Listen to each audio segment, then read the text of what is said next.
jour. Ordre émanant du gouvernement, projet de loi émanant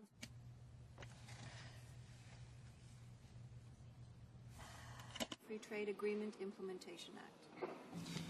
Mr. Van Loan, seconded by Mr. Cannon, moves that Bill C-2, an act to implement the free trade agreement between Canada and the Republic of Colombia, the agreement on the environment between Canada and the Republic of Colombia, and the agreement on labor cooperation between Canada and the Republic of Colombia, be now read a third time and to pass.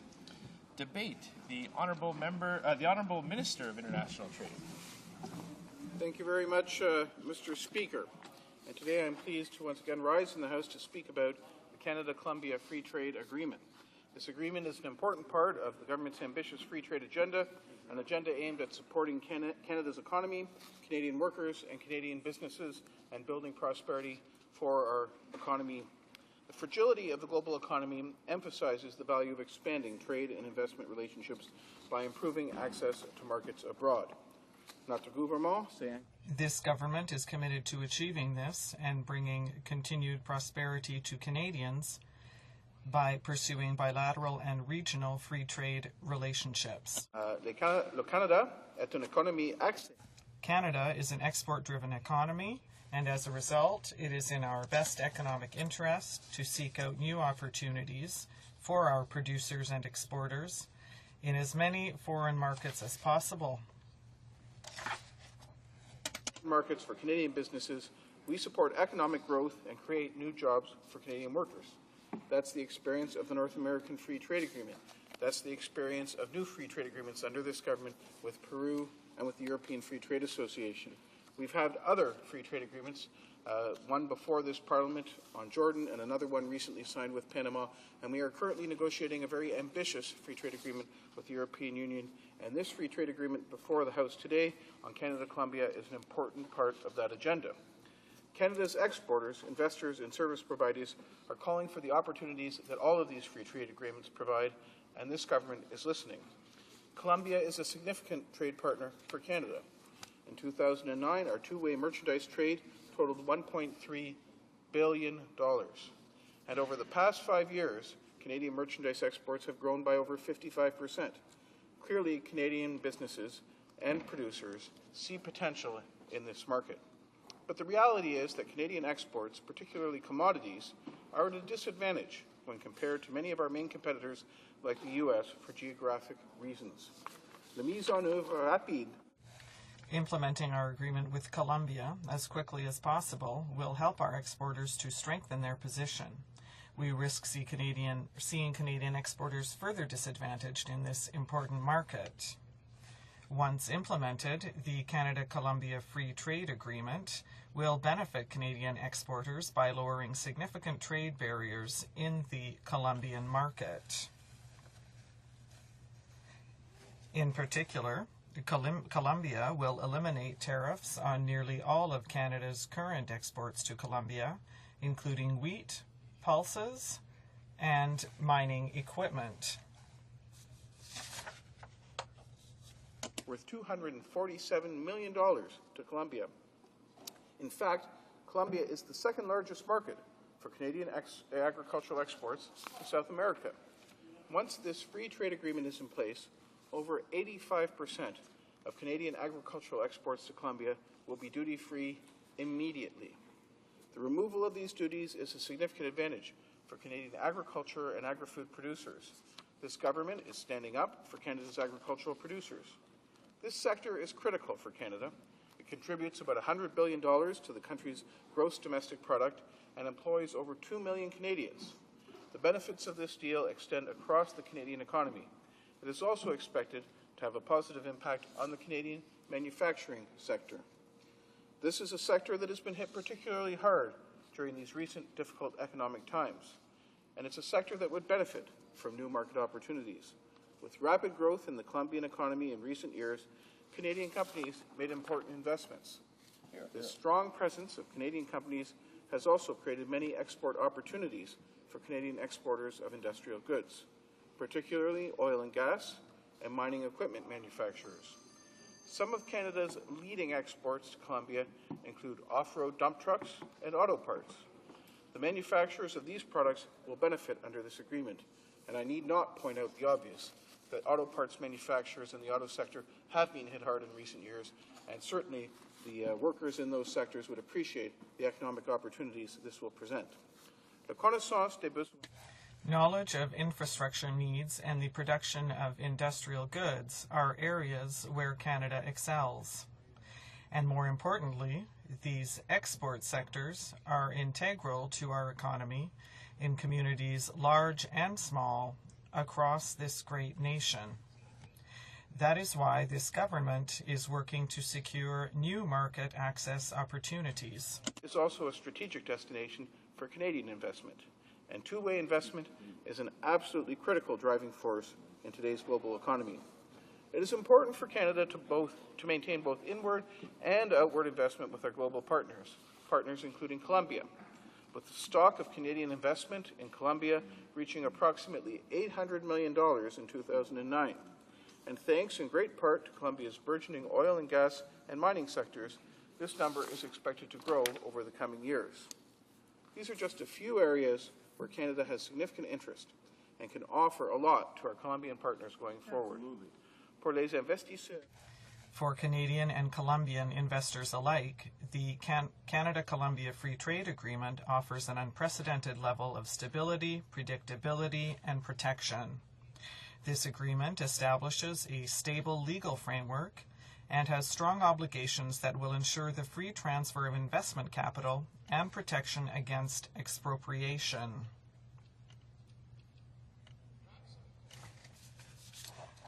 It also gives investors access to transparent, binding, and impartial dispute settlement processes.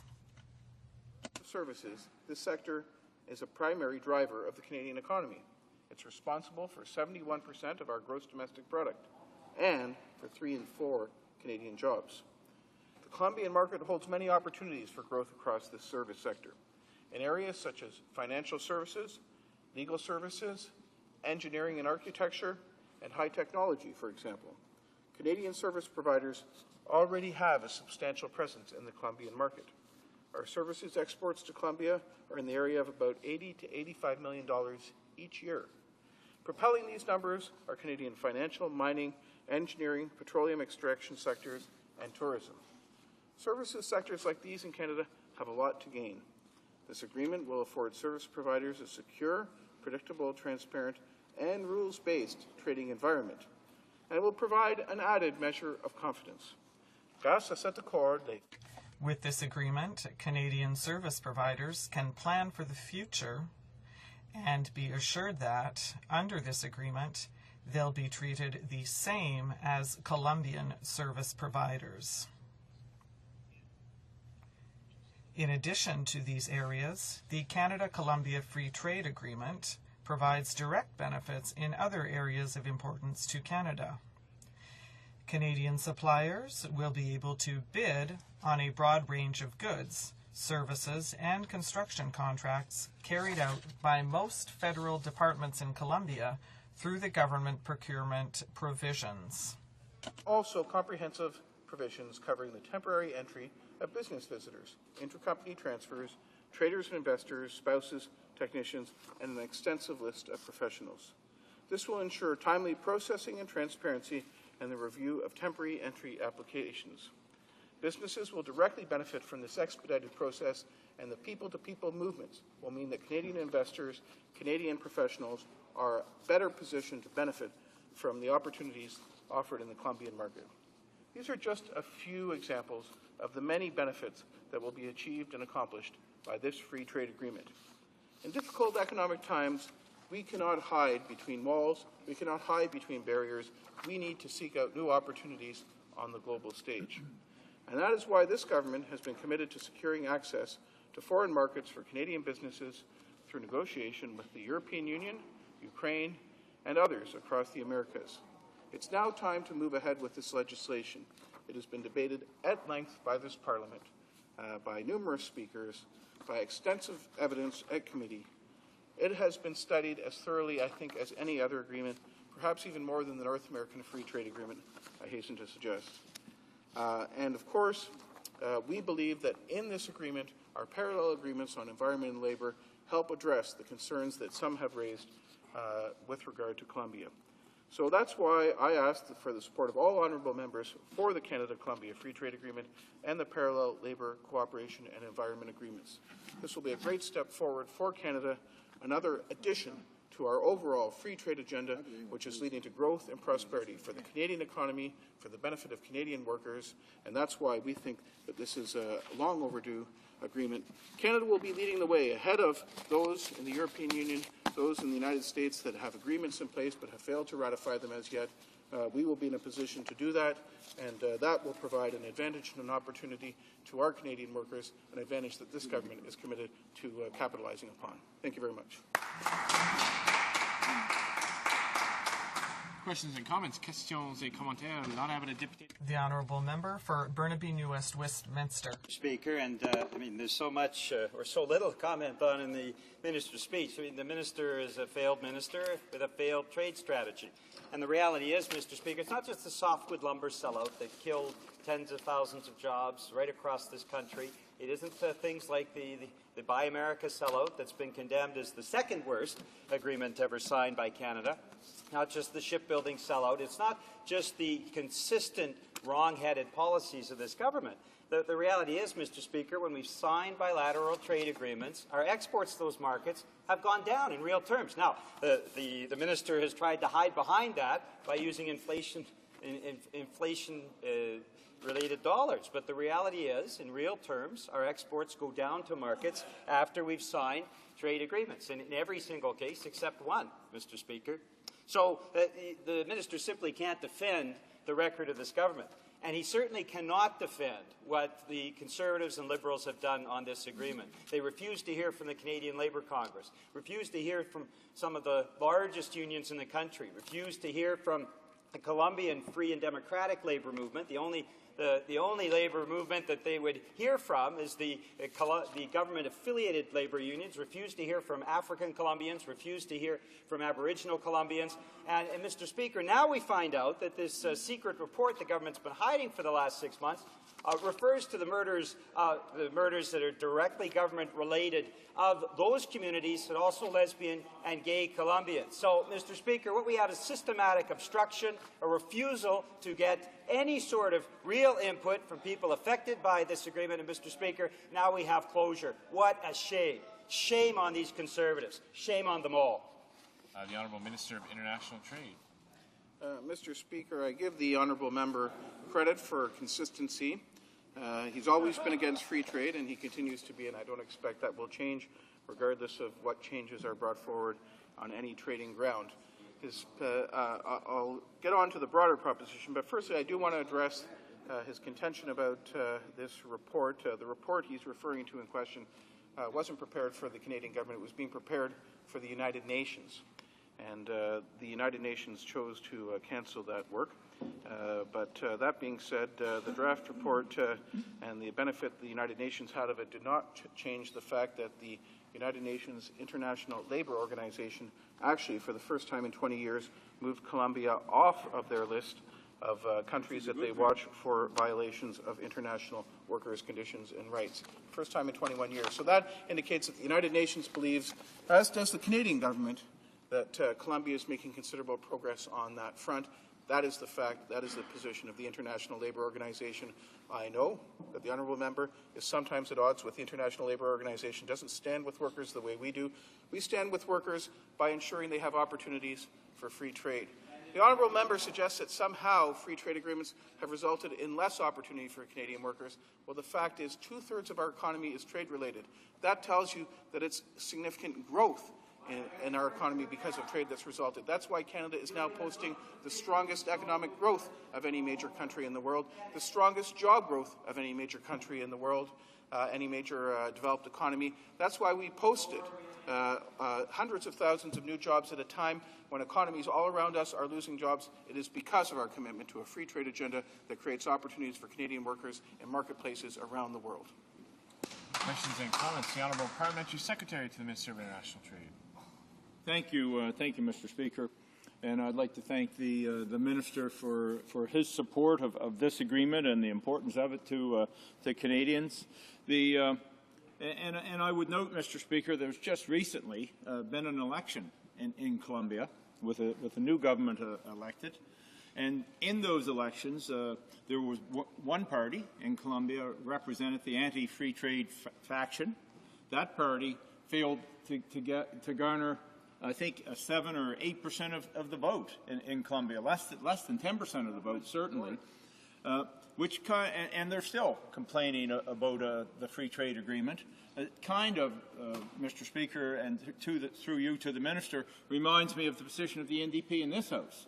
They've obfuscated, they've delayed, they've obstructed, they've had dilatory motions, they've done everything they can possibly do to prevent this from moving forward, but it is obviously time, Mr. Speaker, for democracy, which is a notion that I know the NDP really don't agree with, but for democracy to prevail and for members to vote on this important issue. The Honourable Minister of International Trade. Thank you very much, Mr. Speaker, and I will resist the invitation from the honourable member to comment on electoral processes in other countries, particularly since they are in between rounds in their successive elections. But I will observe that I do believe all the leading candidates that will be participating in the runoff elections are supportive of the Canada-Colombia Free Trade Agreement, as are the overwhelming majority of Colombians, which is not surprising because this is an agreement that offers tremendous benefits for Colombians. What we've seen is that free trade is always a win-win proposition, where there's economic growth on both sides. But if one is genuinely concerned about the living conditions of the Colombian worker, what you want to see are opportunities for more jobs, you want to see opportunities for higher incomes, a better standard of living, a greater opportunity to build brighter futures for their children. That's the same thing that Colombian workers are looking for. That's why they so strongly support this Canada-Colombia Free Trade Agreement. And I know that the approach of the New Democratic Party has always been to raise walls and isolate and cut ourselves off from the rest of the world. That's why they oppose every free trade agreement that comes along. But we know the world has changed. That perspective was thoroughly discredited in the 1930s when walls of protectionism and an economic downturn brought the world to its knees in the greatest depression ever and saw the workers of the world suffering more than ever before. This time around, the world has resisted that protectionism, resisted the siren calls of the left and the socialists to do exactly what the NDP are saying today, and as a result, the world is now heading into economic recovery with more opportunities for workers everywhere. Comments, the Honourable Member for Bakerville Wainwright. Thank you very much, Mr. Speaker. Mr. Speaker, you would know certainly that farmers in parts of Saskatchewan aren't able to put their crops in. Creates a difficult time. Cattle and hog prices, while they're improving, have gone through a very difficult time. We all know that this trade agreement will help bolster the income of farmers, not only now, but because, of course, it will take some time to enact, but certainly at times like this in the future. And yet the members of the New Democratic Party and the Bloc block this agreement. And I don't understand why they would have so little concern for farmers across this country when they know, they have to know because they've been paying attention, that this agreement will help income for farmers in the livestock and the crop sector long into the future. So I'd like to ask the minister, and he referred to this in his speech, I'd like to ask him if he has some idea as to why these two opposition parties are showing so little regard for the farmers of this country. The Honourable Minister of International Trade. Well, Mr. Speaker, I will simply put it down to them doing the job of representing their constituents, none of whom are Saskatchewan wheat and pulse farmers. Those who stand to gain from this, the farmers across Western Canada in particular, who grow and produce the exact products that the Colombian market already obtains in large numbers, is looking for more of. Those where Canada will now have a privileged access that many of our competitors growing the same products will not have should this agreement pass. Those are not their constituents, and that's fair. If you're representing organized labor and you have an agenda of resisting any kind of free trade agreement anywhere, they are doing their job. Quite frankly, though, it's a job and a perspective we disagree with, because we do believe in creating opportunities for our farmers, for our workers who are looking at trading on the world stage, selling their products all around the world, offering Canada's high-quality agricultural production to markets around the world. Questions and comments? The honourable member for Willowdale. Thank you, Mr. Speaker. I'd like to ask the Minister if he could speak a little bit to the participation of, in particular, my colleague from King's Hants, but the Liberal Party support that resulted in an addition to this free trade agreement with respect to human rights, something of which I think we're very proud and believe was singularly important in being able to get our support for this free trade agreement. I was wondering if the Minister could speak to our, I think, very constructive participation in the process. The Honourable Minister of International Trade. Thank you very much, Mr. Speaker, and I thank the honourable member from Willowdale for her question. The opposition trade critic, the member of King's Hants and Liberal Party, did put forward an amendment proposing the exchange of annual reports on human rights between this Parliament and the Colombian Parliament. This is something our government did not believe was necessary. We actually believe there has been very sound and solid progress on human rights. However, we recognize that there is occasion of that amendment. The vote in this House on report stage, we believe that treaty has now been given the approval of this House to go forward. Resuming debate. Reprise du débat. The honourable member for Willowdale. Thank you very much, Mr. Speaker, and I would like first and foremost to commend the efforts of all of our colleagues in this House, of all parties, because of our, I believe, very strong collective interest in the promotion of human rights elsewhere in the world. And my thanks go to everyone for the spirited debate, the substantive discussions that have taken place in this House with that as an end. And I know that we disagree very much in some cases on the how, but I do want to stress that I do believe very sincerely that there is a view among all members of this House that human rights are very important, and in particular, as we talk about free trade with Colombia, that the rights and protections of Colombians are very important to us all. Je veux remercier, Monsieur le Président. Mr. Speaker, I'd like to thank all my colleagues in this House, because I know that we've had discussions, we have discussions where we don't necessarily agree, but I would like to assure the public that I have confidence in all members in this House, and I trust that they have their own opinions. And with respect to Colombia, we want to see personal rights respected, as do all members of this House. Now, we have different opinions on how to accomplish what we want to see with respect to rights. Here on why we have those differences, and perhaps why I in particular, and feel strongly that the Liberal Party in particular, supports the free trade arrangement with Colombia.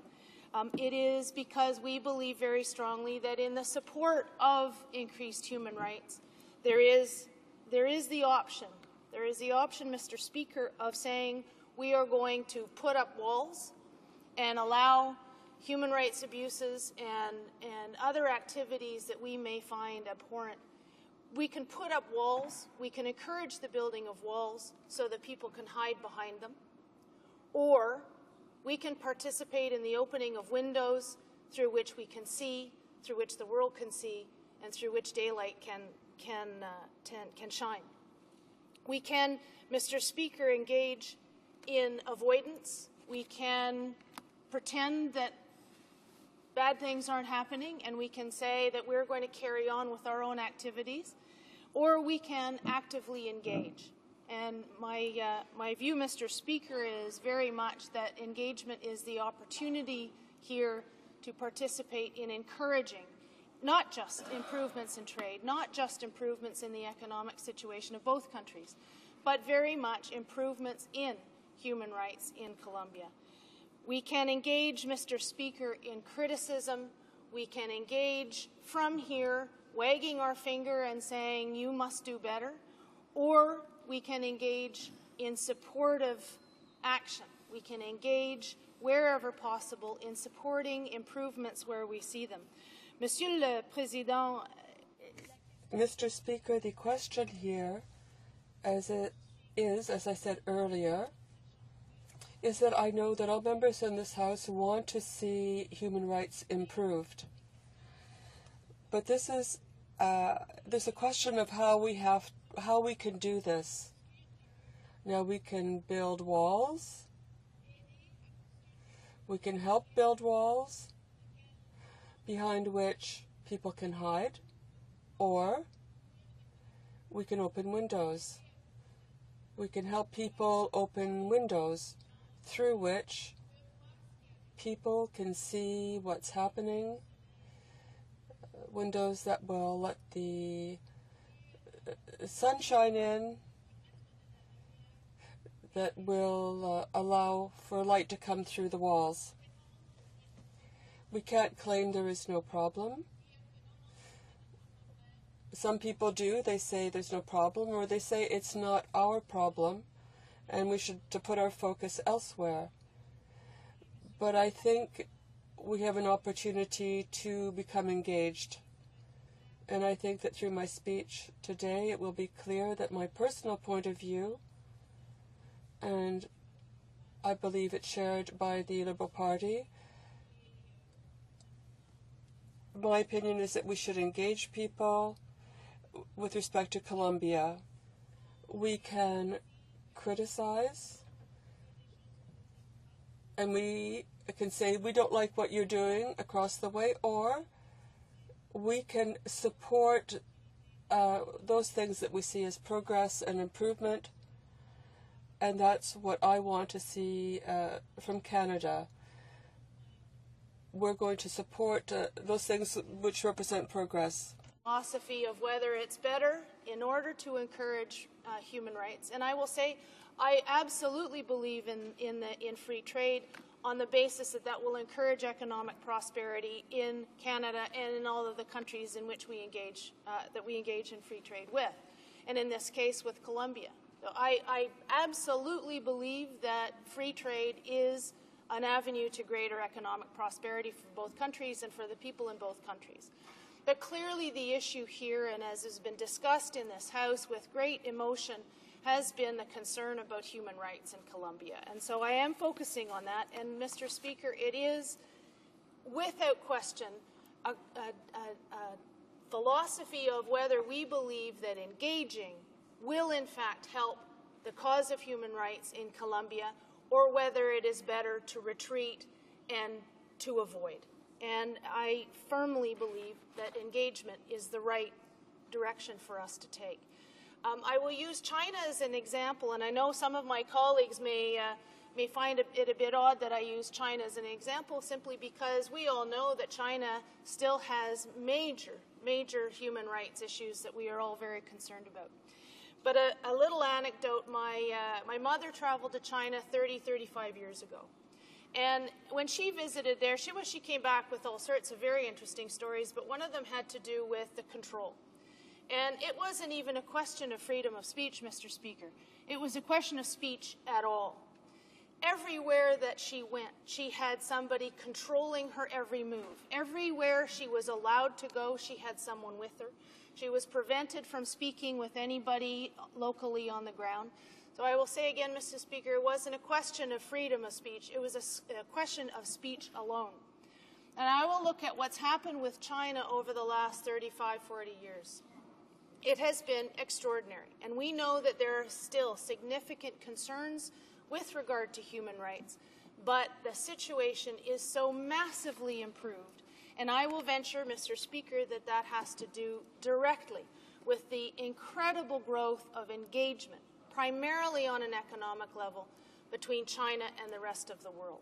And I will stress again, things are not perfect, but they are far, far better now than they were a mere few decades ago.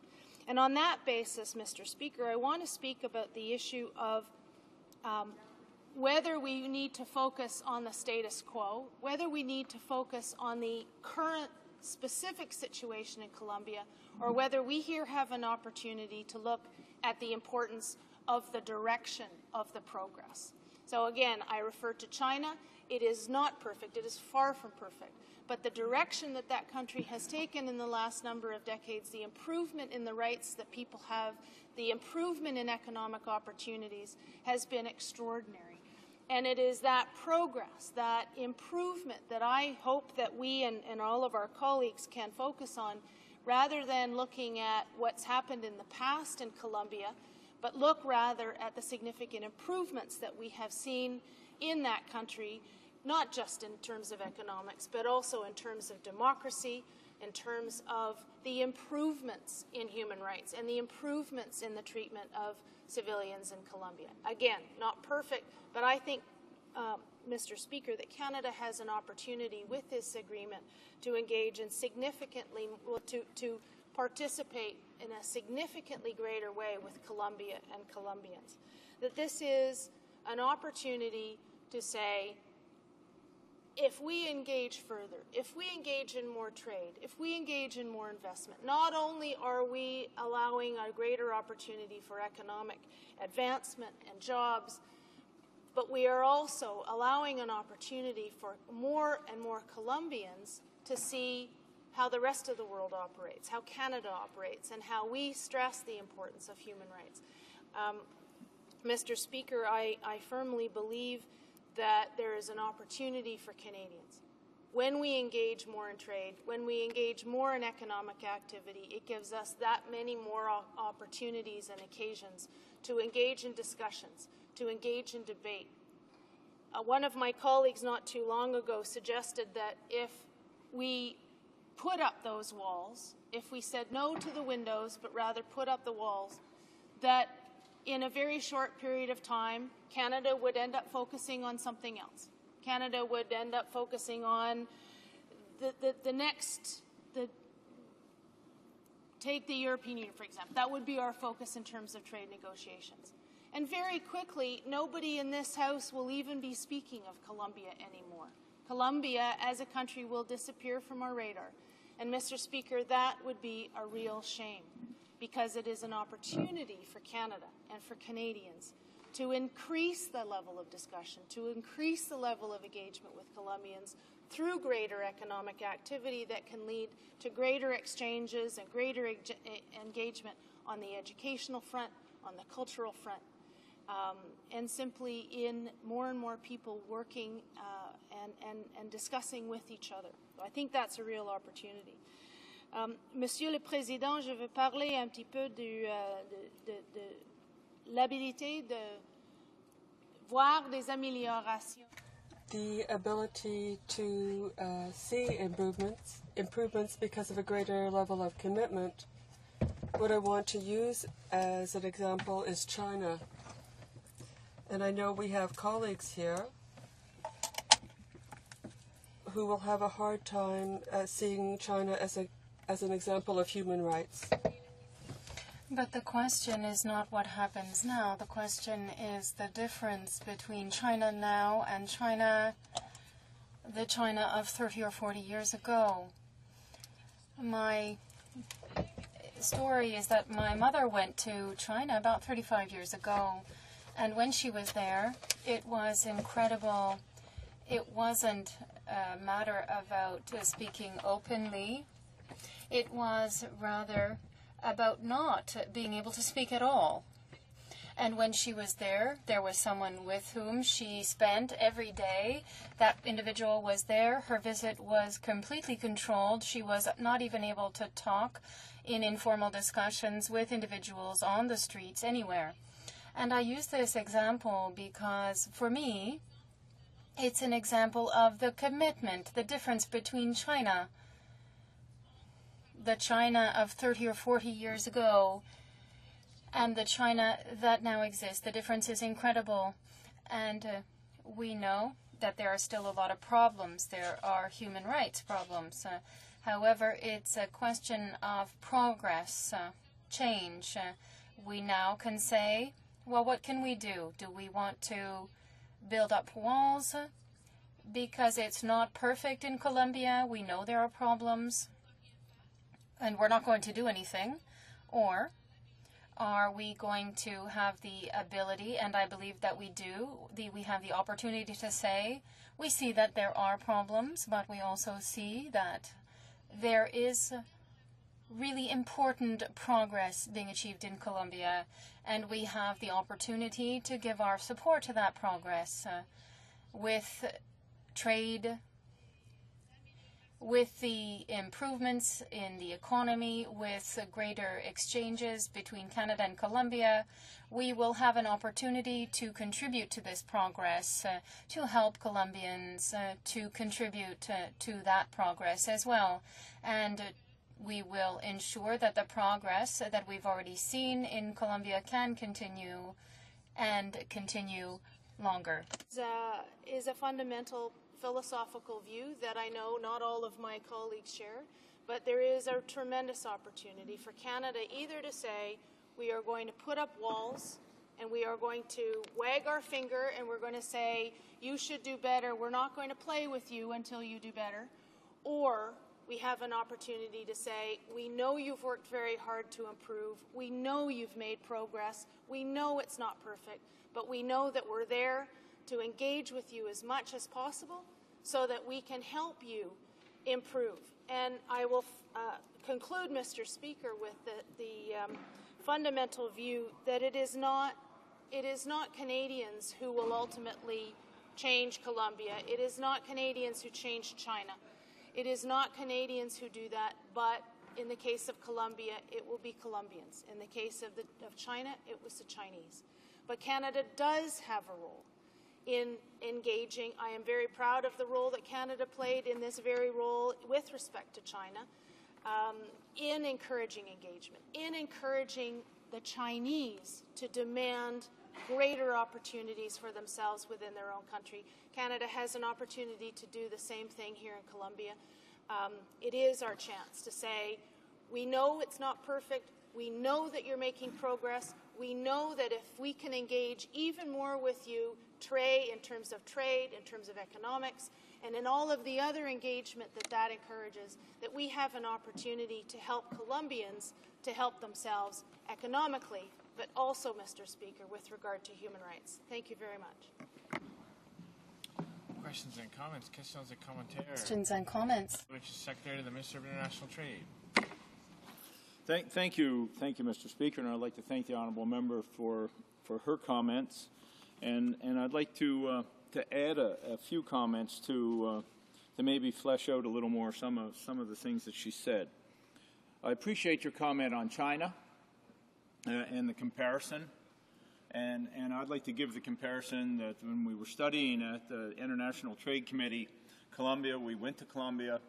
The Colombian government were only too eager to talk and to show us Colombia, to have us travel about to Colombia, to meet people. They were more than accommodating on finding people who did not agree with the free trade agreement and making sure that we had access to those individuals at committee to know that there was a protest amongst a minority of Colombians, but still a protest amongst some Colombians who were against the free trade agreement. And in particular, I'd like for the honourable member to comment, and maybe before that, Mr. Speaker, I would say that I appreciated the member from King's Hant's intervention with a side agreement on human rights on this agreement. We were, quite frankly, stymied at committee. We weren't moving forward. It enabled us to move forward. But my question for the honourable member is the Colombian government themselves are made up of various fractions from the center left, from the center right, from the far right, from the left, and they represent a total makeup of Colombian society. And to me, that speaks of democracy, and that speaks of individuals who want to improve Colombia. The honourable member for Willowdale. I would like to thank my colleague for his comments, and I will point out that earlier the minister had said that addition in terms of human rights was not necessary, and I'm glad to hear my colleague now acknowledging that in order to move this through and to get approval, that in fact the work by my colleague from King's Hants and the Liberal Party was instrumental in getting this, in fact, to the point of being able to get it through the House. So I thank my colleague for that.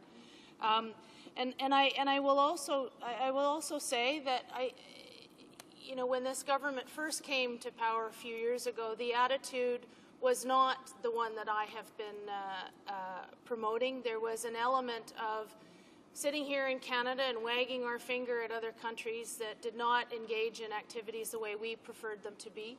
And I think this government, to its credit, has acknowledged and has realized over the last few years, I think they have a long way to go, but at least is making some progress in recognizing that Canada cannot accomplish what it sees to be opportunities internationally by wagging our finger, but rather through engagement. And I will also comment on the reference to democracy in Colombia and reiterate what other colleagues have said. It is a democratic country.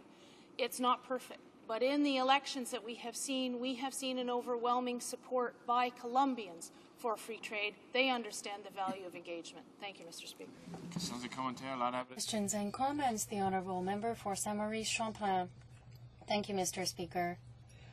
I would like to ask the member for the Liberal Party,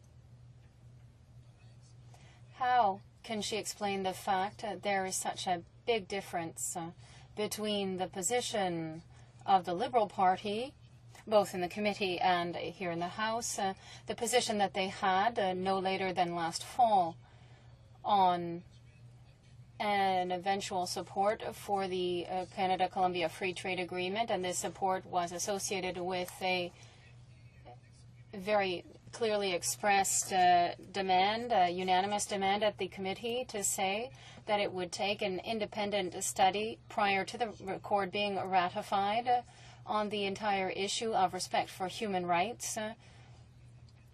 And this with regard to the government of Colombia and the methods it was using. What is the big difference between the position that they had last fall in her party and the position now, where they believe that there will be a report that will come a year later and this will be sufficient? I think this, what she's saying, it doesn't sound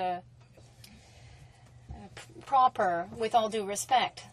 I think, in fact, it's quite contrary to the position that was well defended and that was quite reasonable and proper. Member for Willowdale. Merci, Monsieur. Thank you, Mr. Speaker, and I want to thank my colleague for his question. Two things. First of all, I am proud to be a member of a party where we have the ability to have people who have different opinions. A party where we can have discussions within the party in order to find consensuses and the ability to reach a position which we can support. And ultimately, we have decided that it's better for Colombia and others for us to take this position. I'd also like to say that the speeches made by my colleague from King's Hands with regard to human rights have greatly helped to convince other members of my party that now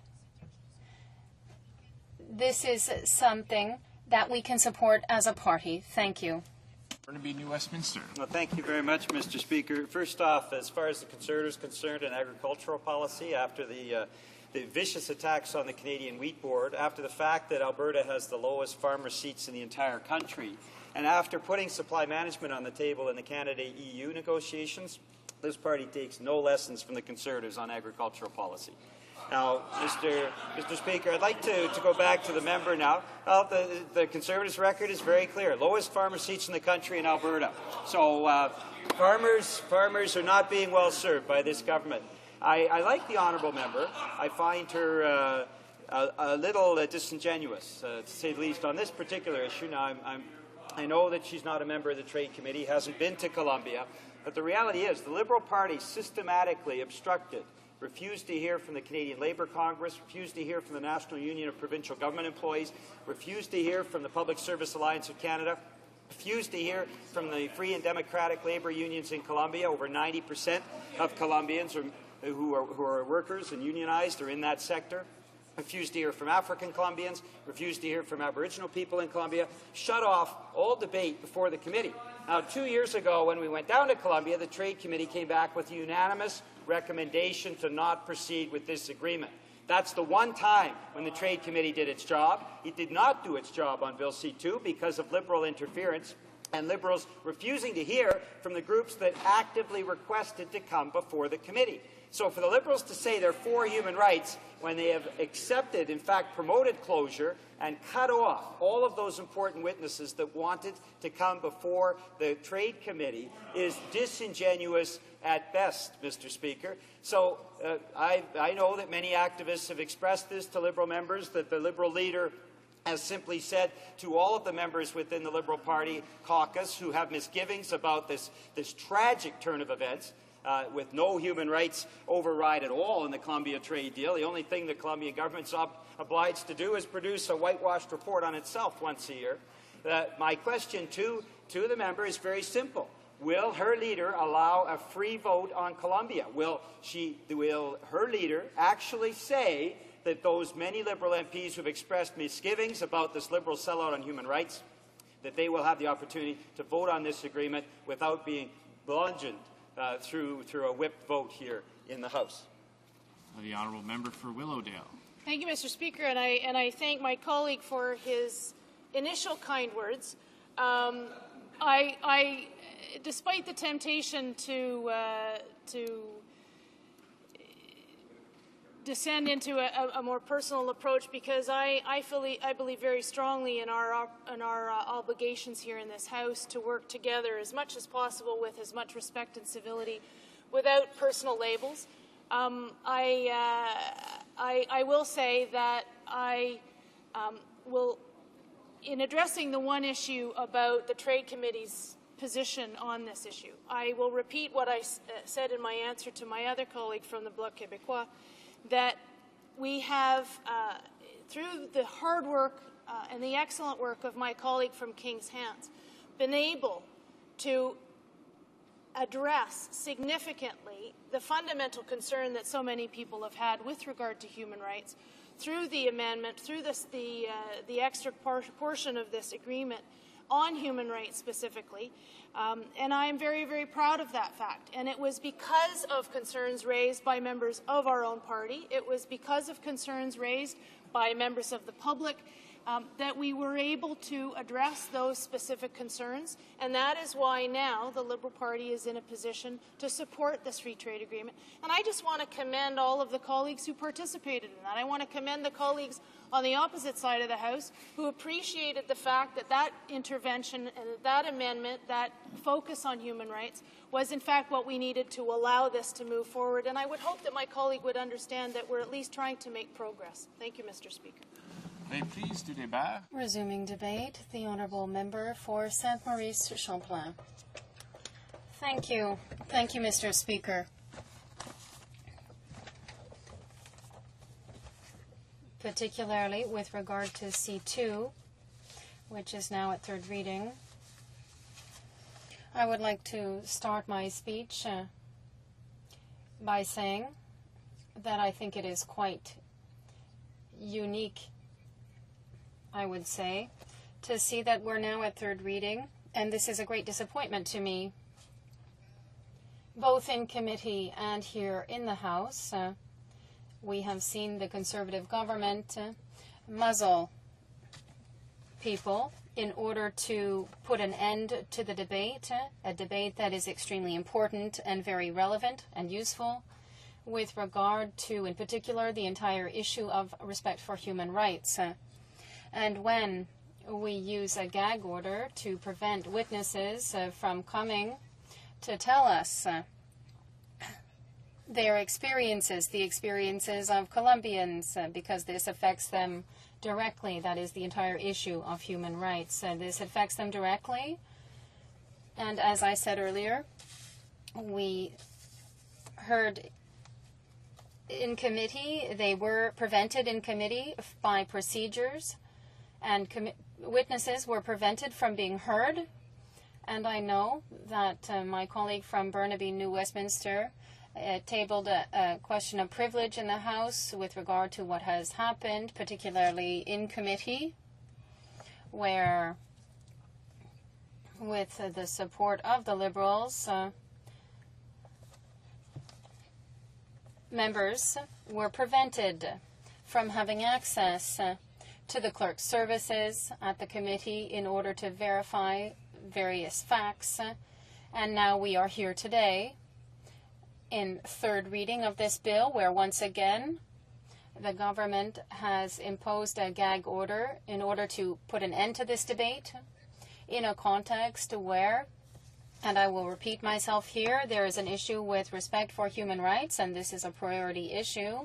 It is really, I would say, very meaningful when it's coming from a government that wants, by whatever means possible, to implement a bill that is far from having unanimous support. And this, and I said it earlier, is far from the unanimous decision of the Committee of Foreign Affairs, which decided 2 years ago to unanimously recommend to the government to wait to implement this agreement, because there is the issue of respect for human rights by the Colombian government, and there were many questions about that government's respect for human rights, and we know that Colombia is one of the countries, or the worst country with the worst human rights records in Latin America. We know that the conservative government has told us many times that the human rights situation has greatly improved in Colombia, and they can say that, and perhaps the situation is less catastrophic than it was perhaps a few years ago, but we are far from having being in a situation where we should really be happy, as the Liberals and Conservatives seem to be, about implementing a free trade agreement that with a country where I would say trade, I wouldn't say it's not important, but it's so low that when we look at the value of trade that Canada has with other countries in comparison, we can see, well, is the real reason then, the real reason of the government's insistence on implementing, of course supported by the Liberals, implementing such a bill, is this really because of trade? And we know full well that this is the question. We think that the answer is exactly not to increase trade through this agreement. Rather, it is to allow mining companies in Canada to continue to develop resources in another country, to develop natural resources to the detriment of a country where there are terrible human rights violations. We have already mentioned that it is a country that has a terrible human rights record, and we see that the government has... yes, Mr. Speaker. Yes. I will continue after a question. The honourable member will have 15 minutes after a question period. Now, statements by members. Brant. Mr. Speaker, last week in Brantford, Ontario, big yellow ribbons and Canadian flags lined the streets as thousands of people came out to bid a final farewell to Trooper Larry John Rudd, who died on May the 24th serving our country in Afghanistan. Standing more than 6'6", Trooper Rudd was known amongst his comrades as a gentle giant. At his funeral, he was described as a phenomenal soldier, friend, and Canadian. Larry John Rudd is a true Canadian hero that will be dearly missed by his family, friends, fellow comrades, and the community of Brantford and Brant. Trooper Rudd is one of 147 Canadian men and women who have given their lives serving their country in Afghanistan. On behalf of all Canadians, I salute these brave men and women. Their commitment and sacrifice will remain a source of pride for all. The honourable member.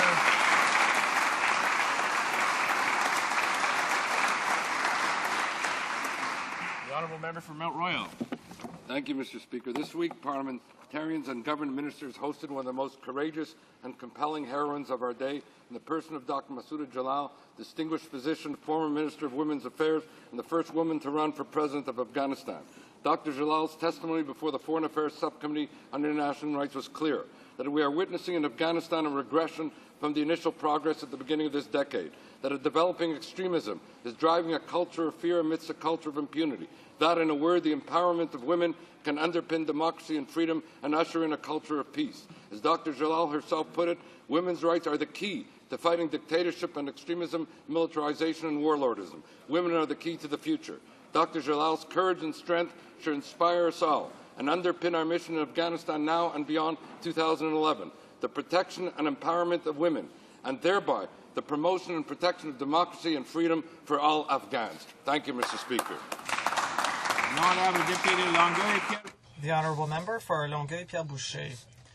Mr. Speaker, it is with pride that I learned that the Mario Cusson competition team in my riding recently triumphed at the Quebec Boxing Championship, Golden Gloves. The team won first place among the clubs who had the most improved and came in second for the number of victories.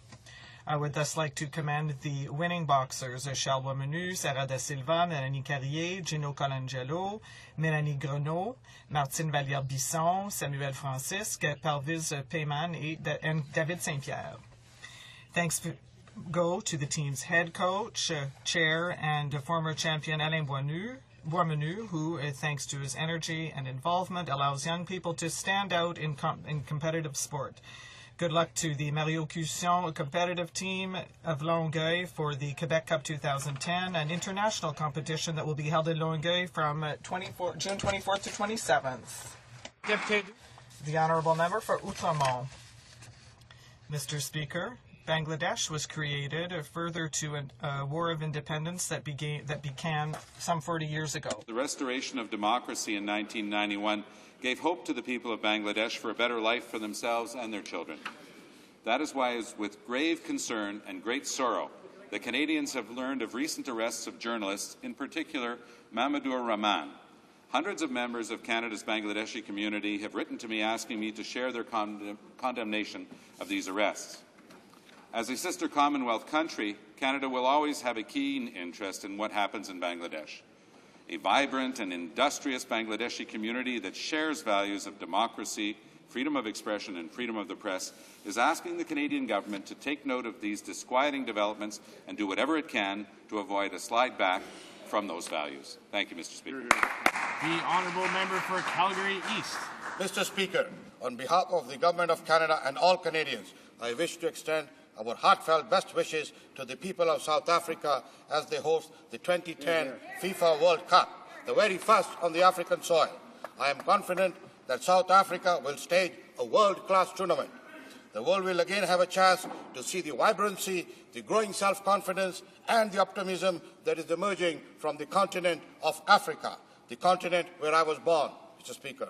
Over 20 years since Nelson Mandela's release from prison, Canadians have watched with pride as South Africa has emerged to take an increasingly prominent place on the global stage. Hosting the World Cup is yet another world-class achievement by our great friend and ally. Mr. Speaker, let us celebrate the friendship between our two countries and wish South Africa every success as it brings us joy and excitement of the World Cup.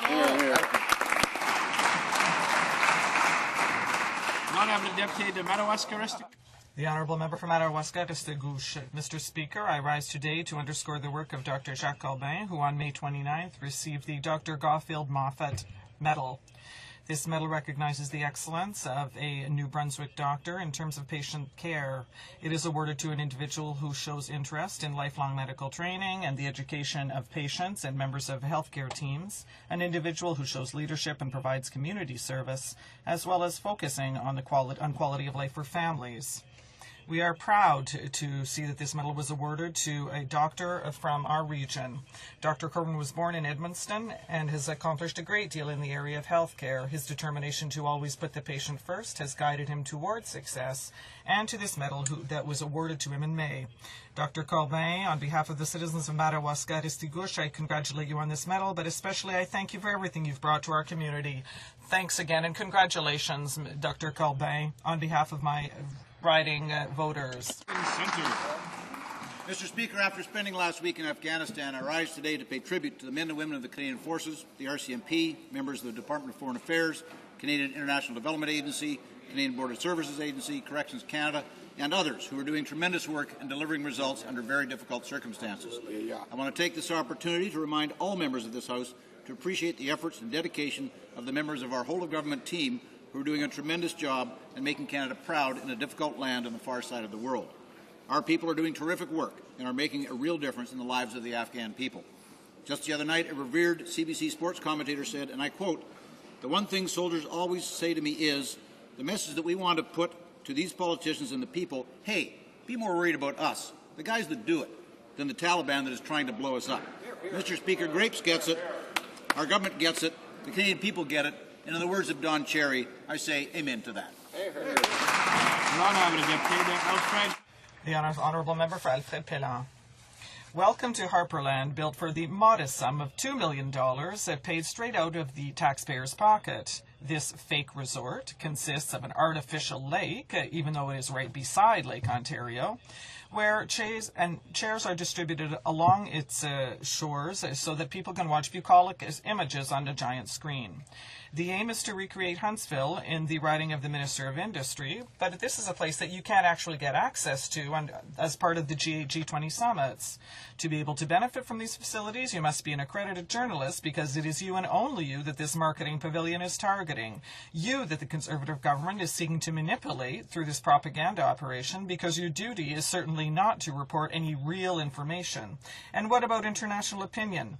It doesn't matter that the French Minister of Foreign Affairs, Bernard Kouchner, said that the expenses associated with Harperland were too high. The only thing the Conservative government is seeking is to control the message to the detriment of the right to information.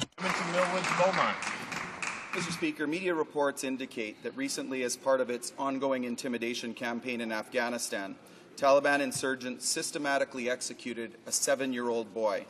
A 7-year-old boy they accused of being a spy. If these reports are true, it is horrific, disgusting, and shocking beyond words, and says more about the Taliban and its disregard for human life than virtually anything we've seen or heard yet. These are the people we are battling in Afghanistan. These are the people who are killing our brave Canadian men and women in uniform.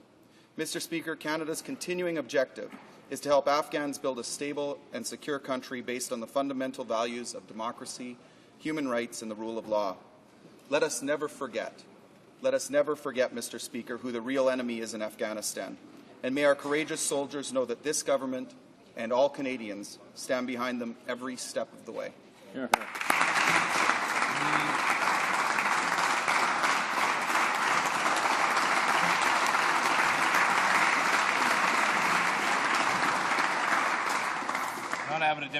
The Honourable Member for Lac Saint-Louis. The city of Beaconsfield, a magnificent community on the shores of the St. Lawrence River in Montreal's West Island. The year began auspiciously when young Ben Mamet transported the Olympic flame to Centennial Park, where it lit up the crowd and the winter evening in anticipation of the future glory of the Canadian Olympics. The honour of riding in Beaconsfield's 100th anniversary parade with Mayor David Pollock, his council, MNA Jeff Kelly, former Mayor Ed Briggs, former councillors Ernie Dahl and Jim Hasagawa, Beaconsfield's first mayor, Joseph Perron, personified by Christian Abel in 1910 period costume, Danielle Serhan-Bouchard, chair of the Beaconsfield 100 Committee, Judith Clark, coordinator of the evening celebration, and Michelle Janis, the city's irrepressible cultural director. Beaconsfield is known for those values that make a community strong: citizen engagement, caring for others through volunteerism, respect for difference, and concern for the environment. I urge all members to join me in wishing the city of Beaconsfield a very happy 100th anniversary. The Honourable Member for Lotbinière de la Chaudière.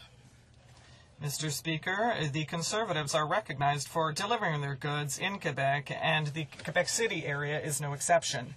The Armory is a recent example of this, a long series of achievements on the part of our Conservative government for people in the beautiful area of Quebec City.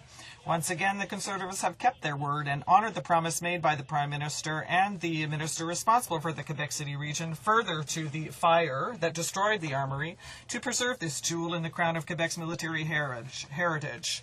This morning, after many efforts, the Minister of Intergovernmental Affairs announced the Conservative government's intention to go forward with the rebuilding of the Armory. Quebecers know that only our government, our Conservative government, can deliver the goods for Quebec and for the population of the Quebec City area, thanks to the strong leadership of our Prime Minister. Thank you, Mr. Speaker. The Honourable Member for Ottawa Centre. Mr. Speaker, today is the second anniversary of the government's historic apology to First Nations. Our country was deeply moved by the authenticity of that nation-to-nation exchange. But, Mr. Speaker, an apology without action is empty rhetoric. The promise of this government to sign on to the United Nations Declaration on the Rights of Indigenous Peoples has yet to be honoured. With a stroke of a pen, that can be changed today. Nationally, we must take action on the rights to improve the lives of First Nations, Inuit, and Aboriginal peoples. Here, on Algonquin territory, we must join the call for the establishment of the National Aboriginal Centre on Ottawa's Victoria Island, just meters away from this place. This is a joint vision by Elder William Commanda and the renowned architect Douglas Cardinal. Reconciliation requires acknowledgement. Acknowledgement requires action. We have acknowledged. Now it's time to act. Miigwech. The Honourable Member for Nanaimo, Alberni. Mr. Speaker, 2 years ago today, the Prime Minister stood in this House and asked forgiveness of the Aboriginal peoples of this country for Canada's role in the Indian residential school system. That historic event paved the way for a new era of reconciliation and a repairing of relationships with the Aboriginal peoples of Canada. An understanding of the legacy of the Indian residential schools and a desire to work together in a spirit of renewed faith and partnership is building a better foundation and a promising future. Since the apology, acts of reconciliation by individuals, communities, and churches have been taking place across our country. Another such summit is taking place this very weekend as thousands of First Nations, Inuit, and Métis participants gather in Ottawa to respond to the official apology. Mr. Speaker, we still have a long way to go. We're learning to walk together, and we're committed to achieving a better future, a future of hope and opportunity for all Canadians. The Honourable Member for Shefford. Mr. Speaker, since the Conservatives came to power, democracy, transparency, and access to information have been increasingly flouted and denied. The time it takes to receive answers to access to information requests have lengthened, or the requests are simply blocked further to political intervention. Ministers refuse to answer journalists' questions or simply do not have the right to do so, just like public servants. Access to events by journalists is more and more prohibited, and that prevents them from being able to give fair and balanced reports. The Conservative Prime Minister prefers to send photos and videos produced by his entourage to ensure that that he can control the tone and image projected. This is propaganda and manipulation of information. The result is that our citizens no longer have access to facts such as they are or to clear and fair information. We denounce this over-control and the lack of transparency and the threat that this represents to democracy. The Honourable Member for Hull-Aylmer. Mr. Speaker, I will not say here. Today I would urge my colleagues to recognize Daniel Richer dit La Flèche. He created his art through many international events. His instrument is a voice of 110 decibel, and that has allowed him to exercise his profession for many, many years. He was appreciated. The town crier was appreciated in the Middle Ages, but since then, Danielle has won many awards, including the most elegant town crier in the world and the prize for the best ambassador. Danielle will participate in the international town crier competition in England in June, and he will be our only Francophone representative in Canada. Danielle, we wish you good luck. Peace swimmer. Well, thank you, Mr. Speaker. Canadians know that the Liberals and the NDP share many of the same policies. As former Liberal strategist Warren Kinsella has just recently said, when you look at the fundamentals that divide us on the policy side, it's actually not a lot. That's why recently in the Helen Thomas moment, the position of the coalition became clear.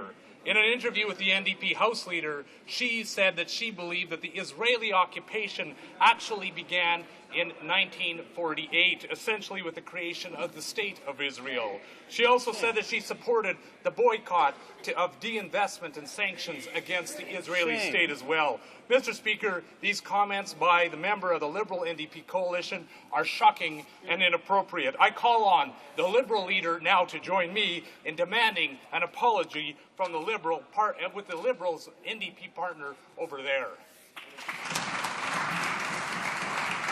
Questions orales. The honourable member for Wascana. Thank you very much. Monsieur le Président, 9 organisations. Mr. Speaker, 9 professional organizations representing major Canadian journalists are controlling the obsessive, maniacal control of this government over information. They're accused of muzzling people and of manipulating public information. They won't shed light on the grandiose spending for the G20. What are the real costs? The Honourable Minister of Transport. Communicate with Canadians to ensure that they're aware of government operations, government initiatives, government policies, programs and services that are available to them, Mr. Speaker.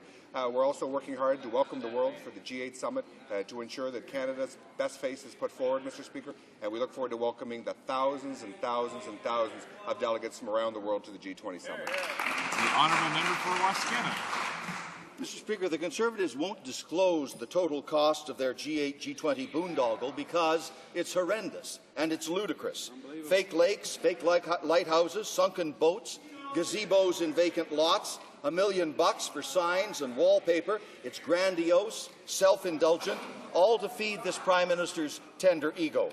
While Canadian families struggle with the heaviest household debt loads in the Western world, how can this government squander such a massive amount of money on a 3-day orgy of excess? I don't think we're going to take lessons on spending from the Liberal Party. Let's look at an article I read in the Ottawa Sun today, Mr. Speaker. The Liberal Party has rented the Taj Mahal of portable toilets, Mr. Speaker. Oh, I see. With granite countertops, wood paneling, and if you look at the photo, Mr. Speaker, they're using fruity, fresh, almond-scented soap. Well, that's good. Now, Mr. Speaker, that may sell in the south of France, that may sell at Harvard, but it doesn't sell with Canadians. Honourable member for Wascana. Mr. Speaker, no amount of red herrings from that minister will divert us from the course. This session of Parliament began with the disgrace of an illegitimate prorogation, plus the government's suppression of documents about torture, plus their tampering with witnesses in parliamentary committees, plus the intimidation of anyone, Kairos, CCIC, women's advocates who dare to try to tell the truth. Now this G8, G20 boondoggle blowing more than $1 billion on a vacuous 3-day photo op. How will such utter waste and manipulation help Canadian families pay for their Honourable Minister of Transport. Well, Mr. Speaker, again, the Liberals want us to follow their example. Let's look at the Liberal caucus, Mr. Speaker. That one is pocketing tens of thousands of dollars by bilking taxpayers for her taxpayer-subsidized home. Another one, Mr. Speaker, in the Liberal caucus is being charged criminally with refusing to take a breathalyzer. Another one, Mr. Speaker, is pimping himself out on the internet to try to lobby the government with foreign interests. And now we find out the Liberal leader, Mr. Speaker, is forcing taxpayers to pay for his fruity fresh almond-scented soap, Mr. Speaker. We have nothing to take lessons from the Liberal Party.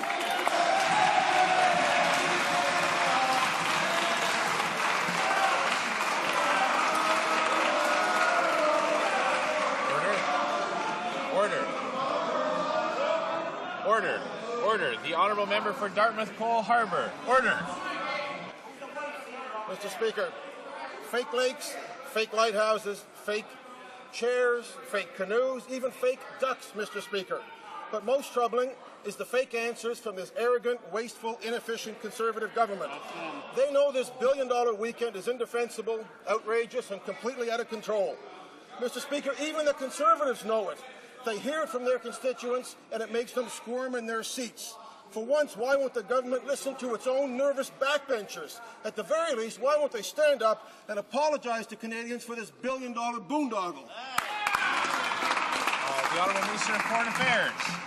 Mr. Speaker, as we have indicated in the House, a majority of the costs that are associated with the holding of both summits that will be taking place in June are costs associated with security. These costs, Mr. Speaker, have been given to us by a number of consultants. They have been deemed to be in line with the cost of summits, and maybe the member of West Canada, instead of yapping as he is doing, should be listening to the answers. Then he wouldn't ask ridiculous questions. Mr. Speaker. The Honourable Member for Dartmouth Cole Harbour. Mr. Speaker, this government has such disregard for taxpayers' money that another $1 billion doesn't faze them a bit. It's just like water off a fake duck's back. That $1 billion could pay the full cost of 4 full years of post-secondary education for 23,376 low-income students. Does the government believe that this 72-hour spendapalooza, fake lakes and lighthouses, choosing wallpaper that would make Martha Stewart blush is a better use of our money than investing in the future of Canadian students? The Honourable Minister of Foreign Affairs. Mr. Speaker, both the G8 as well as the G20 are excellent opportunities to showcase Canada's strengths to the world, to attract investment and obviously create jobs. Mr. Speaker, we're leading by example, as you know. We have the lowest taxes on new business investment of any major economy, the lowest debt of any major economy, the strongest economic growth of any major economy, including from 2010 to 2011 to 2012, and according to the IMF. Mr. Speaker, we're getting the Honourable Member for Joliette. Mr. Speaker, in an open letter, journalists from all media and all regions of Quebec and Canada have denounced the control of information by the Prime Minister, whose objective is, and this is their word, to manipulate public opinion. Will the Prime Minister admit that the show they're putting on for G20 journalists with a fake lake, virtual scenery and cardboard scenery, that all this is an illustration of its obsession to control the message? The Honourable Minister of Foreign Affairs. That's not at all the case, Mr. Speaker. I think that communicating with the Canadian public is one of the most important duties of the government, and that's why the Prime Minister and other ministers have spent the last year and a half traveling from one part of the country to another to talk about our economic action plan and putting it into effect. We have done the best we can to communicate with local and national media, and we'll continue communicating with Canadians. The Honourable Member for Joliette. Mr. Speaker, all parliamentarians from all parts of Canada, including here in Ottawa, and all journalists feel that this is an erosion of democracy. There are redacted documents, muzzled officials, intimidated witnesses, not allowing political staff to testify in committee, breaking the law, such as the Access to Information Act. Will the Prime Minister admit that his government has refused to account for what it does? The Honourable Minister. Mr. Speaker, it's quite normal that a government can communicate with the taxpayers. That's what we do, have done, and will continue to do in order to tell them about the good things we've done as a government, especially the recovery of the Canadian economy, job creation, and things that really count not only for Quebecers but also for Canadians. Unfortunately, I cannot say the same for the Bloc Québécois, which for the last 20 years has produced nothing. The Honourable Member for Ashanti-Papineau-Mirabel. Mr. Speaker, I don't think he can talk about defending Quebecers' interests. It's clear that the Conservative government has taken advantage of the G8 and G20 to favour its friends. For example, a $20 million arena was built in the riding of the Minister of Industry. To justify the expense, the government said it was for journalists who would be attending the summit. But a few days before the event, the organizers say that the arena will not be used for the G8 or the G20. Have these summits not become open bars for friends of the Conservative Party? The Honourable Minister. Mr. Speaker, as I mentioned, a large part of the costs have to do with security, and yes, there is a part that has been earmarked for promoting and marketing Canada, to promote the province of Ontario and the region in which these events will be held. It's quite normal. And this is what other countries normally do. So many people are applauding us for our efforts. But these people across the way have delivered nothing for Quebec. It's not what Quebecers will think at the next election. Besides funding the minister's re-election, the government has lost control of spending for the G8, G20. The list of outrageous expenses never ends. A fake lake and its backdrop, $2 million, a steamboat, $400,000, washrooms 20 kilometers from the summit, $300,000. How can the government display such arrogance when its patronage and waste are making taxpayers angry? The Honourable Minister. Mr. Speaker. Expenditures for infrastructure are part of programs that were accepted by the House and by the government. They're part of our economic action plan. And this throughout the country, Mr. Speaker. Throughout the country, you will see the effects of this economic action plan implemented by our government. And we, on our side, are very proud of this because in 20 months, we've delivered more. Mr. Speaker, after having heard from dozens of witnesses and experts, the Standing Committee on Finance is now preparing its report on pensions. The minister talked about what he would do in this area without waiting for the report from Parliament. The Finance Committee is chaired by a Conservative, and he has worked as a non-partisan in a cooperative way, and he's been excellent. And will the Finance Minister respect the Standing Committee on Finance? The Honourable Minister. Deputy Leader of the New Democratic Party won. I share the view with him that securing Canada's pensions is an important priority. We should work in a non-partisan way to advance that cause. I also strongly agree with him the great work done by the Finance Committee and its chair, the member for Edmonton-Leduc. The government has launching consultations with the Ministers of Finance from around the country to look at what we can do to secure future retirement of Canadians. It's something that's a priority, I think, for all of us. The Honourable Member for Hamilton Mountain. A year ago, this House unanimously adopted an NDP motion calling for the government to allow Canadians to increase their CPP contributions. This government finally appears to have gotten the message. But what's missing from their plans is any effort to lift seniors out of poverty by increasing the guaranteed income supplement. The Finance Minister doesn't need the provinces to do that. If this government is willing to throw more than $1 billion at the fake Lake Summit, then why won't it invest a mere $700 million to lift seniors out of poverty? The Honourable Parliamentary Secretary to the Minister of Finance.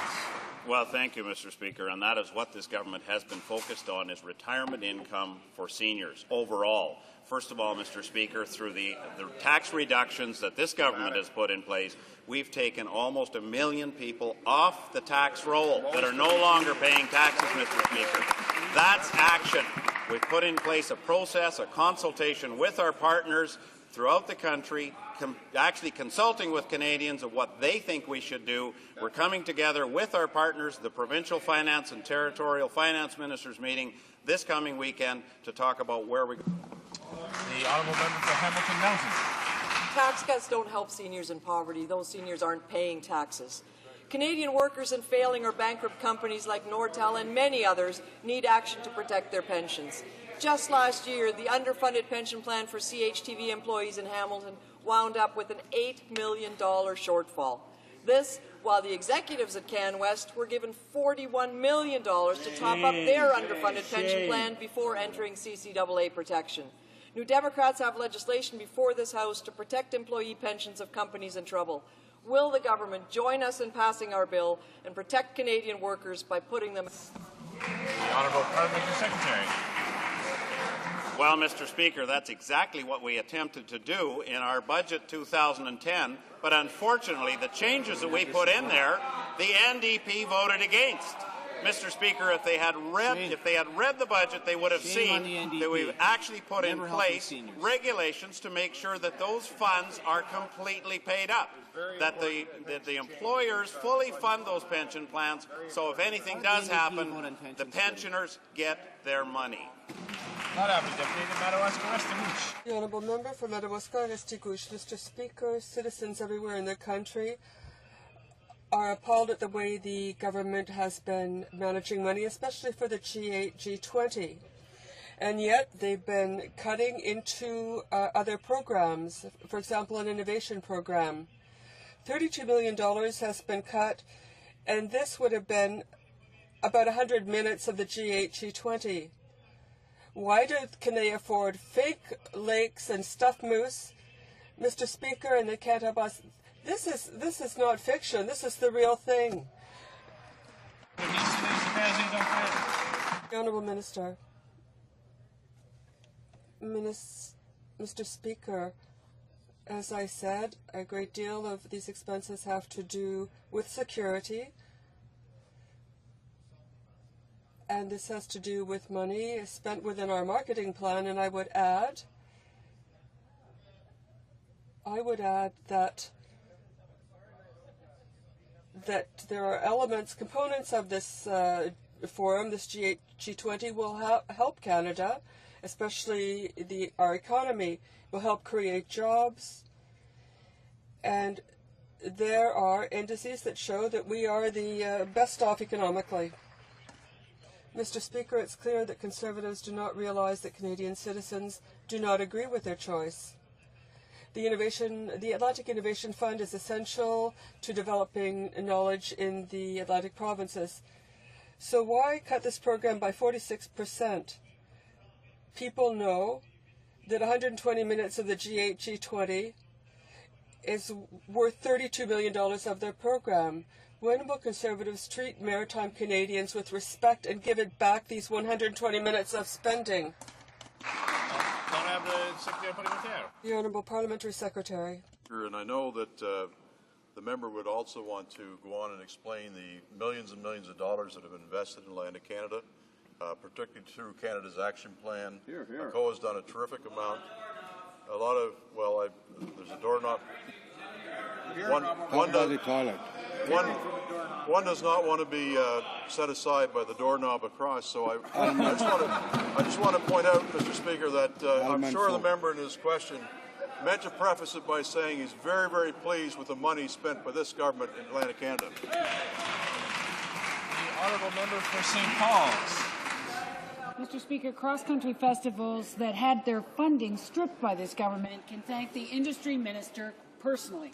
Yesterday, the department's top civil servant testified that while the minister found money for a fake lake, a fake lighthouse, a sunken steamboat, he couldn't spare a dime for festivals like Les Francophonie at Montreal or Toronto's Gay Pride.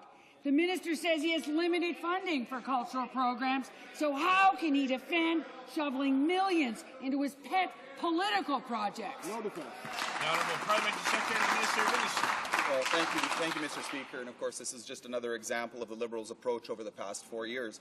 We announced an effective program with worthy recipients, in this case 47 who meet the criteria. The Liberals then identify the next 10. They complain about them not getting funding. Of course, if we funded those 10, the Liberals would find the next 10 and complain about them not getting funding.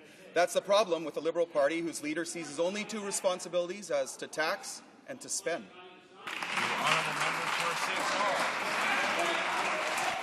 Mr. Speaker, I would like to point out to the Parliamentary Secretary that the Festival Funding Program had $12 million in extra funding that was never spent. Shameful. The Minister instead shifted cash to the GA dubious projects in his riding, $1 million for sidewalks that obstruct the fire hydrants, and a $100,000 gazebo.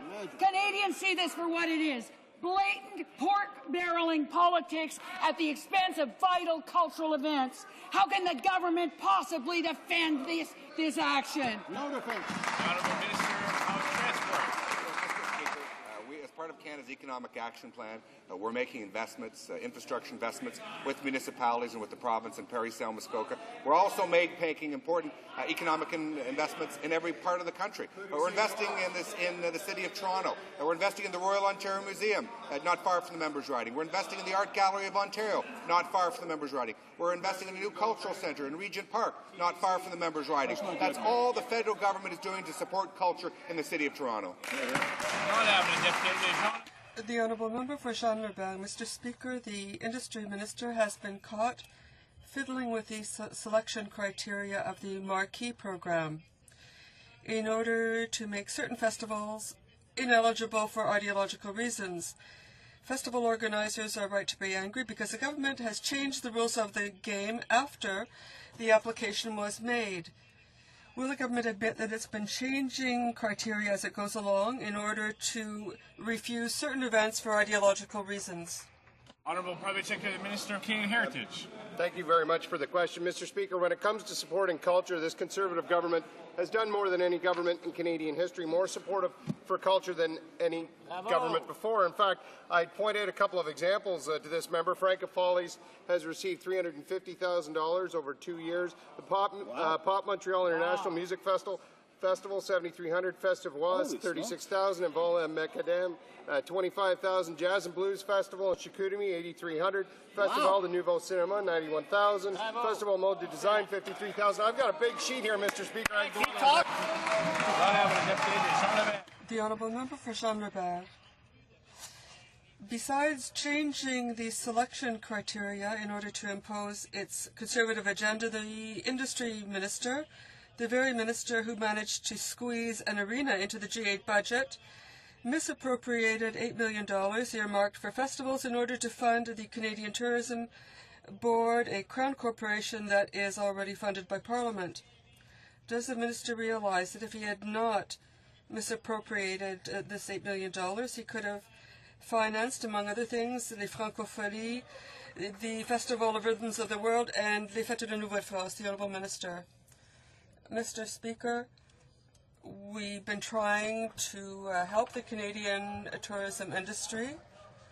The program, our recovery program's objectives over the first year of the program, almost 75% of the funding has gone to major urban centers. And they've also earmarked money for small areas. That's why there are 19 events that will be funded in smaller areas this year. The Honourable Member, Mr. Speaker, while the forestry sector is trying to get over the worldwide crisis, the Quebec and Canadian sectors are experiencing great difficulties. According to an international comparison carried out by PricewaterhouseCoopers, the 5 main Quebec businesses or companies lost $466 million over the last quarter. Why has the government refused to help these companies weather the crisis with measures such as loan guarantees? The Honourable Parliamentary Secretary. Mr. Speaker, we are working with the Government of Quebec, with the forestry industry, to find a short-term, intermediate and long-term solutions. Thank you, Mr. Speaker. The Honourable Member for Saint-Maurice Champlain. Well, we've often made suggestions and they have not taken them, that they are credible. According to international trade, loan guarantees are legal. Foreign governments have taken advantage of the crisis to invest and modernize their forestry industry. As the recovery is being felt, those companies are prepared to conquer new markets. Our companies will leave the crisis weakened, in debt, and unable to take advantage of any new opportunities that arise. Why is the Conservative government refusing to invest? Order. The Honourable Parliamentary Secretary to the Minister of State. One thing is clear, we are working in cooperation with the forestry industry. Imagine, Mr. Speaker, the Liberal NDP coalition and the Bloc. Imagine the head of the Bloc as a Minister for Economic Development Canada, Mr. Speaker. The Honourable Member for Melchick. Mr. Speaker, it looks as though the government's sole-sourced buy of new fighter jets is going to cost at least $16 billion. $16 billion, Mr. Speaker, to create jobs outside this country. At the beginning of this week, reports said $6 billion, then $9 billion, and now it's going to be $16 billion. When Canadians are asked to contain their spending, how can this government justify spending $16 billion without any competition and without any regional development? How could this government not consider even a single alternative? The Honourable Parliamentary Secretary of the Minister of National Defence. Well, thank you, Mr. Speaker, and that is just absolute rubbish from top to bottom. The government has been looking at the next generation fighter capability for many years. In fact, it started with the previous Liberal government. This has been a program that was started by Art Eggleton when he was Minister of National Defence. Everything that we do is going to have economic spin-offs for Canadian industry. That's how every program has been run so far, and that's how this program is going to be run as well. Whatever the Honourable Member for The question is competition, Mr. Speaker. Is our Prime Minister just a puppet on a string for U.S. industry? What about Canadians and what about Canadian jobs? A sole-sourced contract to a U.S. parent company is just plainly unacceptable. Costs for new fighter jets are going up faster than the security costs for the G8, from $6 to $9 to $16 billion. This is the height of incompetence. With a $50 billion deficit, how can the Conservatives justify spending $16 billion without competition? The Honourable Parliamentary Secretary of the Minister of National Defence. Well, thank you very much, Mr. Speaker, and my noisy friend from the Porta Potty Party over there is playing with numbers, and he knows absolutely nothing about which he speaks. The simple fact is, Mr. Speaker, this is a capability that's required by the Canadian forces. It's required of us for our allies. It will give jobs to Canadians. It will give jobs to Canadians by the thousands. Every program that we have done, and frankly, every program that they did when they were in power, every contract that the military does has dollar-for-dollar value back to Canadian industry, back to Canadian jobs, back to the people of Canada. He should get his facts straight. The Honourable Member for Montmanor. Mr. Speaker, 2 years ago today, all parties gathered in this House to recognise and apologise for the suffering of First Nations, Inuit and Métis who have been mistreated and abused in residential schools. It seemed like a turning point, but unfortunately they were merely words from this government. Since then, it's been one failed policy after another. This year, they promised to finally endorse the UN Declaration on the Rights of Indigenous Peoples, but they've changed their minds. Why does this government continue to say one thing and do another when it comes to Canada's Aboriginal peoples? The Honourable Minister of Indian Affairs. Mr. Speaker, au contraire, we not only was that apology made, Mr. Speaker, and it was made by the Prime Minister of Canada after a long, long wait where other parties did not make such an apology. But after that apology, Mr. Speaker, we have made record investments in housing, a record amount of investments in new schools and in education, tripartite agreements across the country, investments in child and family services, Mr. Speaker, from coast to coast to improve the lot of families, and legislation, important legislation, to give more rights to Aboriginal people. Mr. Speaker, in word and deed, we continue to work closely with our Aboriginal people. The Honourable Member for Labrador. Mr. Speaker, the Aboriginal Healing Foundation, which helped thousands of people across the country deal with the legacy of residential schools, has been killed by this government. 134 projects from coast to coast to coast simply abandoned. Aboriginal students receive $2,000 less in educational support than the Canadian average, and they fall further behind. There are more than 8,000 First Nations children in care, and the government ignores their pleas. Where is the hope and promise the apology was to bring? Why the hollow words 2 years ago? The Honourable Minister of Indian Affairs. Well, Mr. Speaker, what I can say, of course, there's quite a bit of nonsense in that statement. But what I can tell you, Mr. Speaker, is not only was an apology made and forgiveness sought in a very sincere way, I think a very historic moment here in the House of Commons and across the country.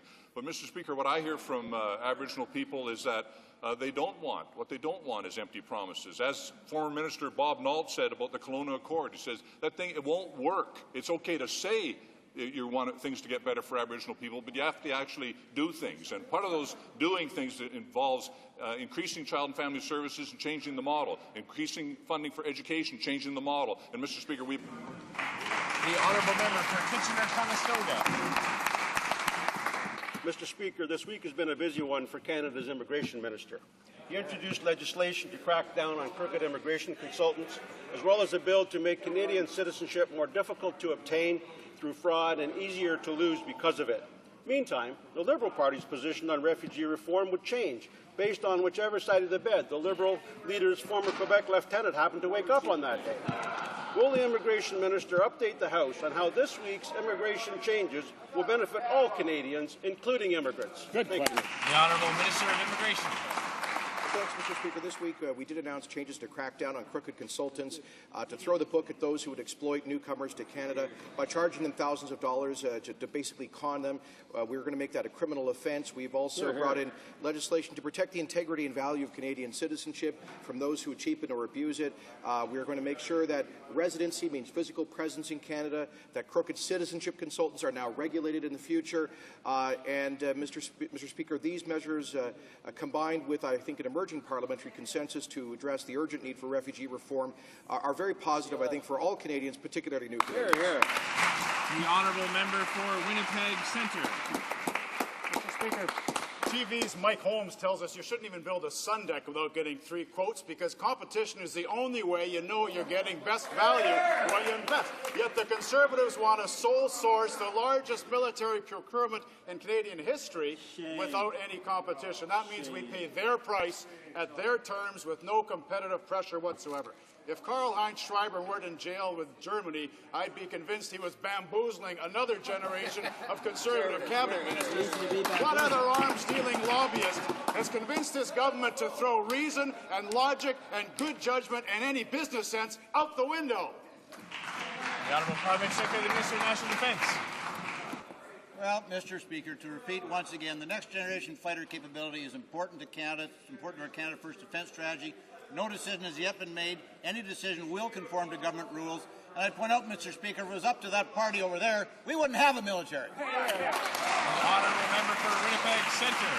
The problem is, Mr. Speaker, as recently as May the 27th, the Minister of Defence stood in his place right over there and guaranteed us there will be an open, and I quote, there will be an open, competitive, transparent process in the purchase of our next fighter aircraft. Yet secret cabinet documents reveal now that the minister has no intention of having an open, competitive competition because the Americans wouldn't like it. Mr. Speaker, a competitive bidding will give us a better plane for a better price and provide better regional industrial benefits. Since when are the Conservatives opposed to a free market? Since when are the Conservatives opposed to free competition? The Honourable Parliamentary Secretary. Well, Mr. Speaker, that member knows absolutely nothing about which he speaks, except I'll point out or maybe ask the question, if it's a secret cabinet document, How did he get it? Did he break the law? And it really can't be much of a secret, Mr. Speaker, if he got the documents. But it said, again, I'll say, Mr. Speaker, the program for the Next Generation Fighter is important to Canada. It's important to jobs for Canadians. The process is going to follow all government rules. And, Mr. Speaker, we're going to get the job done for our Canadian airmen and airwomen and the people that rely on them. The Honourable Member for Rosemont-le-Petit-Patrie. Mr. Speaker, the most recent report from the Uranos Group, which represents 250 Quebec scientists, details the negative impacts that climate change will have on Quebec. Among the problems, they talk about shore erosion, urban warming, and changing stream flow. Is it not time, Mr. Speaker, for the Conservatives to wake up, to open their eyes, and to realize that their bias for oil companies will have disastrous consequences on Quebec's economy? The Honourable Parliamentary Secretary to the Minister of the Environment. That's not true, Mr. Speaker. Canada is a country of unparalleled beauty, and this government, Mr. Speaker, is committed to preserving and protecting the natural environment for this generation and coming generations.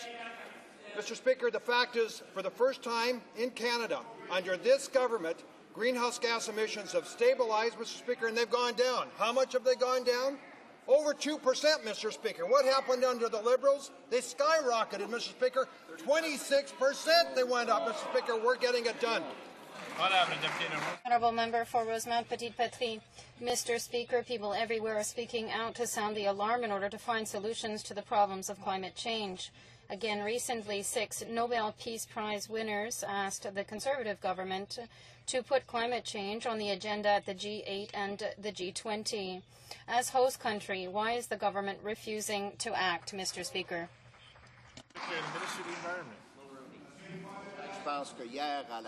I think that yesterday the member was unable to understand the answer, but the leader of the bloc asked the question, and the Prime Minister was able to respond in saying that, notwithstanding the fact that obviously we're talking about the G8, which is an economic meeting, nevertheless, there will be a number of other subjects that will be addressed and discussed. The Prime Minister met with President Calderon, and like the Prime Minister mentioned yesterday, this subject will be discussed.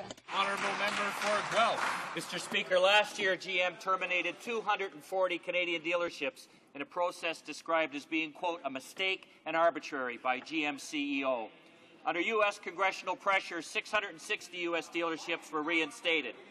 Guelph's Robinson Pontiac Buick, cited by GM for over 100% sales efficiency in 2009 and having just spent $2 million on upgrades at GM's request, is being closed for no good reason.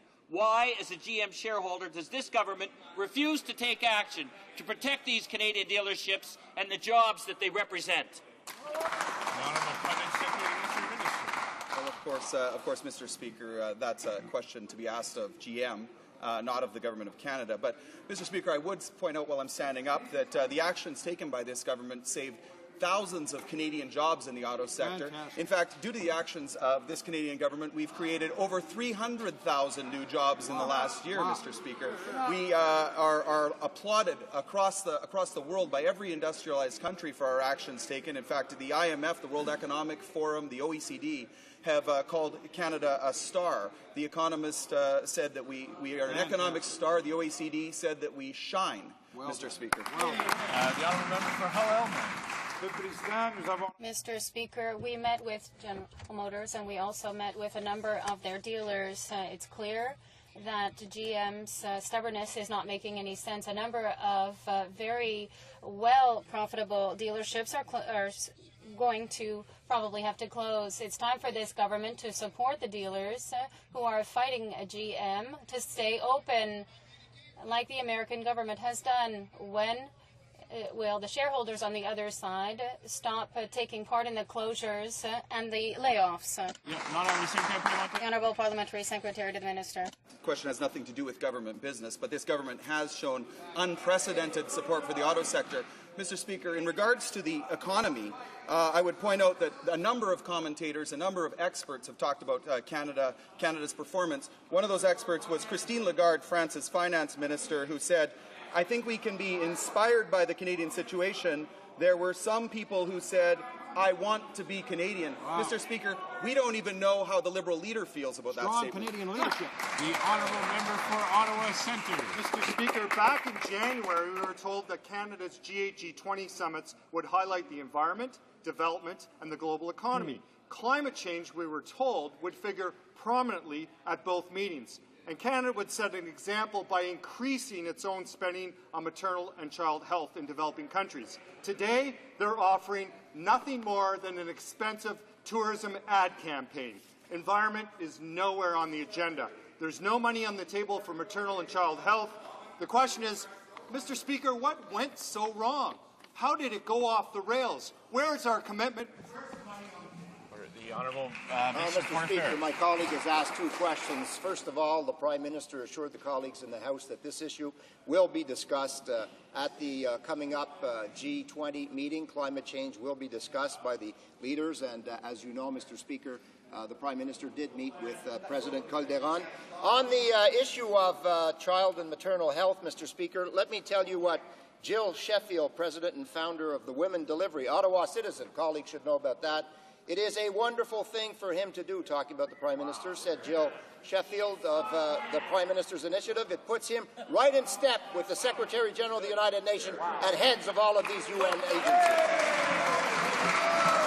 The Honourable Member for Burnaby, New Westminster. After 6 months of stonewalling, the NDP forced the release by this government of a withheld report on Colombia. Now, in addition to the systematic killings of labour activists, Aboriginal people, African Colombians, and human rights advocates by government forces, we now find out about the systematic targeting of lesbian, gay, and bisexual community leaders. We mourn their deaths. Why did this government hide this information, and why are they rewarding the Colombian regime for murder of lesbian, gay, and bisexual community leaders? The Honourable Minister of Foreign Affairs. Mr. Speaker, this is a draft report. It was never completed, nor was it publicly released by its authors. This draft report was prepared over 2 years ago by Conflict Analysis and Resource Centre for the United Nations Office of the High Commissioner on Human Rights. It was not written by or prepared by or for the Government of Canada. Canada supports the continued improvement of human rights in Colombia, which is why the Canadian-Colombia Free Trade Agreement and the Labour Side Agreement contain strong and enforceable provisions to protect and promote human rights. The Honourable Member for Simcoe North. Mr. Speaker, our Conservative government has been working hard on improving Canada's retirement income system. First, we're improving federally regulated pension plans. Then, because nearly 90% of pension plans are provincially regulated, we're working with our provincial and territorial partners to come up with pan-Canadian solutions. Both levels of government are listening to the ideas of everyday Canadians on how we can make our pension plan and system better for all retirees. Will the Parliamentary Secretary please inform the House on the next steps we're talking about to strengthen Canada's retirement system?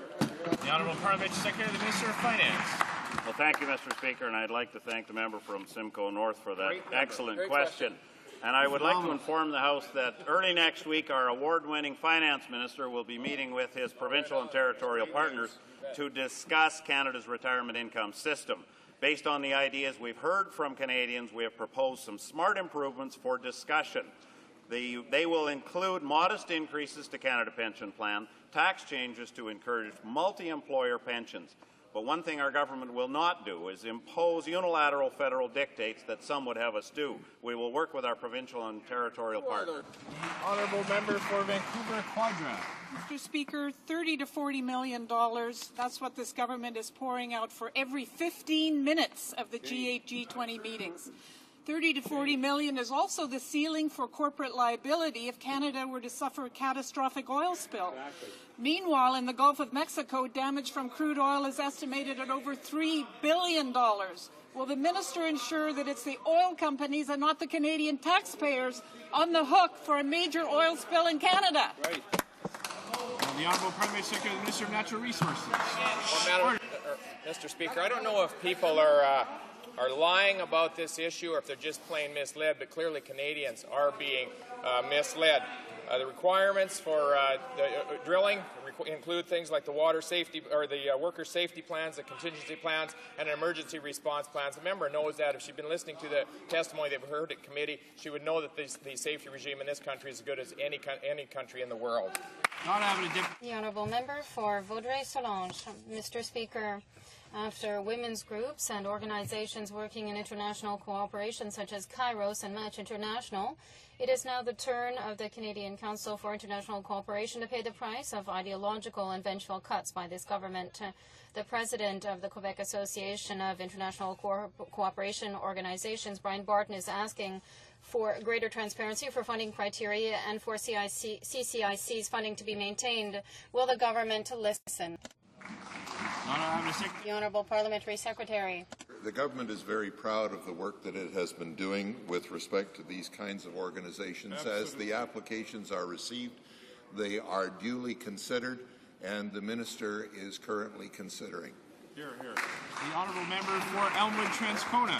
Thank you, Mr. Speaker. The overland flooding caused by extraordinary rainfall in Manitoba 2 weeks ago wreaked havoc in some areas of my own riding, such as South Transcona, as well as other parts of Winnipeg, Brandon, and communities across the province. Following the substantial rainfall, the provincial government immediately announced they would provide assistance to homeowners affected by this natural disaster. But still no word from this government, Mr. Speaker. Will the Conservatives provide federal support to these families in need? The Honourable Parliamentary Secretary, the Minister of Public Safety. Well, Mr. Speaker, the member opposite should know that there is a plan in place. It's a federal-provincial agreements are in place, and when all of those agreements are followed, then certainly the federal government is involved. We don't get involved without the province taking on its responsibility first and then dealing with the federal government. The Honourable Member for Cumberland, Colchester, Musquodoboit Valley. Mr. Speaker, the NDP House leader has stated in an interview that she believes the Israeli occupation began in 1948. That is the same date as the creation of the State of Israel. She also says she supports the campaign of boycott, divestment, and sanction against the State of Israel. Now, Warren Kinsella, a senior Liberal, says he believes there's not much that divides the Liberal-NDP coalition. Would the Parliamentary Secretary to the Prime Minister please respond to these outrageous statements?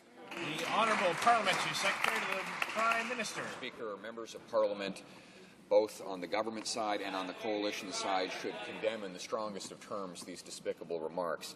It was our government, under the leadership of this Prime Minister, that was the first in the world to cut off international aid to the Hamas regime in Gaza, the first to announce it would not participate in the Durban Hate Festival. Other countries later followed.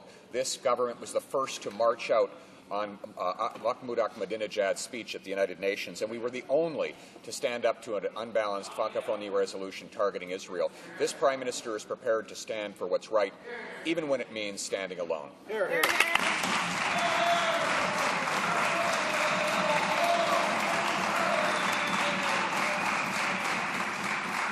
That concludes question period for today. Tabling of documents, dépôt des documents, the Honourable Minister of Foreign Affairs. Yes, thank you, Mr. Speaker. Monsieur le Président, conformément. Mr. Speaker, in accordance with paragraph 32 of the order, I have the honour of tabling in both official languages the report entitled Canada's Engagement in Afghanistan Quarterly Report to Parliament for the period of January 1st to March 31st, 2010. Of documents, dépôt des documents. Introduction of government bills. Statements by ministers. The Honourable Minister of Indian Affairs. Thank you, Mr. Speaker. Mr. Speaker, today I rise to once again give honour and pay tribute on behalf of the Government of Canada to the tens of thousands of Aboriginal children who were isolated from their families, traditions and cultures by the Indian residential school system. On this, the second anniversary of the Prime Minister's truly historic apology. In fact, that apology stands as one of the pivotal moments in the journey to reconciliation between Aboriginal and other Canadians. The story of the residential schools tells of an education policy gone badly wrong. But going forward, our government is working with all willing partners to strengthen and reform education and to support student success and provide greater hope and opportunity. Next week, I will attend the first of 7 national events being held by the Truth and Reconciliation Commission. As noted recently by Mary Simon, President of ITK, The only way you can have reconciliation between Aboriginal peoples and other Canadians is to understand each other's cultures. This first event of the TRC and the ones to follow represent significant opportunities in that journey toward reconciliation. And I would strongly encourage all Canadians to take part in this and other initiatives being held across our country as we move forward together on reconciliation. To quote the Prime Minister, Mr. Speaker, the burden of this experience has been on your shoulders for far too long. The burden is properly ours as a government and as a country. Mr. Speaker, thankfully the era of positive change is upon us. The federal government is working in close partnership and collaboration with First Nations, Métis and Inuit to help forge a new, strengthened relationship between Aboriginal people and other Canadians. On this, the anniversary of the historic statement of apology to former students of Indian residential schools, we must commit ourselves anew that in word and deed we are not simply making up for past wrongs, we are going to make sure, and we are making sure, that the future is bright for all Canadians. The honourable member for Labrador. Thank you, Mr. Speaker. I rise today to honour all the grandmothers and grandfathers, the young and the old, to acknowledge the pain and struggle of generations of my Indigenous brothers and sisters.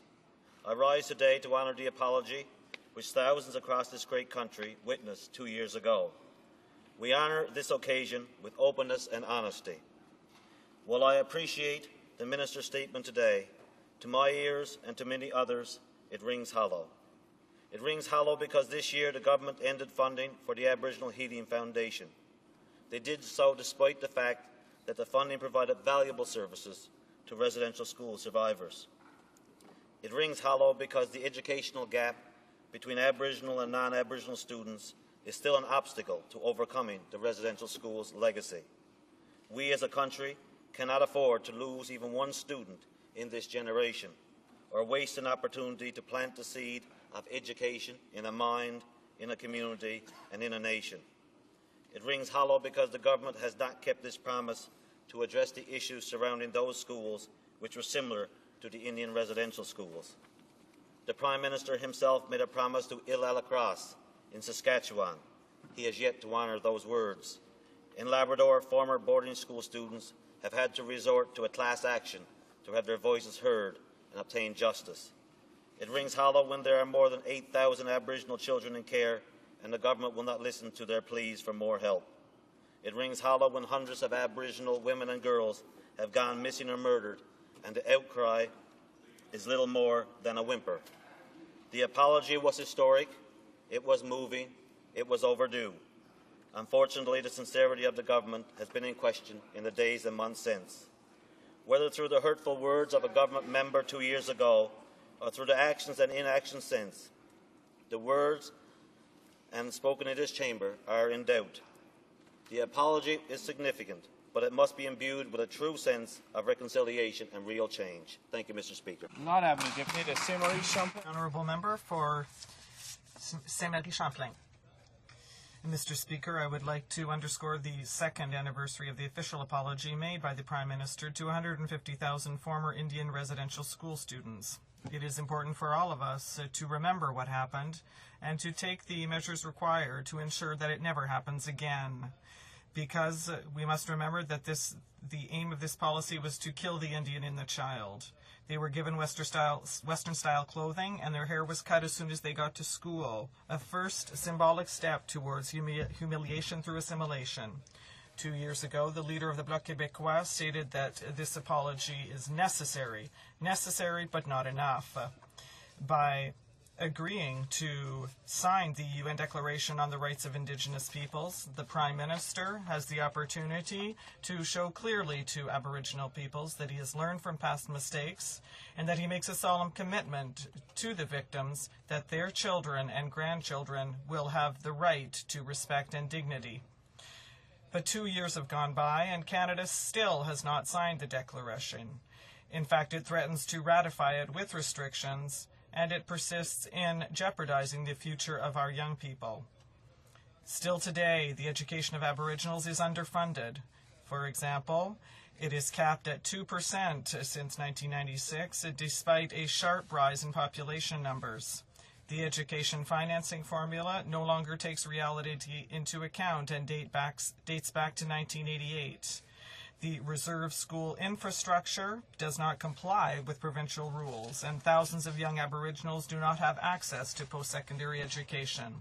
The government's reconciliation efforts depend on an unconditional signature on the bottom of the UN Declaration and on an increase in funding for Aboriginal education in order to ensure them a brighter future. Thank you, Mr. Speaker. Member for Winnipeg Centre. Speaker, I believe the social conditions of Canada's Indigenous people are the greatest failure of a great country, and it is important to acknowledge the significant role the Indian residential schools played in shaping these conditions. Today we mark the second anniversary of the Prime Minister's apology on behalf of all Canadians for the lasting and damaging impact this policy had on Aboriginal culture, heritage and language, and for failing to protect generations of children from abuse and neglect. The apology of June 11, 2008 was genuine and sincere, and I was proud of my government as it was delivered. But it was also a moment that raised expectations. For an apology to have meaning and weight, it must be offered, accepted, and include efforts made to remedy the offence that gave rise to the apology to the greatest extent possible. It now falls on us to ensure that we meet those expectations by putting meat on the bare bones of the apology of 2 years ago. We must commit ourselves to concrete actions so the next generation of Canadians does not have to apologize for the failure of this one to provide equal opportunity and a better quality of life to First Nation, Métis and Inuit people. Next week, the healing process takes another historic step as former students of the residential schools are invited to have their stories heard at the Truth and Reconciliation hearings in Winnipeg. This will be a difficult, painful, and will take great strength and courage, and our best wishes and support go out to all those who participate, as both sides will surely benefit from this open and honest process. In the words of the Prime Minister, there is no place in Canada for the attitudes that inspired the Indian residential schools to ever again prevail.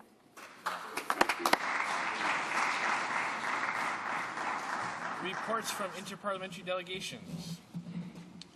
Présentation de rapport. Presenting reports from committees, the Honourable Member for Jean-Lebert.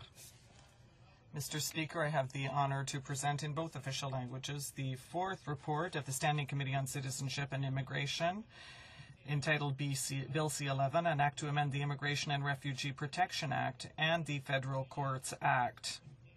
The committee has studied this bill and has decided to report to the House with amendments. Thank you, Mr. Speaker. The Honourable Member for Cumberland, Colchester, Musquodoboit Valley. Mr. Speaker, I have the honour to present in both official languages the second report on the Standing Committee on Environment and Sustainable Development in relation to the order amending Schedule 2 to the Canada National Marine Conservation Areas Act, together with a report to Parliament Guayhanas National Marine Conservation Area, Reserve and Haida Heritage Site. Mr. Speaker, it's my intention to seek unanimous consent to the House to concur in this report later today. Presenting reports from committees. Introduction of private members' bills. Ms. Charlton, seconded by Mr. Donnelly, moves for leave to introduce a bill entitled An Act to Amend the Income Tax Act, In-Home Care Relative. This motion is deemed adopted. The Honourable Member for Hamilton Mountain. Mr. Speaker, I'm pleased to rise in the House today to introduce legislation that was first brought to my attention by my good friend Judy Washley-Solis, the former MP for Winnipeg North, who along with her advisor Chuck Brabazon did all of the heavy lifting to make the bill's tabling possible today. I'm proud to stand on their shoulders and sponsor this initiative through the legislative process because it will make a profoundly positive difference for the thousands of Canadians who are the primary caregivers for their spouses. Let's look at the bill. My bill will bolster the family income of persons living with disabilities by extending the caregiver tax credit to the spouses of persons with disabilities. It is outrageous that spouses are excluded from a tax credit for which almost every conceivable relative of a person living with disabilities can apply, including a child, grandchild, brother, sister, niece, nephew, aunt, uncle, parent, or grandparent. Not included is the one person who is most likely to provide care on an ongoing basis, the spouse. That is patently unfair and undervalues the caregiving that spouses provide every day of every week of every year. A quarter of Canadians provide informal care to a family member or friend with a serious health problem every year. More than 75% of these caregivers are women. The Canadian Caregiver Association estimates that caregivers contribute $5 billion of unpaid labour per year to the healthcare system, which represents an enormous savings to federal and provincial governments. Making spouses eligible for the caregiver amount is a small step forward. It will send a strong signal that the federal government recognizes the exceptional contribution that spouses make as caregivers and provides a new support for them to help a loved one who is in need of care to live with dignity and as much independence as possible. Thank you, Mr. Speaker. Ms. Charlton, seconded by Mr. Donnelly, moves that the bill be now read a first time and be printed. This motion is deemed adopted. First reading of this bill, première lecture de ce projet de loi. When shall the bill be read a second time? At the next sitting of the House. Introduction of private members' bills. Première lecture de projet de loi. First reading of Senate public bills. Motions. The honourable member for Cumberland, Colchester, Musquodoboit Valley. Mr. Speaker, there have been consultations, and I believe that you will find the unanimous consent of the House to concur in the second reading report of the Standing Committee on Environment and Sustainable Development tabled earlier today. Does the honourable member have unanimous consent for his motion? Agreed. What's that? The honourable member for Highlander, point of order. It might be the interpretation, but this is not the second reading. This is the second report, right? Yes, it's the second report. So does the honourable member have unanimous consent? Agreed. I declare the motion carried. Adopted. Motions. Motion. Presenting petitions. Présentation des pétitions. The honourable member for Edmonton Centre. Thank you, Mr. Speaker, and I've got 4 petitions, 3 of which are from the citizens of Canada who want to draw attention of the Government of Canada to their extreme concern with the increase in violent assaults against public transit, school bus, paratransit, and intercity bus workers across Canada. Not only are these operators at risk when assaulted, but so too are the passengers who place their faith in the operator to transport them safely to their destinations. Therefore, the petitioners request that the Minister of Justice and Attorney General of Canada amend the Criminal Code to recognize the growing incidents of violence against public transit, school bus, paratransit, intercity transit operators affecting their safety and that of the travelling public in Canada in the same fashion that peace officers are recognized in the Code. The 4th petition, Mr. Speaker, is on behalf of the citizens who want the Government of Canada to support a universal declaration on animal welfare, given that there is scientific consensus and public acknowledgement that animals can feel pain and suffering, that over 1 billion people around the world rely on animals for their livelihood, and that animals are often significantly affected by natural disasters and yet are seldom considered during relief efforts and emergency planning. They, the undersigned residents of Canada, petition the Government of Canada to support a universal declaration on animal welfare. Thank you, Mr. Speaker. Presenting petitions, the honourable member for Dartmouth Cole Harbour. Thank you, Mr. Speaker. I have the pleasure to present 2 petitions today from mainly Ontario and from Quebec. These are from postdoctoral students, and they're highlighting one of the real flaws of the recent budget, which is that the exemption for postdoctoral students was eliminated. They point out that this will create strong disincentives for junior researchers at the beginning of their careers and discourage the retention of highly qualified recent PhD graduates within Canada. It makes no sense at all, in their view, that when we want to encourage research and innovation and bring and keep researchers here, that this exemption was taken out. It's going to be harmful, and they think at the very least that the government should have consulted with them and other stakeholders before going forward with this. So I have the pleasure to present this, as I have on other occasions. Mr. Speaker, thank you. Presenting petitions. Présentation du pétition. L'honorable député de Vaudreuil-Soulanges. Honourable member for Vaudreuil-Soulanges. Mr. Speaker, I received a response to a petition from the Minister of Foreign Affairs where it says that Canada recognizes the right to participate and consult. I have citizens from my riding and throughout Quebec who have signed a petition, and they received information on it from different countries where certain mining companies organize consultations that are often floated.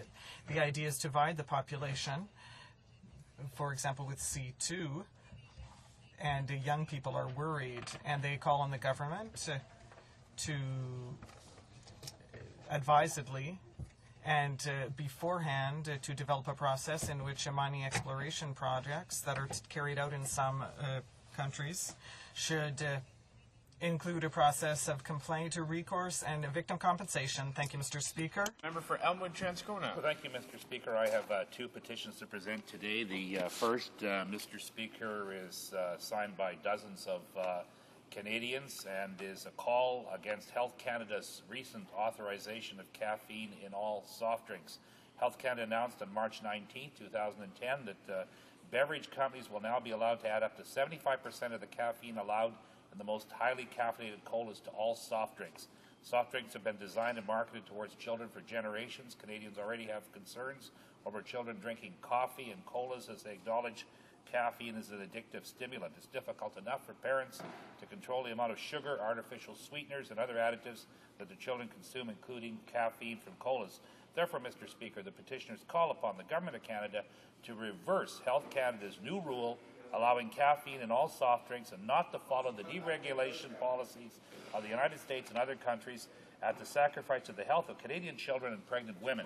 Now, Mr. Speaker, my second petition, signed by dozens of Canadians, is a call on the Canadian government to match funds personally donated by the citizens of Canada for the victims of the Chilean earthquake. On February 27th, Mr. Speaker, 2010, an 8.8 magnitude earthquake occurred in southern Chile.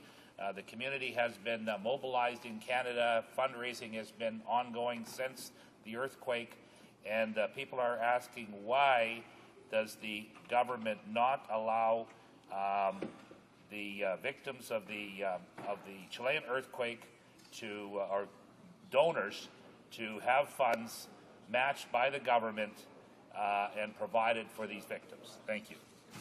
Presenting petitions, the Honourable Member for South Surrey White Rock Cloverdale. Mr. Speaker, I have two petitions to present today. The first one is from those condemning the Chinese communist regime from organ harvesting of Falun Gong petitioners. They call upon the government to help stop these atrocities, and they urge the Chinese regime to end the prosecution of Falun Gong and release all Falun Gong petitioners immediately, and also to take active measures to help stop the mass killing and organ harvesting of Falun Gong practitioners. The second petition is put forward by constituents and Canadians who are concerned about child pornography and victimization. And they call upon Parliament to protect our children by taking all of the necessary steps to stop the Internet as a medium for the distribution of child victimization. Thank you, Mr. Speaker. Presenting petitions, the Honourable Member for Mount Royal. Mr. Speaker, on the eve of the one-year anniversary of the fraudulent Iranian election, I'm pleased to table a petition with hundreds of signatures from across Canada collected by the Holy Blossom Temple, Ours of Canada, Moona Women, and Bet Minyan Toronto, among others, calling upon the government to act against the Iranian regime's clear and present danger to international peace and security, and increasingly and alarmingly to the Iranian people. In particular, the petition urges the government to combat the Iranian fourfold threat: the nuclear threat, the threat of state-sanctioned incitement to genocide, the threat of state-sponsored terrorism, and the threat of massive domestic repression. Urges the government to enact the Iran Accountability Act to prevent Iran from achieving nuclear arms, to hold President Ahmadinejad and Iranian leaders to account for violating the prohibition against incitement to genocide and the Genocide Convention, and to support Interpol arrest warrants against Iranian leaders implicated in terrorist acts against the AMIA in Argentina. On the anniversary of this fraudulent election, we stand in solidarity with the Iranian people, remember Neda and those like her who have lost their lives and continue to suffer at the hands of this repressive regime, and commit to action as set forth in this petition. Thank you, Mr. Speaker. Presenting petitions. Présentation des pétitions. Questions on the order paper. The Honourable Parliamentary Secretary to the Minister of Canadian Heritage. Mr. Speaker, I ask that all questions be allowed to stand. Is that agreed? Agreed and so ordered.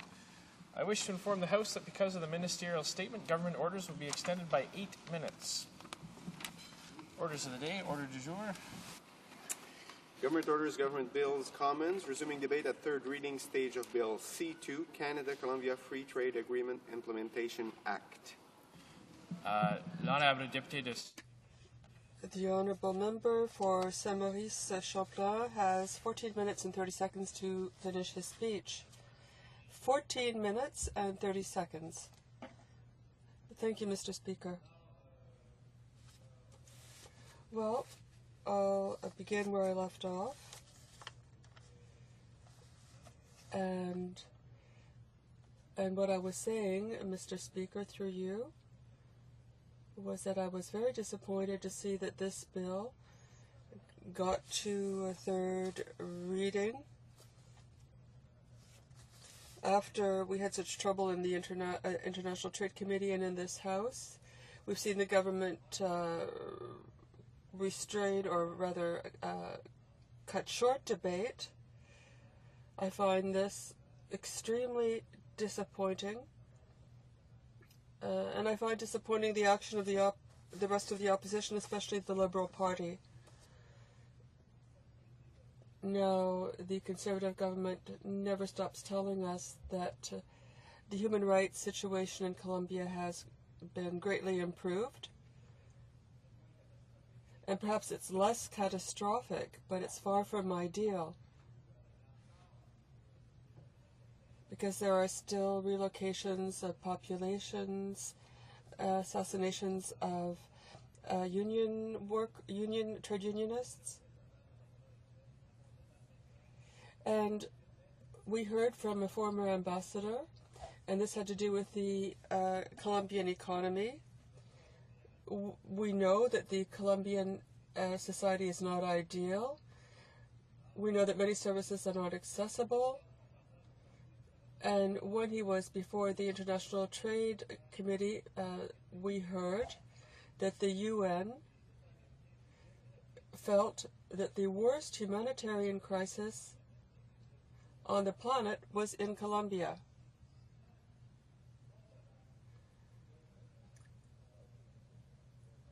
So we see a government pushing with measures like time allocation, that it's cutting short debate on certain bills, and they've done so with the support of the Liberals, not with the support of the Bloc. And we will continue opposing this, and we want to make sure that the people of Quebec and Canada know that this is an unacceptable agreement when it comes to human rights. Conservatives and Liberals on the International Trade Committee often say, we were there on the ground. I was not a member of the committee at the time, but they say that when they were there, they saw that things had improved and things were going well. Workers' rights were improved. There were fewer relocations of populations. Now that is one version of things, but it's very difficult to understand that there are other people who say quite the contrary. How is it that people who are just as credible tell us through their testimony that the situation has not improved that much, and that it's impossible that Canada, which used to be recognized as a society which was on the avant-garde of respect of human rights,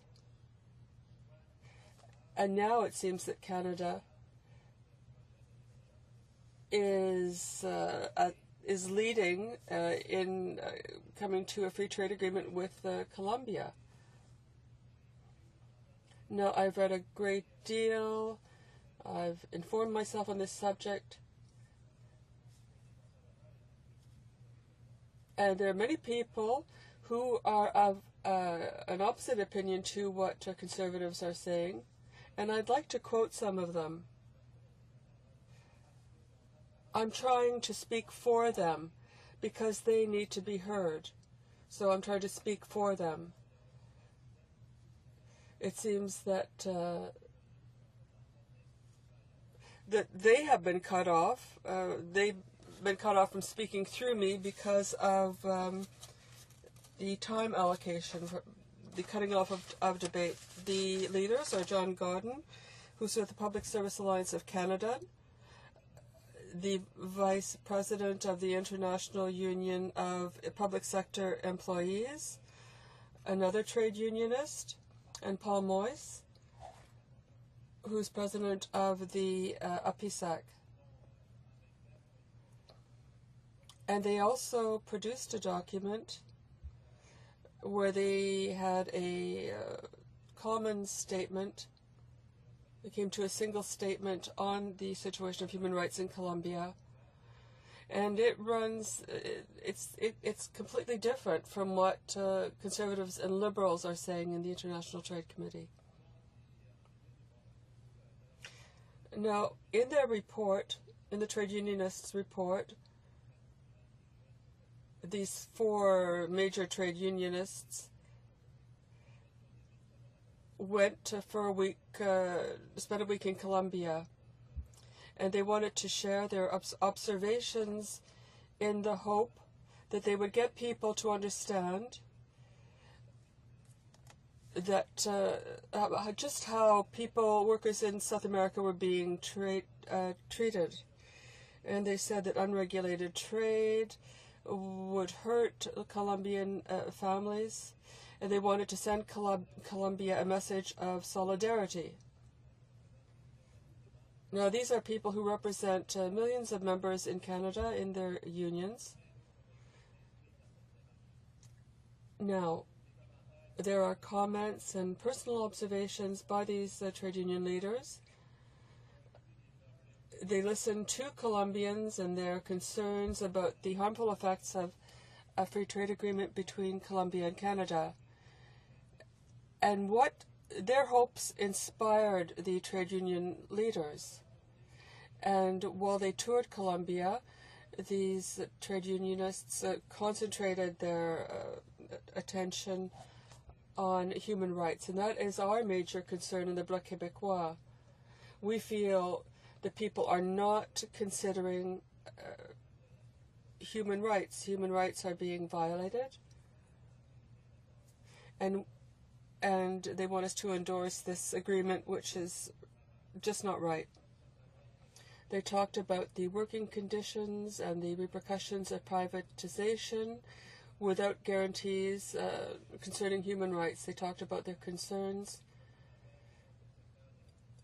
with various representatives of Colombian society, including the Minister of the Interior, ambassadors, leaders of a major workers' union, members of the opposition parties, leaders of an indigenous group, groups representing Afro-Colombians and displaced persons, as well as journalists and ordinary citizens.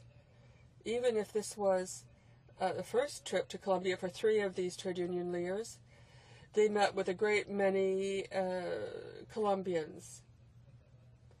And they had been working in solidarity with the unions there for some time. And this within the context of projects funded by their Solidarity Fund. Now, why did they travel to Colombia? Well, they wanted to follow up on another trip to Colombia, or a video by others who had shown just how detrimental this sort of thing would be for workers, how detrimental a free trade agreement would be. And this was when the bill was still had just been introduced. All Colombians, especially given the horrifying situation of human rights, made it such that the trade union leaders learned that more trade unionists had been assassinated in Colombia than anywhere else in the world. And they wanted to show solidarity with the trade unions in Colombia and the people of Colombia, and wanted to denounce the situation in Colombia since the election, or the coming into power of President Uribe. Many times they heard the trade unionists were asked to be the voice of the Colombian people, and we know that President Uribe has continued to refuse to guarantee trade unionist protection. So that's basically what these people said. what they said, in essence,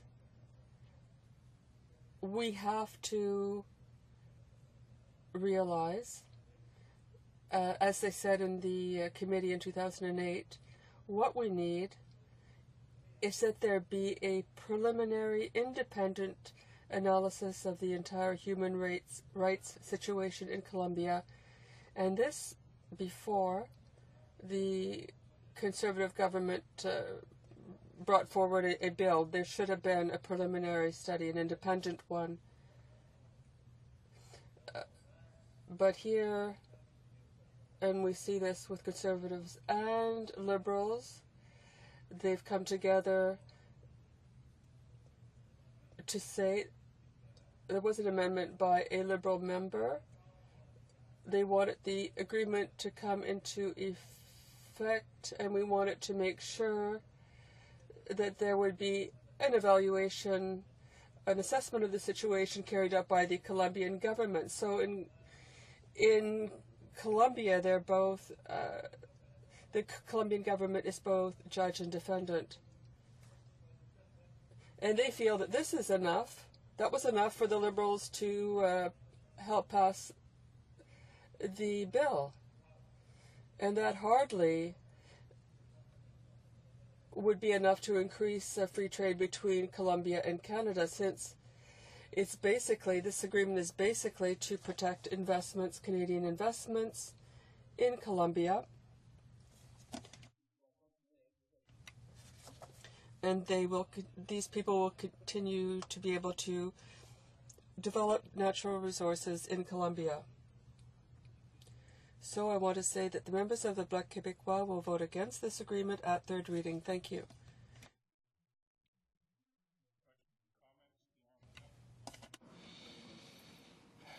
South Shore St. Margaret's. South Shore St. Margaret's. Thank you. Thank you, Mr. Speaker.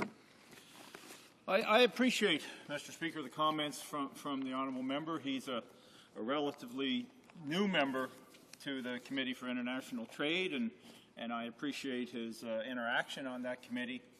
However, I'm sure he read over, previous reports from the committee and studies, and therefore he would be well aware, like he said in his statement, that there was no preliminary study on this bill.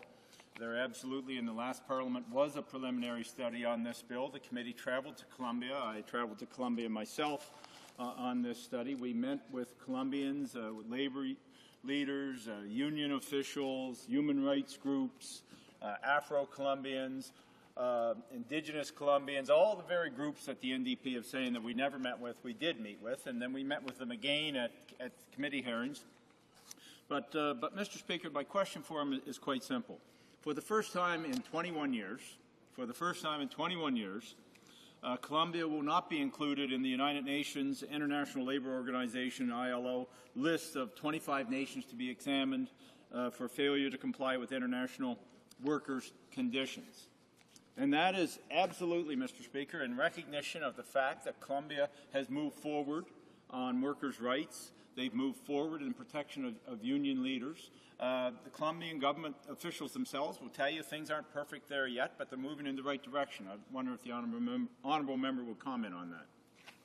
Le député de Saint-Maurice. The honourable member for Saint-Maurice-Champlain. Thank you, Mr. Speaker. Well, from what I understand of the question and comment of the member, statistics are often made to prove whatever we want. And when I was speaking earlier, I said that I wasn't there on the Committee of International Commerce at the time. But what I would say to him is that there are always two sides, two versions. The Conservatives have their version of the situation. The Conservatives and the Liberals have their version.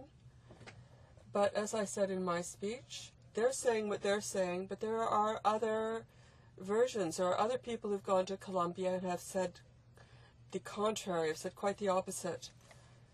And they seem to be saying that the situation isn't as rosy as they're depicting it. and that there are still assassinations, there are still displacements of whole populations, and they are still helping to protect the extractive industry. Now, we in the Bloc Québécois are not against free trade agreements, but this one we will oppose. Now, there are two versions of the situation, and what we're saying is that when you're not sure, when there's a doubt, then you abstain from acting. And we feel there should have been a preliminary study. Thank you, Mr. Speaker. And the fact of the matter is that regarding the United States-Colombia Free Trade Agreement, which was signed 4 years ago in 2006 under the Bush administration, to this day it's still sitting in the Congress of the United States, and they are in no hurry whatsoever to pass that agreement.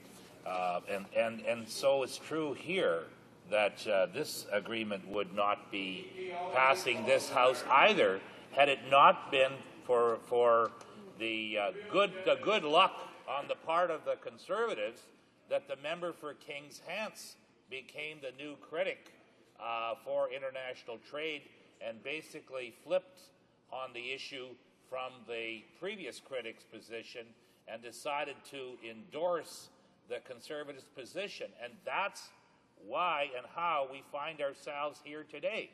We would be no further along the path than they are in the United States had it not been for the change in Liberal leadership and the change in Liberal critics, which moved their position on international trade to the right in line with the Conservatives' own position on foreign trade.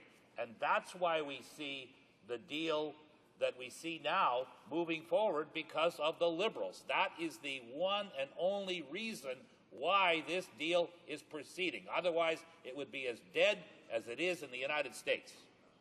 In the United States, you know it. The deputy said the honourable member for Saint Maurice Champlain. Thank you, Mr. Speaker.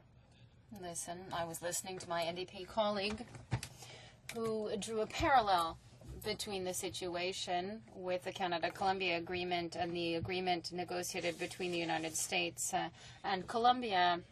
And he reminded us that there are responsible people in the American Congress who said, well, before we go any further with this agreement, there were negotiations. At the same time, we have to be very objective and look at the situation with regard to human rights in Colombia.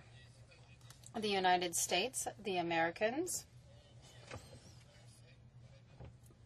put the brakes on in this regard, and they have not yet, even though they've negotiated the accord, they haven't ratified it in the American Congress because they realized that it would be giving a kind of green light or accreditation to the Colombian government with regard to its attitude in not ensuring that human rights are respected in its own country. I think that we can congratulate the American government for its proper management of the situation, because it is able to raise objections with regard to a country such as Colombia, which is considered by many to be one of the worst in the world. the member for Elmwood Transcona. Mr. Speaker, and the Conservative member wants to argue with me about whether or not the American Congress is prepared to entertain moving this agreement forward. And I don't know who he's been talking to in the United States, but certainly the member for Kings Hants and myself were part of the U.S.-Canada visitation program back on February 19th and 20th.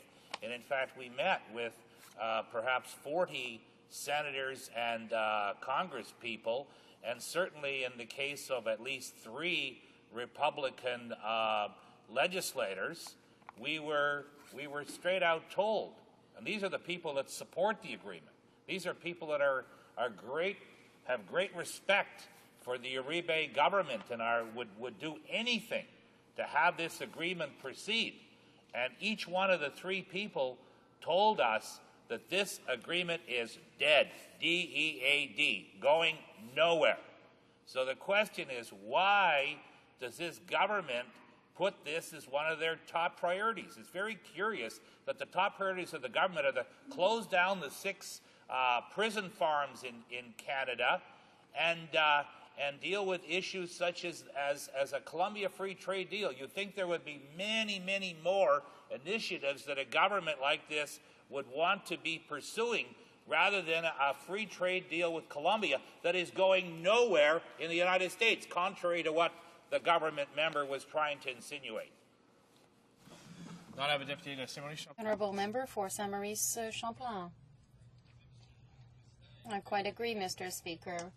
I think that the member has just drawn a parallel that is quite interesting once again, and it helps us to realize that what the United States are doing is really do an in-depth, objective analysis of the situation of what is happening in Colombia.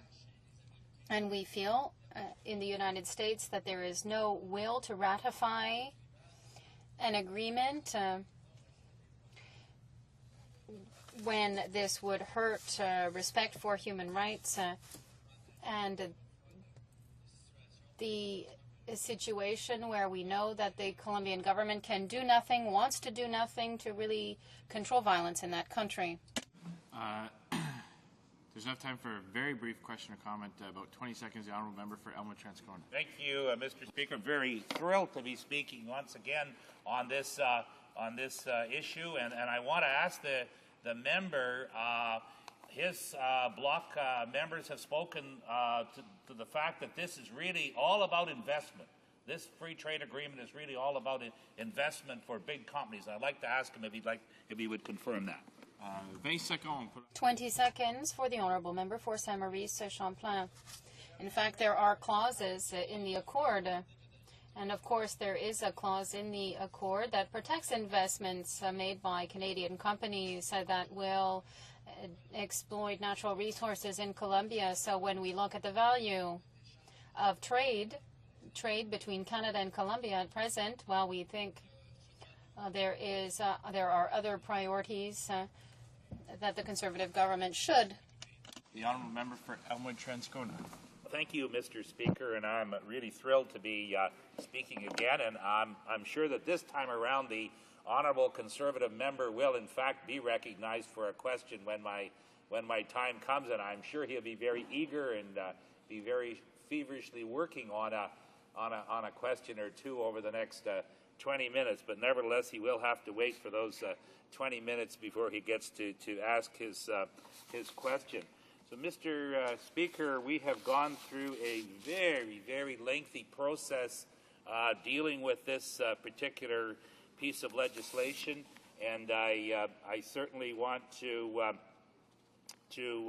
compliment our critic for his efforts, just enormous efforts over the last year or so on this issue. The member for Burnaby New Westminster has been tireless in his efforts to stop this free trade agreement, and at the end of the day, it took the combined coalition of the Conservative government and the Liberal opposition to crush his efforts, and they did it in a very unsavory way at the end of the day.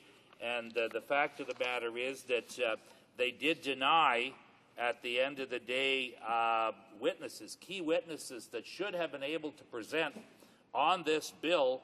Many key witnesses from Colombia, as well as Canadian and Colombian trade unions, were denied the right to appear at the committee, including, Mr. Speaker, the CLC, which represents 3.5 million people, workers, the National Union of Public Employees, NUPCI, one of Canada's largest unions with over 340,000 members, was refused, and several other organizations were cut out of the process by this unholy alliance between the government and their Liberal servants on this in this case. And I only have to look back to 2 years ago historically to see that there was a point at which the Liberal Party was on side, more or less, on this in terms of opposition to this Canada-Colombia Free Trade Agreement. Under the previous leadership and the previous critic, they were in agreement to have an independent human rights study, which is what has been demanded, and in fact still is demanded as something that is absolutely necessary in this process. And as soon as the Liberal Party changed leaders and the leader changed the critic, all of a sudden the position of the Liberal Party on Colombia Free Trade Deal turned right in line with that of the Conservatives. So the Conservatives received a bit of a gift because they knew that this deal was dead. They knew this deal was as dead as the Colombia-U.S. deal in the United States. And let's deal with that for a moment. The George Bush administration signed the agreement with Colombia and the United States in 2006, 4 years ago. And the Congress, to this day, has still not ratified that deal. And we were there. The member for Kings Hants and I were in Washington on February the 19th and 20th, meeting with up to 40 individual congresspeople and senators. And while we didn't include this item on our agenda, we let them bring it up. And there were at least 3 Republicans, not Democrats, but Republican Congress people in the States who said, we love Uribe. We love the Colombian-U.S. free trade deal, but it is dead. It will never make it through the Congress in the United States. It's very sad, but it will never happen. So why the Conservative member opposite clings to this hope that somehow passing it here in Canada is somehow going to revive it in the United States, maybe that's the government's intention here, to basically show, in their own minds, show leadership and pass the Canada-Colombia Free Trade Deal, ratify it, so that then it will be an example. Perhaps that's the strategy here, that then they can go to the United States Congress and say, well, see, you know, Canada did it, and we should follow suit. But certainly this is, and we've argued all along that this is the absolute wrong way to be dealing with free trade, particularly with a country like Colombia. And as I'd indicated before, this deal was dead in this House in terms of ratification until single-handedly the member for Kings Hants resurrected the whole process, through some late-night partying with the Colombia leadership, and I think he claimed he was dancing till the sun rose, but he got a signature on an amendment which he felt was going to make the agreement fly. And of course the Conservatives were only too willing to go along with this because they had nothing to lose. They were going nowhere without the member for Kings Hants, and he saved them. And he has brought in an amendment, and the amendment essentially is that the Colombian government is going to provide its own human rights annual reports, but that it's going to make up itself. Now, isn't that sweet? That's the bar. That's the standard to which the Liberals are prepared to hold the Colombian government. Essentially, it's basically giving full trust and faith in the Colombian government to police themselves. So I would say that it's going to be business as usual in Colombia. There's no real incentive now for the Colombian government to clean up his act in terms of human rights. Not at all, because we, at least before we ratify the free trade deal, had at least the power over the government to be able to say that unless and until you can show that you have changed your approach and you've cleaned up human rights abuses in your country, we will not ratify this agreement. Well, what have we done? We've just simply laid down. We've just given up, rolled up the white flag, and we have now said we are going to ratify the agreement regardless of what happens in Colombia, and you can come up with your own little annual report and self-assess your progress in human rights.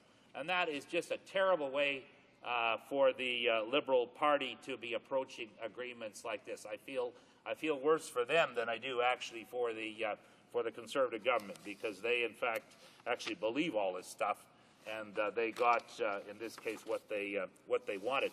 Now, Mr. Speaker, many speakers, and it's been pointed out that we've had more speeches than speakers in our caucus here. The government was up saying we have, 40 people speaking, and we only have 36 in our caucus, and I have no idea where the government member gets his math and how he does his math.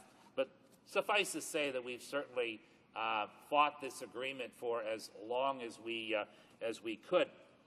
But in terms of the actual trade with Canada and Colombia, and I think people would have to wonder why this agreement is of such high priority to the government when you realize that in 2008, Mr. Speaker, two-way merchandise trade between Canada and Colombia totaled more than $1.3 billion. So, we've always said there is trade with Colombia. There always has been trade with Colombia. There always will be trade with Colombia. There's just no reason to implement a free trade agreement. The Canadian merchandise exports to Colombia totaled $703.8 million in 2008. Major exports include agriculture goods such as wheat, barley, lentils, as well as industrial products, paper products, and heavy machinery. Canadian merchandise imports from Colombia totaled $643 million in 2008. Major imports consisted of coffee, bananas, coal, sugar, and flowers.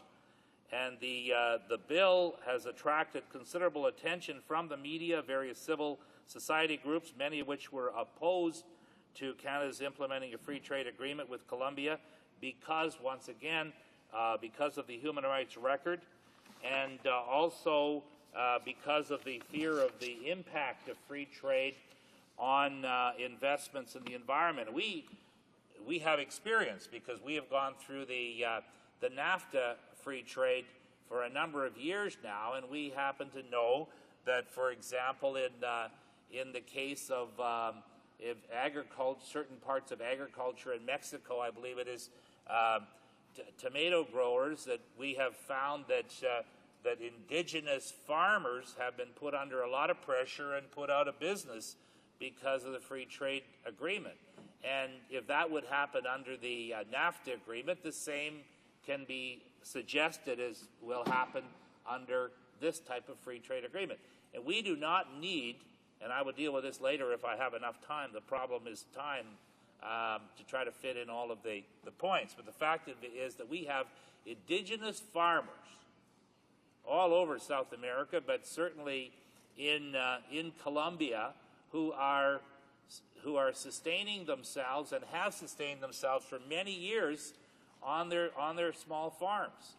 And what a free trade will do is it will flood the market with imported foreign food and put these farmers out of business. And that, Mr. Speaker, is what happened in Mexico, and that is not good for the long-term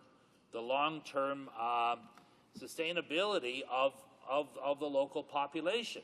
I mean, we seem to think that somehow trucking produce around the world and spending huge amount of money on fossil fuels and gasoline and trucks to get the product there is the way to go. And the reality is we should probably be pulling back and trying to produce as much of our product in the local market. We should be encouraging the Colombian farmers to, yes, certainly improve their farming methods, but to certainly produce the products there so they become more sustainable, rather than simply looking at exporting products and specializing in nothing but a certain one product to export to Canada, and then, of course, have other products be sent from Canada to Colombia, as opposed to developing independent, self-sustainable enterprises. And I do see, and my good friend from Brandon Suris is getting excited about something I've said here, but I say that in terms of the young people, I'm very impressed with a lot of the young people approach to sustainability, because I do see them on an individual basis embracing vegetarianism, embracing healthy lifestyles, embracing free, proper fair trade products. For example, fair trade coffee, where they're prepared to pay a little more for the product, as long as they're aware that the product is being obtained through proper channels and not being produced by slave labor at really low prices. So that is where we should be going with in terms of free trade agreements. And the Conservatives love to argue with us and say, well, we will never support a free trade agreement. The fact of the matter is we will. If there is attention being paid to sustainability, the environment, labor rights, you will see, if an agreement is promulgated that includes all of those items, not only the NDP but progressive parties will in fact support free trade agreements. It's only the Conservatives that are being hijacked by transnational big business that sign on slavishly to big business that continue to push these sort of free trade agreements that we have in force right now, and we see the negative effects of those agreements as we progress. So, I did want to deal with some of the companies that are involved in Colombia. And for example, there's 43 companies, Mr. Speaker, have been accused of having ties with paramilitary groups in China, in Colombia, forced displacement of communities, assassination of trade unionists. Among those companies, according to the Colombian trade union movement, were Coca-Cola, Nestle, Chiquita brands. But I found one in here of great interest, and that was BP. Well, where have we recently heard about BP? Well, British Petroleum is involved in the Gulf, drilling oil wells, very unsuccessfully at this point, and trying to clean up a major spill that is enormous in its size and damage that it's going to be causing to the world environment. These are the kind of companies. This is the reason why, and the Bloc speakers have mentioned this on a lot of their speeches, this is the real reason for this free trade agreement. The real reason is investment, to protect investment. And we are going to be protecting in the investments of companies such as British Petroleum, who not only cause oil spills and huge environmental damage in the Gulf of Mexico, but are also having been accused, as one of the 43 companies, of having ties with paramilitary groups in Colombia. So that's hardly an example of corporate responsibility, but that's the kind of companies that we are dealing with in this environment. Mr. Speaker, there are many reasons why Canada should ditch this free trade agreement. For example, more labor leaders were killed in Colombia than in the rest of the world combined. 470 labor leaders were killed since 2002, and 2,865 in the last 25 years. In terms of the Colombian labor laws, the members have said, well, Colombia's labor laws are very good, they're very strong. Well, the fact of the matter is they stifle workers' rights. Its rate of unionization in Colombia, Mr. Speaker, is less than 5%, which is the lowest of any country in the Western Hemisphere. Few of the crimes against workers and other civilians have ever been investigated by the government. In fact, thousands of demobilized paramilitaries have formed new deadly groups. Now, this is a really important point. The member for Kings Hants points out that there are no more paramilitary groups because they've all been demobilized. Now, I don't know what planet he's been on or where he's living, because, he assumes that just because he's being told by the Colombians that they've demobilized the paramilitary groups, that all of a sudden these groups have disappeared. Like, why would he want to believe something like that? The fact of the matter is that these paramilitaries didn't disappear, that they have now formed as new, even more deadly groups than they were before. Mr. Speaker, 62 criminal networks control economic activities and political institutions in many jurisdictions. In fact, 27 high-ranking Army officers were accused in 2008 of kidnapping and executing civilians and dressing them up as FARC guerrillas. And that was the false positive program that many speakers here have spoken about. Mr. Speaker, Colombian unions have said no to the NAFTA model because it will create more poverty and more unemployment. And Mr. Speaker, signing a deal with Colombia will simply legitimize state terrorism and undermine the struggle for democracy in the country. Thank you, Mr. Speaker. In 2008, Mr. Speaker, the Parliament's Standing Committee on International Trade pushed for an impartial human rights assessment before any agreement is signed. Now, this was crucial because this is where and when the former Liberal critic for international trade was on side with the Bloc and the NDP opposing the deal. And had we proceeded with that, the human rights assessment, had they not changed, the Liberals not changed the leaders and the critics, we would now, as we speak, be looking into having an impartial human rights assessment. That's what we really wanted. That's what we should have had, and that's what Canadians deserve in this. But what we had was single-handedly the Liberal leader changing the critic changing the position to mirror exactly what the Conservative government wanted him to do. And I know he was a former Conservative in the past, and Order. Questions and comments? Questions et commentaires. The Honourable Member for Hamilton Mountain. Thank you very much, Mr. Speaker, and I want to commend the member from Elmwood Transcona on an excellent speech. I know he could have used another 20, 30 minutes to put his case fully, and just like all the rest of us in the New Democratic Party, we feel very, very strongly about this issue. In fact, the fact that the debate is coming to an end here today is profoundly disappointing to all of us, especially since the end is coming as a result of a time allocation motion. We're not even allowed to fully debate this issue in this House. But do let me put one brief question to the member.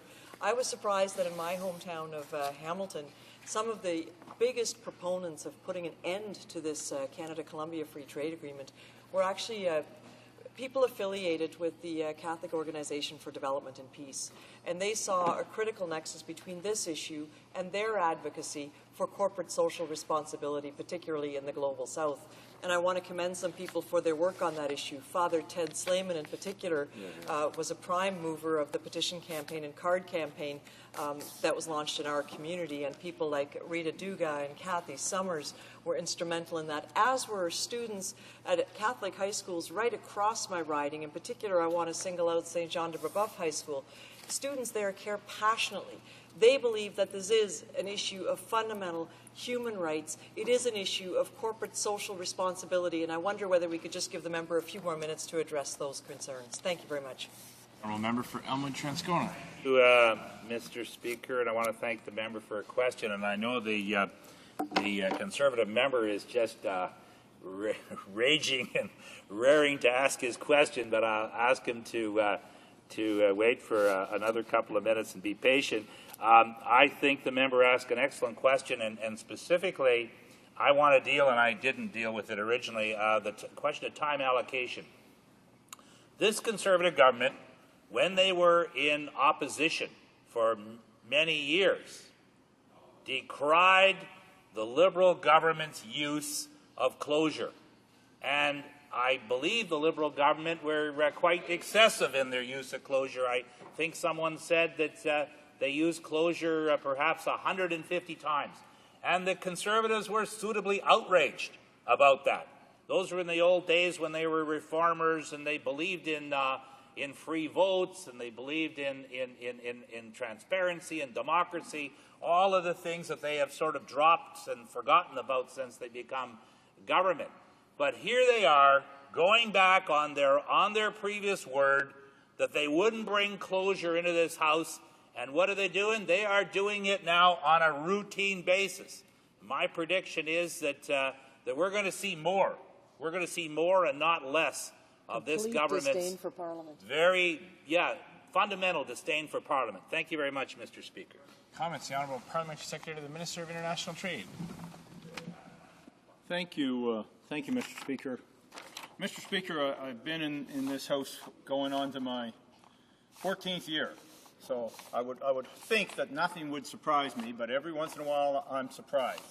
And the member opposite was stating what it would take for the NDP to support a free trade agreement.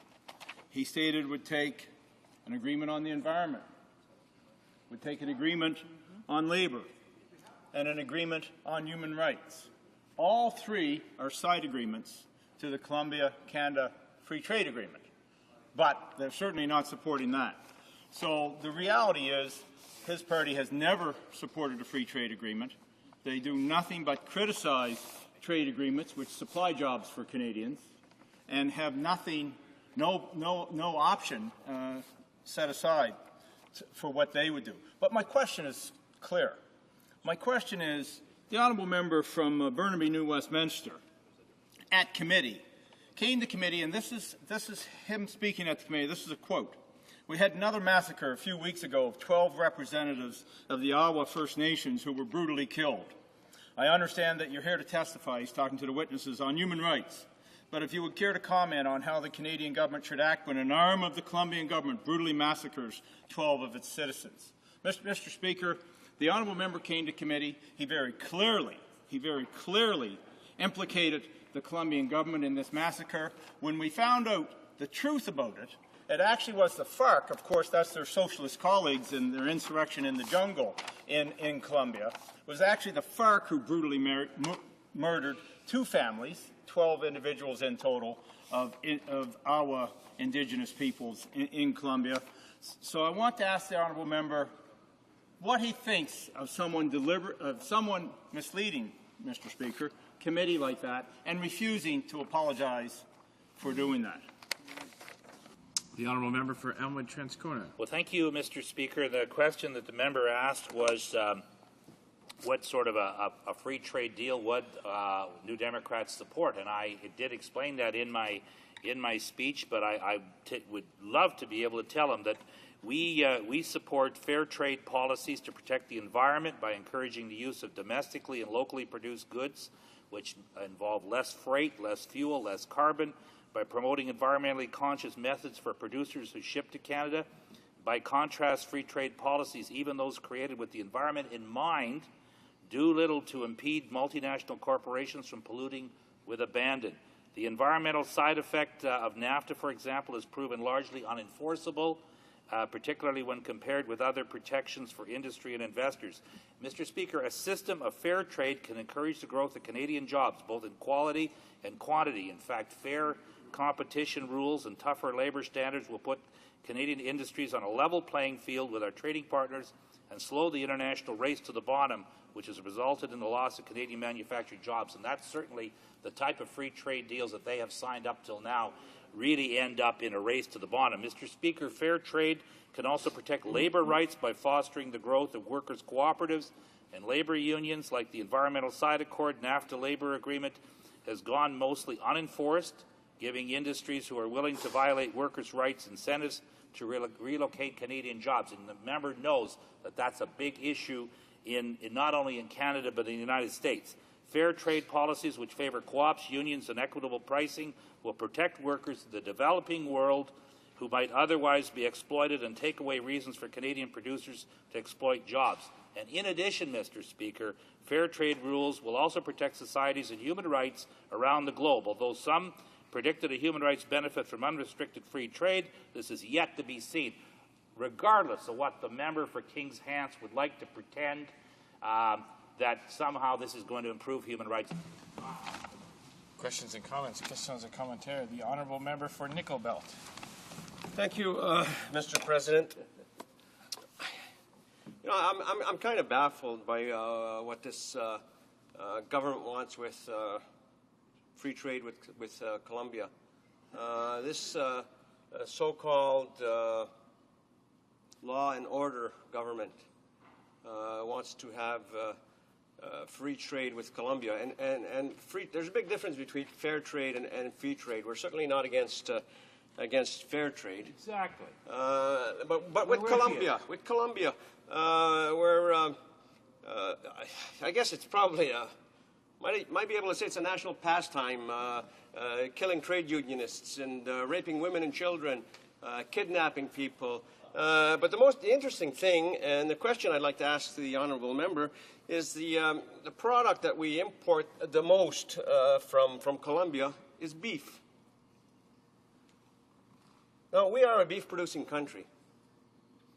Why, my question is, would we want to, first of all, deal with such a government that believes in killing and raping women and children? And why would we want to import their beef when we have lots of beef here in Canada? And that certainly would help the beef industry here in Canada. Thank you, Mr. Speaker. The honourable member for Elmwood Transcona has 1 minute left. Well, thank you, Mr. Speaker, and I want to thank the member for his question. And the fact of the matter is that clearly the Americans who signed the agreement back 4 years ago in 2006 have no appetite to ratify the free trade agreement with Colombia. They have refused to do it, and now under the new presidency of Barack Obama, the current Congress is refusing to ratify the agreement. And they will not ratify the agreement regardless of what this Conservative member thinks is going to happen. I think what's happening here is he and his friend from Kings Hants are now going to take this ratified agreement, and now they are going to be on the phone to the United States, try to stir up their Republican friends in the Congress to try to give them encouragement and try to get them to ratify the agreement in the States. But I can tell the member he's wrong, wrong, wrong. They won't have the votes to do it. 8. The Honourable Parliamentary Secretary to the Minister of International Trade. Thank you, Mr. Speaker. It's a pleasure to rise in the House to speak on the Canada-Colombia Free Trade Agreement again. I've spoken on it several times already, but especially, Mr. Speaker, after listening to the member opposite, it gives me an opportunity to correct the record. And the great thing about the Parliament of Canada is everything we say is on the record. All the facts can be checked, and it's important for Canadians, for people interested in this debate, to actually go back, see what's been said, and then go check the facts. Go to, of course, appropriate and proper websites. You can't just go to bogus, make up what you want websites. You have to actually go to authorities, and you have to respect the statistics. Of course, being careful when you read the statistics, Mr. Speaker, to understand that, often statistics lie, and sometimes liars state statistics. So that's always a caution.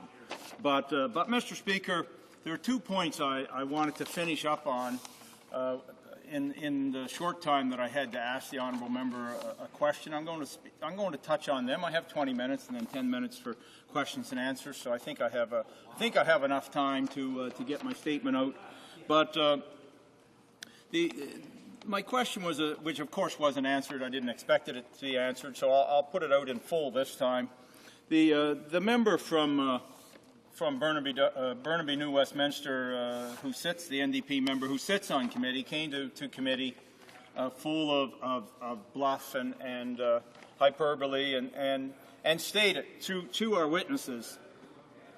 Obviously, there are fundamental concerns about labor rights, about human rights. We had another massacre a few weeks ago of 12 representatives of the Awa First Nations who were brutally killed. Human rights groups and eyewitnesses say that the Columbia military killed them. There has been no investigation. It is virtually impunity for this kind of crime.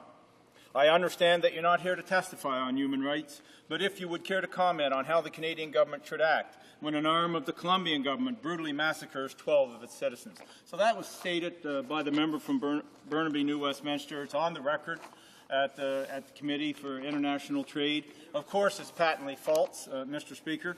We later found out that the honourable member's brethren, the socialist insurrection in the jungle, the FARC, because of their narco-trafficking, brutally murdered these 12 unfortunate individuals. Of course, there's been no apology to committee. There's been no apology to the House. And I just find that repulsive, actually, Mr. Speaker, that anyone would attempt to mislead committee in that way. The other thing, of course, he said is, you know, about some type of bogus support for a free trade agreement that doesn't exist.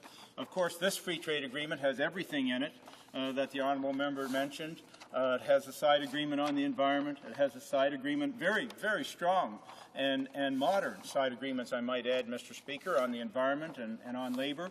And finally, with the help, quite frankly, of the member from King's Hants, we agreed on a side agreement in this particular trade agreement on human rights. And it's still, Mr. Speaker, is not enough to satisfy the NDP or the Bloc, I may add. So there is nothing that will satisfy them. It really doesn't matter what the agreement is. They'll find an excuse. They'll make something up. They will accuse somebody of some outrageous crime that would horrify any citizen in this country to find a way, an excuse not to support something. He talked about the cattle industry. You know, the cattle industry are strong. The Canadian cattle industry, Mr. Speaker, are some of our strongest supporters for this agreement. Our strongest supporters. Now, do you think for a moment that they would be our strongest supporters if they had any worries about this agreement, that somehow they would be disadvantaged? You know, here's the reality, Mr. Speaker. The reality is we have a bilateral trading situation, not an agreement, but we have bilateral trade today, not tomorrow, not next year, not 5 years down the road, not 10 years ago, today, of $1.3 billion between Colombia and Canada. What we're proposing is we're going to put stronger, more stringent, and clear guidelines and rules, Mr. Speaker, around that agreement. I'm bringing it down to the lowest common denominator so the honourable member will understand it. So we're trading now. We're going to put clear guidelines around that trading so it's rules-based. To further enhance this agreement, we have a side agreement now on labour, so there can't be child labour, there can't be forced labour. There has to be clear labour standards that protect workers. On top of that, we have a side agreement on the environment to make sure companies react in environmentally responsible ways. And on top of that, we now have a side agreement on human rights to make sure that all proponents in this agreement obey human rights guidelines and follow them.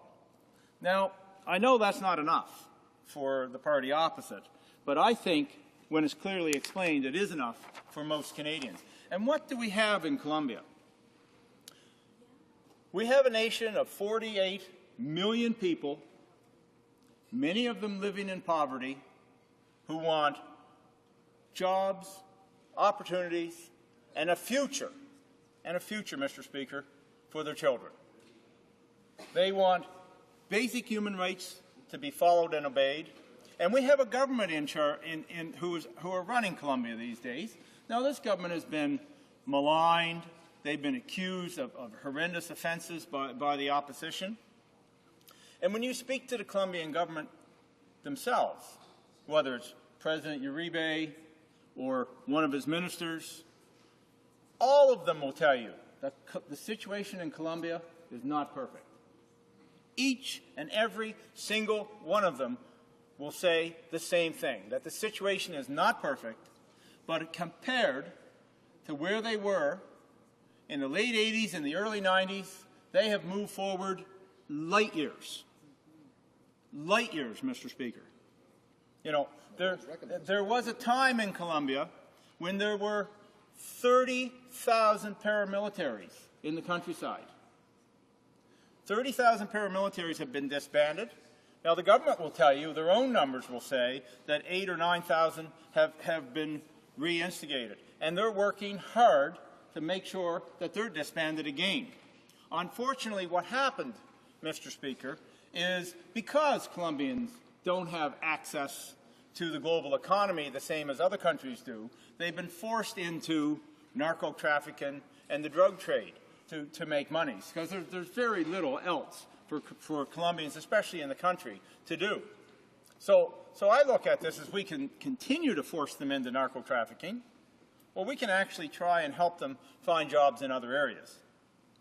Now, Mr. Speaker, when you look at the makeup of the Uribe government, you have to really look at the individuals in it. So the honourable members from the NDP and the Bloc want to tell us that they're all nasty, fascist, right-wing dictator types.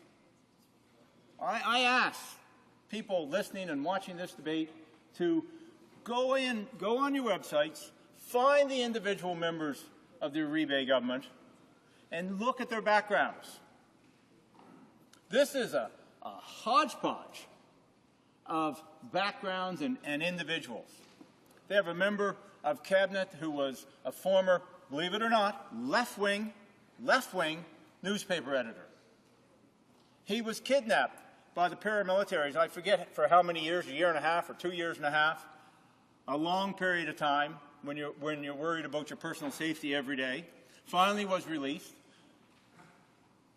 The foundations of democracy are strong enough in Colombia that he was able to run for government, run for elected office, get elected to that office, and become part of a government that is largely right of center, but he's certainly not right of center. They have other members of cabinet who were kidnapped by the FARC, the socialist insurgency in the jungle. They have people from every political stripe and every possible background, but they have one commonality. They all want a better Colombia. They all want a better life for themselves and their family. They all want increased personal safety. They want the ability to travel on their roads and their railroads and in their buses and on their streets, the same as we expect to be able to do in Canada. And they have, by and large, been given that by the Uribe government. That's why he has 80% support. That's why we have an anti-free trade political party, the Polo Party in Colombia, with less than 8% support. There's no question about what Colombians think. You know, I listen to the opposition talk about the welfare of Colombians. I'll give you an example of what this free trade agreement holds for the welfare of Colombians. Just one small example. May not be important to the members of the Bloc. It may not be important to the members of the NDP, but it's important to me. It's called healthy, nutritious food that's affordable. Right now, red beans, which are a significant source of protein, are imported into Colombia at 50% tariff. That tariff will be reduced over, I think it's a 10-year time frame, to zero.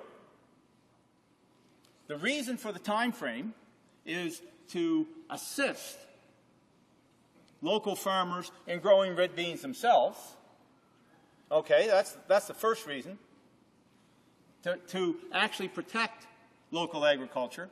However, at the end of that period of time, we're going to have even at the beginning, I think it's reduced by 20 or 25%.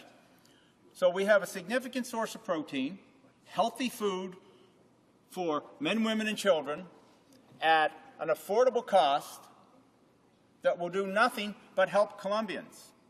But somehow that's a bad thing for the opposition parties. I really have difficulty understanding the logic of what's wrong with rules-based trading. I have difficulty, Mr. Speaker, understanding the logic of what's wrong with cheap, affordable, healthy, nutritious food. I have difficulty understanding what's wrong with Colombia being taken off the ILO's watch list, the first time in 21 years that the United Nations International Labor Organization has said that Colombia has moved forward far enough with respect for labor rights that they will not be on the international watch list for the first time in 21 years. Instead of applauding that, Mr. Speaker, we had two parties in the House who say there's a chance to take a kick at these guys. We'll penalize them for good behavior. You know, what would happen if we did that in our school system? What kind of children would we raise in this country? You know, it just goes on and on and on, Mr. Speaker. I'll give you a close example. An example that's close to me. I've got a small fabricating company in my riding of South St. Margaret's, Mr. Speaker. They have a niche. If the honourable members would only listen, I'm trying to help them out on some information here. But they have a niche market. Order. There seems to be another debate taking place in the chamber, and the Speaker would appreciate it if members could hold off on that or take their conversation outside the House, because there's still a few minutes left for the Honourable Parliamentary Secretary. What's interesting about this particular company is they have a fabricating company that they work in partnership with in Calgary. So you've got a company in Bridgewater, Nova Scotia, who partner with a company in Calgary. They produce equipment for the oil and gas companies. They have a contract for a multi-million-dollar contract in Colombia. They also have a sub-company in Mexico, and they have a contract for Colombia in the oil and gas sector. And they're seriously looking at producing that contract where, Mr. Speaker? Mexico, because they can ship their product from Mexico to Colombia tariff-free. So those jobs aren't going to be Bridgewater, Nova Scotia jobs. They're not going to be Calgary, Alberta jobs. They're going to be, if we don't get this bill passed, they're going to be Mexican jobs. And good for Mexico. They need jobs and they need opportunities for their citizens, but it shouldn't be at our expense, Mr. Speaker. So I think you can see, and the other thing that is totally ignored by the members opposite is, how did we get to this position today? We just didn't draw Colombia out of a hat. Colombia is one part of a much wider strategy. You know, when we came to power in 2006, we had a number of issues before us. One of them in international trade was our global commerce strategy. How we're going to work with the rest of the world, how we're going to interact, and how we're going to trade with the rest of the world. The other one we called re-engagement with the Americas. Here we are, part of the Americas, with all of our trade going to basically one basket, or NAFTA. United States and Mexico. And that's important trade, without question. However, we have to look beyond the United States and Mexico. And what do the rest of the Americas think of Canadians? I can tell you, Mr. Speaker, they want to do business with us. And this agreement that we looked at, this re-engagement with the Americas, was based on the fact that Canadian foreign investment in the Americas is somewhere in the neighborhood of $200 billion. So follow the money. And let's get some of that back in bilateral trade between these nations. So we started our free trade agreement discussions with Colombia. And I will say the United States had already signed. This is an opportunity to actually get ahead of them for once. By the way, the European Free Trade Association have already signed with Colombia. You know, countries like Switzerland, Norway, Liechtenstein, and Iceland, and they're doing trade with Colombia. The European Union is on the cusp of signing their free trade agreement with Colombia. And by the way, you know, everyone holds up the European Union, and as do all of us here on this side of the House. But certainly, they're not asking for a human rights side agreement on their free trade agreement with Colombia. So we have this, you know, we have these opportunities. We signed with Peru. We signed a free trade agreement with Panama. We're continuing to work on what's called the Central American Four, or El Salvador, Honduras, Nicaragua, and Guatemala. By the way, for my socialist brethren in the NDP party, Nicaragua has the honourable member for Elmwood Transcona is rising on a point of order. Well, thank you, Mr. Speaker. My point of order is I'd like to request the House to give unanimous consent to make Jack Layton the leader of the opposition for the rest of the day. I'm not sure that that's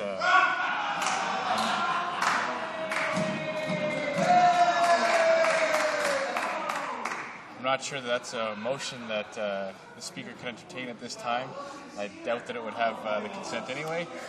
And there's only a couple minutes left, so I'll give the floor back to the member, the Parliamentary Secretary, the Minister of International Trade, to conclude his speech. Order, please. Mr. Speaker, I appreciate the fact that I have a little bit of time left, but I really do have a lot more to say that can't be crammed into, you know, a bare 20 minutes of discussion on this important issue. And Mr. Speaker, I was talking about our re-engagement with the Americas, about the fact of the number of countries. Mr. Speaker, I was in Delhi at the WTO talks. And Bolivia wanted to talk about Canadian investment. Now, even the NDP would understand, Mr. Speaker, that Bolivia certainly doesn't have a centrist government. They would be a left-of-center government. But they want the Canadian extractive sector in Bolivia because we are the best in the world at what we do. We have very high corporate social standards, and these countries want to do business with us. They want to do business with us. So I don't understand. I've tried, and I cannot wrap my head around why we have two parties in the House who can't see the advantages in this agreement. They can only see the disadvantages in this agreement, and the disadvantages will be quickly left behind once this agreement comes into force. Because we will then have, Mr. Speaker, a clear set of rules, a clear set of guidelines. We will have enhanced rules on the environment. We will have enhanced rules on labor. And we will have enhanced rules on human rights, all of which I would expect they would be happy about. Mr. Speaker, you're looking at, I'm wondering how much time, 5 minutes? So I have 30 seconds. In 30 seconds, I will say this. I've worked on this particular trade agreement for 3 years, including visiting Colombia, including over 100 witnesses, 122 witnesses at committee, including speaking in this House a number of times and over listening to 50 speeches or over 50 speeches on this issue. It's been debated to death. So now it's time for democracy to actually prevail and have members in this place vote on it.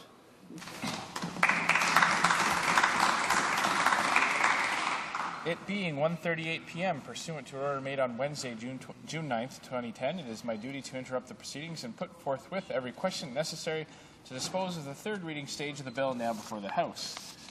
La question est la suivante.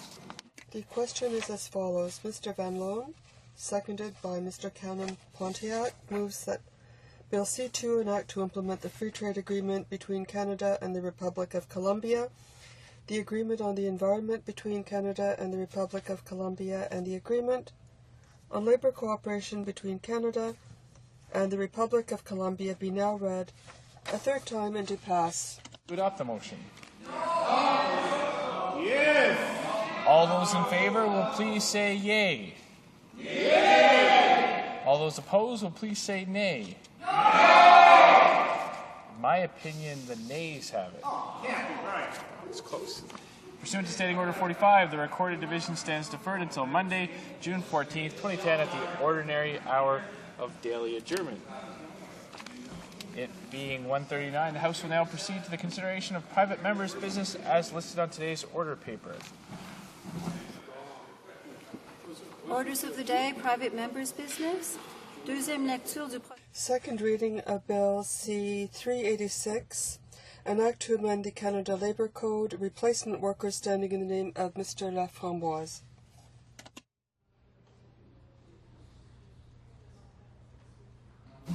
Monsieur Laframboise, appuyez. Mr. Laframboise, seconded by Ms. Fay, moves that Bill C-386, an act to amend the Canada Labour Code, replacement workers, be now read a second time and referred to the Standing Committee on Human Resources, Skills and Social Development and the Status of Persons with Disabilities debate. The Honourable Member for Argenté Papineau-Mirabel. Thank you, Mr. Speaker. I'm pleased to be able to speak on Bill C-386, which would amend the Canada Labour Code regarding replacement workers. This is a bill that parliamentarians have seen before. It's not the first time it's been tabled, and we still hope that the government members and Liberal members will see its importance. It would prohibit workers from engaging replacement workers who would do the work of workers who are on strike or in lockout while maintaining essential services. So, Mr. Speaker, as you know, the best way to recognize the contribution of those who build our society is to have real respect for their rights. And this begins with prohibiting the use of replacement workers during strikes or lockouts. This would mean that federal jurisdiction workers and those under the Canada Labour Code and the Quebec Labour Code we're talking about telecommunications workers, the banking sector, ports, maritime transport, air transport, rail transport, and the Canada Labour Code would be amended in order to be harmonized with the Quebec Labour Code. And this would mean that workers were on an equal footing. So, contrary to Quebec, which brought in this prohibition in 1997, the federal government has already dismissed this kind of bill. One of the sections of the Canada Labour Code has something on replacement workers, but it means that this should not be used to undermine strikers' representations, but it can be done if they are indispensable to continuing work. And considering that an industry, the importance of the industry, but the right to strike is the cornerstone of workers' rights. Mr. Speaker, workers in this area in Quebec represent 8% of the Quebec labor force, And according to Labour Quebec's data, Quebec workers under federal jurisdiction are almost always underrepresented in the number of days lost. While they constitute more than 8% of the workforce in Quebec, they have 18 person days lost, or rather 22.6 worker days lost in 2003, even though they represent 8% of workers. And in 2002, there were 40 worker days lost because of a labor conflict. And these are people who fall under the Canada Labour Code.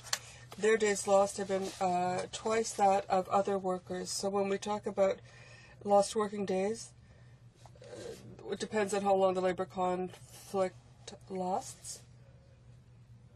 When strikes last longer, things can become more violent. And you have to understand, Mr. Speaker, that at the present time in Quebec, we've had strikes over the last decade. For example, a particular strike with Secure, which lasted, Videotron lasted a year and a half, and there were also others. We had one strike that lasted almost 3 years. There's also Radio Nord, that strike. TVA's strike, the TQS strike in Abitibi. We saw it with the Le Québec newspaper. And the Conservative government has always stated its opposition, seeing all kinds of apocalyptic possibilities. But all it is that given the working days lost, these are people who can lose working days, be out of work twice as much, or twice as long as people who fall under the Quebec Labour Code, which prohibits having recourse to replacement workers. So it's not the first time that this bill has been presented. There was another bill that got to second reading, but at report stage, the Liberals decided to make a 180 turn, and that's why this bill is before you today, and it includes the protection of essential services. So we're ready to do our part, Mr. Speaker, and I think I'm going to try to get people to understand that we're at a turning point with labor management relations. There is perhaps a strike. There will be perhaps a strike in my riding. They're talking about Bombardier workers and other major companies, and I'm very interested in labor relations. I once took a seminar on workplace sociology, and I think that the Conservatives and Liberals aren't aware of all the changes that are taking place within society. First of all, there's a new generation that doesn't look at work the same way. I'm a baby boomer, and those who preceded me were what sociologists call the veterans generation. And then there's the Generation X and Generation Y. But my generation did not live to work, but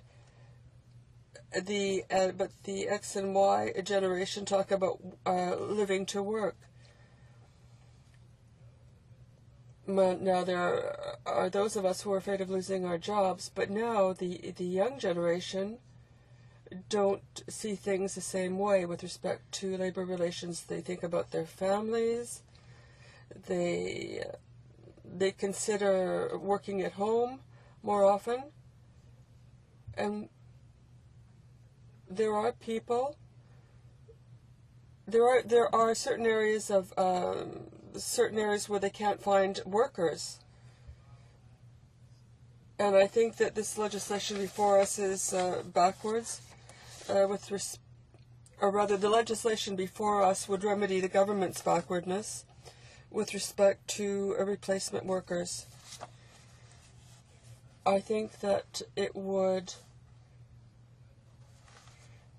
get industries that fall under federal jurisdiction. It would be harder and harder for them to bring in replacement workers. I'm talking about the area of transport and other sectors. And you may not know it, but there's now a shortage of workers in certain sectors. This generation won't accept the working conditions, and it's harder and harder to find people to fill the various positions. There are all kinds of retired people who are working in banks because young people won't work there. It's a simple fact. The new generation wants a working climate, a working environment that's more favorable to their personal development. And if there is a labor conflict at work and the replacement workers are brought in, we know that in these particular sectors, when there are lockouts of 2, 3, 4 years, this is something that happens, and you won't find anyone to take these jobs. And these are all businesses that fall under federal jurisdiction. So I don't think we can continue doing things the way we did for the veterans generation or the baby boomer generation. This is a completely new philosophy, a new way of seeing work. Now, I think we have to make business understand, especially those under federal jurisdiction, that it's time to forget about replacement workers in solving labor conflicts, and it's time. Sometimes you need them for essential businesses because there are certain sectors where they're necessary because it serves an entire community. It's necessary for an entire community. So there's an essential service, and we've always been against the imposition of making something an essential service. But people have to have the right to strike, otherwise things won't work. I think it's the best way to get labor relations to develop and devolve. Over the last year, there's been a business, a lumber company, the Fraser Company in my riding,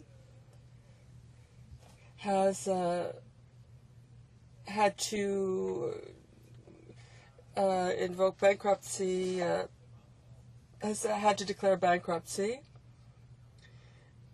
And since I've been here, I have advised in my own personal way. I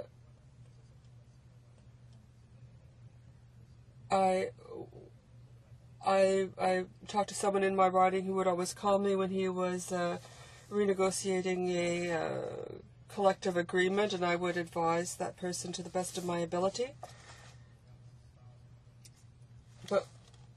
But when we look at the Conference Board and Statistics Canada, when we look at the sector, we look at management's position, but I've seen that following bargaining, that a great deal of what I advised was in the agreement. Now, these last years have been terrible for workers because companies have been closing, and my friend called me to say it seems like things are over. they say it's not over till it's over, but there was someone in the Montreal Canadiens who used to always say it's not over till it's over. But you have to say the very same thing about an industry. So the only advice I could give him is to sit down with management and see if it wouldn't be possible to come up with a recovery plan. And I know it's not easy for management and labor to talk. But when somebody's already lost a job and is not sure that the company will survive, they sometimes have to work together. And believe it or not, Mr. Speaker, they did. They negotiated an agreement. And even if the business wasn't operating and things were difficult, they had to cut wages, and retirement age was higher. But the new developer who came in, the new owner, didn't change working conditions while the business was closed, but the workers did agree to certain things, and this allowed for the company to get back on its feet. But if there are lockouts that last 3 or 4 years, as we've seen over the past 15 years, because of a management lockout, there would not have been any possibility of management and labor working together. And we do see companies cutting their staff, and so we need these changes. I would urge my colleagues to vote for this bill. The Honourable Member for Elmwood-Transcona. Thank you, Mr. Speaker. I want to thank the member for introducing this legislation. As the member knows, this legislation has been in force in Quebec now since René Lévesque's days in, I believe, 1977. And I noticed that it's survived for many changes in government as well. It's when the Liberals become government, they don't repeal it, as was the case in Ontario when Mike Harris came in. And the current government of Jean Charest has not repealed it either. So obviously it must have some beneficial effects in Quebec. So I wondered if the member could give us some statistics as to why and how this legislation has survived so long in the province of Quebec. L'Honourable Deputy Argenteuil. The Honourable Member for Argenteuil-Papineau-Mirabel. Mr. Speaker, the statistics I gave you, I think, speak for themselves. Days lost following a work stoppage due to a lockout or strike. Under provincial legislation, it's 2.5 times less than days lost in labor conflicts, labor disputes in industries under federal jurisdiction. So what this means is that the strikes or lockouts last a lot less time. Things are less toxic, because when things last a long time in labor relations, they become really toxic. Things get very unpleasant because there are people who have been working for decades, been working at a place for decades, and management decides that it's easier to close a business down than to negotiate with employees. But if they are protected, as they are under Quebec jurisdiction, this would be a far more just way of dealing with labor relations. The Minister of Fisheries and Oceans. Thank you, Mr. Speaker. I think this member would probably agree that the goal of any legislation like this, or the goal of workplace relations, should be to reduce the incidence or reduce the duration of strikes. So I know he's talked about some within the Quebec jurisdiction, but from the federal level, I would just like to ask him if he has any evidence that legislation like this would actually produce either of those results, reduction either in the incidence of workplace stoppages or the duration. L'honorable député d'Argenteuil-Papineau. The Honourable Member for Argenteuil-Papineau-Mirabel. Mr. Speaker, the federal government has this terrible way of going forward, legislation first, then they look at things after. So in certain sectors under federal jurisdiction, transport and others, now I can understand that for Conservative members, this isn't a bill that has been imposed by the powerful, but there are companies that can disrespect and mistreat workers, saying that they're under federal jurisdiction.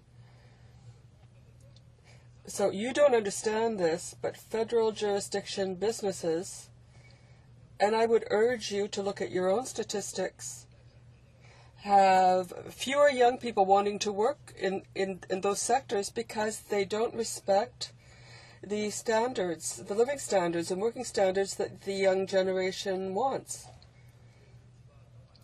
Now, you can always give the majority of power to the employer, to management, but you can be very sure that a great many businesses won't find takers for their jobs. Air transportation, there's just no young people coming in to take jobs because there's no bargaining, and obviously the young generation does not want to work in these sectors. This is a fact. It's a backward one, 40 years behind the time, not something visionary like in Quebec. Resuming debate. Member for Simcoe North. Well, thank you, Mr. Speaker, and it's a great privilege to join members today in this debate regarding the provisions of Bill C-386. This proposed legislation calls for significant changes to key sections of the Canada Labour Code. If passed, it would prohibit federal employees from hiring replacement workers to perform the duties of employees who are on strike or in a lockout situation. This initiative, tabled by my colleague from Argenteuil-Papineau-Mirabel, is the most recent, in fact, in a long line of attempts to use this kind of legislation as a means of rewriting the rules on what can happen during a work stoppage. As you know, Mr. Speaker, this House has debated similar bills and motions on this very issue countless times. Indeed, I've come to understand that there has been 14 such proposals just since the year 2000, and not one of these bills has been supported by Parliament. What we should be learning, indeed, from the experience is that this is not, in fact, the right way to address labor relations, and it is not an effective way of preventing work stoppages. Our government's position on Bill C-386 is very clear, Mr. Speaker. Workers, unions, and businesses all deserve more than this piecemeal approach as would be prescribed by this bill. Instead, we need to stick with an approach that leads to a positive result for everyone, each of the workplace parties. It's an approach based on the prevention of work stoppages, and first of all, but also in terms of consultation and compromise between the parties.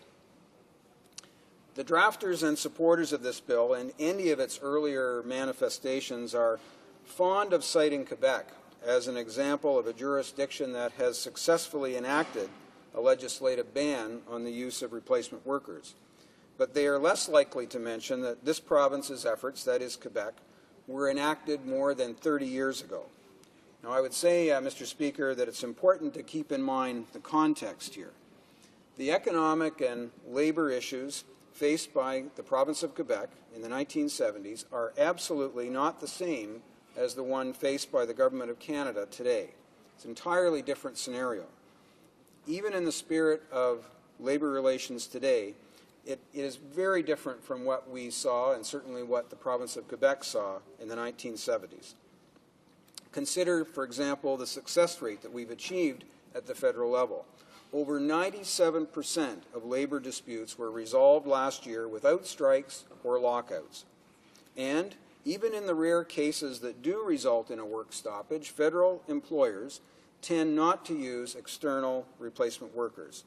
The numbers speak the truth. The approach we have in place now is working very well. Mr. Speaker, the Government of Canada's approach to maintaining good labour relations is based on getting at the root of disputes. The accent is on preventing work stoppages from ever happening in the first place. That is one of the key reasons why in 2008 we commissioned a study conducted by an industrial relations expert, Peter Annis, on the causes and effects of work stoppages in the federally regulated private sector. His report was tabled about a year ago. Among his findings, Mr. Annis found that there is no conclusive empirical evidence, none, to support the idea that banning replacement workers would lead to a decrease in the incidence of work stoppages or the number of person days not worked. His findings are supported by a number of other independent academic studies. Instead, Mr. Annis maintained that what we really need to be doing is focusing on prevention mediation. We need to find ways for all sides, as I said earlier, to work together in a spirit of cooperation through the life of the collective agreement. I'm sure all members would agree that this would be an entirely preferable arrangement. It's not enough for both sides to address an issue once every 3 or 4 years or each time a collective agreement finishes during collective bargaining. That's how people become disengaged from each other, and the disputes that they have will become more difficult to resolve, and things quickly become much more difficult.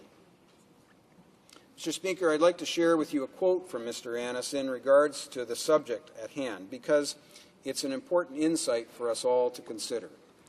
If you do diminish, this is the start of the quote, if you do diminish the adversarial nature of the relationship, and you get the stakeholders into problem solving, and they see the collective agreement not as a contract to be fought over, but rather enforced tooth and nail, but rather as a living snapshot of the relationship that they have to work on throughout the whole period, then you will bring down the number of work stoppages. So it's absolutely clear, Mr. Speaker, this is the preferable approach, and the one that the Government of Canada supports wholeheartedly. Mr. Speaker, our government agrees with this assessment. When you can find ways to engage both sides on an ongoing basis, you will be able to get to the root causes of labour disputes. Parties will indeed be better equipped to work out their differences. When they both have a stake in maintaining positive relationships that are adversarial will become instead constructive. Where there is a collaborative relationship, there's an incentive to avoid work stoppages. Mr. Speaker, do the provisions in Bill C-386 seek to engage parties in a positive, constructive manner? Do they encourage the parties to build long-term relationships based on trust and mutual respect? Well, I would say, Mr. Speaker, that the simple answer is no, it does not. If anything, it does the opposite. We need to avoid driving the two sides apart with such divisive tactics. Instead, we need to focus on supporting innovative government policies that prevent conflict and enhance labor management relationships in the long term. Good labor relations are about sustaining a balance. We know that to be true. It's not about taking sides. It's about being fair and giving both sides an incentive to work together. That's what Canada achieved when it amended the Canada Labour Code in 1999. The Code's current replacement worker provision is an approach that provides an important balance between the needs of workers and that of their employers. It was the outcome of hard work and hard-fought debates. The amendments followed after a lengthy and extensive review process involving broad-based consultations with client groups. It may not be a perfect solution, but it is one that has struck a balance, one that has been achieved through dialogue, cooperation, and compromise. That's where I would say, Mr. Speaker, that the focus of this House, as it relates to this bill, C-386, should remain. It should remain on and not on debating one legislative attempt, one after another, each seeking to ban replacement workers without consultation, without compromise, and without balance. And, Mr. Speaker, it is for these reasons that I remain opposed to Bill C-386, and I call on all members of this House to vote against these provisions becoming law. Thank you, Mr. Speaker. Resuming debate, the Honourable Member for Vancouver Quadra.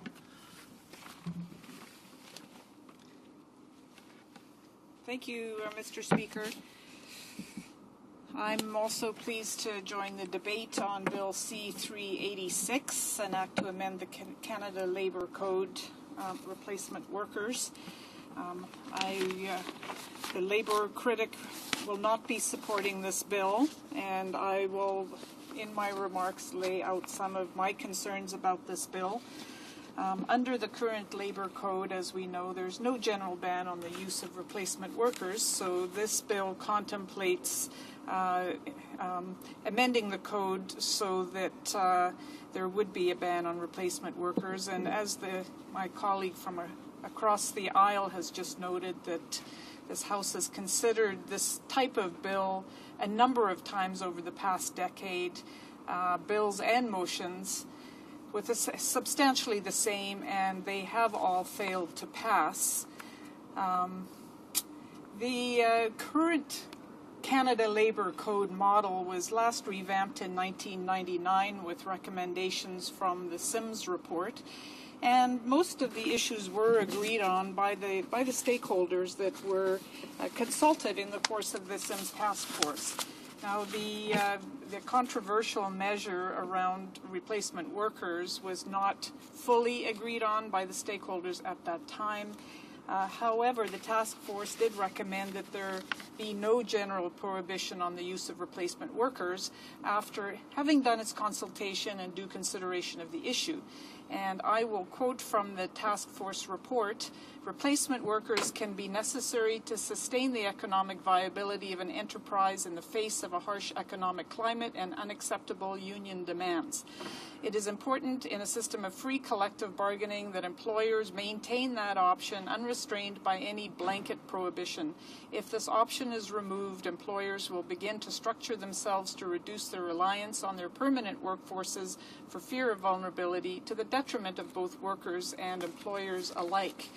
So that was a recommendation of the Sims task force, and the Liberal government of the day accepted the recommendations of the Sims task force. Those blanket provisions that some of the stakeholders were looking for on the use of replacement workers were not implemented into the Canada Labour Code of that day. Now, of course, the business sector believes that since the changes to the code were made, there's been little controversy over the use of replacement workers in the federal sector, and then other stakeholders would disagree with that comment. So where are we today? We are in a situation where there is arguments on both sides of this issue. And some would argue that it is an unfair labor practice for employers to use replacement workers and attempt to undermine the union's representational capacity, and, for example, to attempt to break the union. And I think all members of the House would agree that unions serve a very important function in their representation of the benefits, health, safety, and conditions for the workers in collective bargaining. On the other side of the argument, some have argued that while a union has the absolute right to strike, an employer also has the right to continue to operate, and customers have the right to service. So this can be a very polarized argument, and I think that it's clear in Canada that there are successful provinces on both sides of this issue. So some of my colleagues have talked about the ban on replacement workers in Quebec. There is also a ban on replacement workers in British Columbia, and that was put in place by an NDP government in the 1990s. When the BC Liberal government came into office in 2001, it was widely expected that they may amend the Labour Code in British Columbia to remove the ban on replacement workers, but the BC Liberal government chose not to do that. And as a proud British Columbian, a member formerly of the government of that day, I would note that British Columbia went from having the slowest growing economy in Canada in 2000 to having the fastest growing economy in Canada a few years later, still with the ban on replacement workers in place. So there's not evidence that one way is right and another way is wrong. And in fact, several provinces with NDP governments have maintained the aspect of their labor codes that allow replacement workers. So in a way, this isn't even an ideological divide. The example of Quebec shows that the number of days lost to work stoppage is not substantially higher than the average number under the Canada Labour Code. So in terms of a severe impact of having a ban versus not having a ban, I would contend that we don't see that. So what is this? What is at the core of my argument that we should not be supporting this private member's bill? The key to this situation really is fair and free collective bargaining that is balanced between employers and unions, and I would assert that this balance cannot be maintained and improved through a selective private members bill picking one side of a historically polarized issue in the absence of a clear crisis that is demanding immediate action. And further, I would assert that that we face some serious challenges in the future, we being Canadians and Canada, and that is the broader context within which we need to look at our labor relations and our approach to labor relations, and whether the historic polarity between organizations representing labor and organizations representing the private sector on this issue is a framework within which we want to make decisions for the future. Do we want to maintain that polarity and weigh in on one side or another, or do we want to find a place that is off of that dichotomy, in which employers and employees are working together with the cooperation and coordination of their representatives to address larger external threats to the quality of life and the well-being of Canadians. And that's exactly what I believe needs to happen, Mr. Speaker. So what are some of these serious challenges? And as I've said, I don't believe that this is a useful legislation to help achieve the objectives of improving people's lives. Some of the challenges are the re-entry into major deficit that this Conservative government has placed Canada, the mounting debt that we are facing, at the same time that we have a demographic of an aging population such that there will be relatively fewer people in the workforce. A generation from now, perhaps 2 in 10 Canadians will be in the workforce, and we will have far more age 65 and over than we do today, with the related cost to health care and other services. So that's a challenge facing Canada that we cannot ignore, though this government seems to be doing that. Some would assert that 4 in 10 Canadians are challenged in their ability through illiteracy to be successful in their jobs. Mr. Speaker, we need to increase Canadian productivity. We need to better match people with their jobs, because we are facing 1 million Canadians out of work and 1 million jobs for which there are not skilled people to do those jobs. So in the future, when we have fewer people of working age, we need higher productivity. We need to be working together to face the challenges of the major economies of the Asia Pacific and the success and growth that they are having in order to be able to be competitive. And we need a new economy that's based on green jobs. As we change the way we use energy, we increase our efficiency, and all of those kinds of innovative, technologically underpinned transformations of our economy, we need to be thinking about those. Does this legislation address any of those problems and help to solve them? I would say that that it doesn't. What we need is employees and employers working together. We need governments working with employees and employers, finding the successes, building on them, and addressing those huge challenges that we face in the future. Resuming debate, the honourable member for Hamilton Mountain. Thank you very much, Mr. Speaker, and I'm pleased to rise in the House today to speak to Bill C-386, an act to amend the Canada Labour Code, replacement workers. In short, this bill is anti-scab legislation, and it's almost identical to my bill on the same subject. In fact, my bill C-337 was introduced prior to the one we're debating here today, but the lottery system that governs the timing of private members' business is such that this bill, C-386, has come up first. And that's absolutely fine, as long as we can ensure that long overdue ban on replacement workers finally becomes law. The last time I spoke to this issue in the House, I was deliberately provocative by quoting Jack London. London, of course, is best known for his novels The Call of the Wild, White Fang, and The Sea Wolf. But germane to the debate today is his 1915 Ode to a Scab. I would still recommend that poem to all Canadians who may be watching this debate today. A quick Google search will lead you straight to the verse. But despite its powerful description of the odious and destructive nature of scab labour, in the interest of not teasing the bears on the Conservative and Liberal benches, I'll refrain from reading it into the record today. Let me instead begin by quoting the preamble of the Canada Labour Code. It states, quote, "There is a long tradition in Canada of labour legislation and policy designed for the promotion of the common well-being through the encouragement of free collective bargaining and the constructive settlement of disputes," end of quote. The intent of the preamble is to create some balance in labour relations. Capitalist economies embody inherent conflict between the economic interests of business and the economic interests of workers.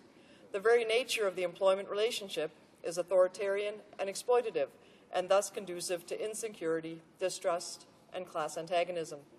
The level to which these underlying conflicts manifest themselves in the workplace is uneven, but combined with broader social inequalities and precarious labour market opportunities, employers hold the upper hand. And that remains true with or without anti-scab laws. The introduction of a formal regime of collective bargaining, the right to strike, minimum wages, and occupational health and safety laws were all accomplished by the struggles of the labour movement to right that imbalance. The one piece that is still missing in establishing a reasonable balance of power in the workplace relates to the fact that most businesses in Canada are still permitted to hire people to do the jobs of striking workers. It is true that there is a provision in the Canada Labour Code that prohibits the use of replacement workers if they are being used to undermine the union's representational capacity. That provision is enshrined in Section 94, 2.1 of the Code. And while the section sounds like it ought to be effective, in fact, it's a paper tiger. As long as a business keeps up the facade of continuing to bargain with the union, it allows employers to carry on business as usual with the help of scab labour. That situation is untenable. It undermines a fair and reasonable balance in negotiations between employers and employees. Allowing employers to bring in replacement workers during a legal labour dispute negates entirely the only power that workers have at the bargaining table, and that is the right to withhold their labour. And when workers are so unilaterally stripped of their power, they become desperate. There's a scene in the film Billy Elliot where replacement miners in Northern England are bused to work while the striking workers pelt them with eggs and hurl insults at them. It's a stark visual of what is true in Canada as well. The largest single source of injuries on a picket line is scab labour.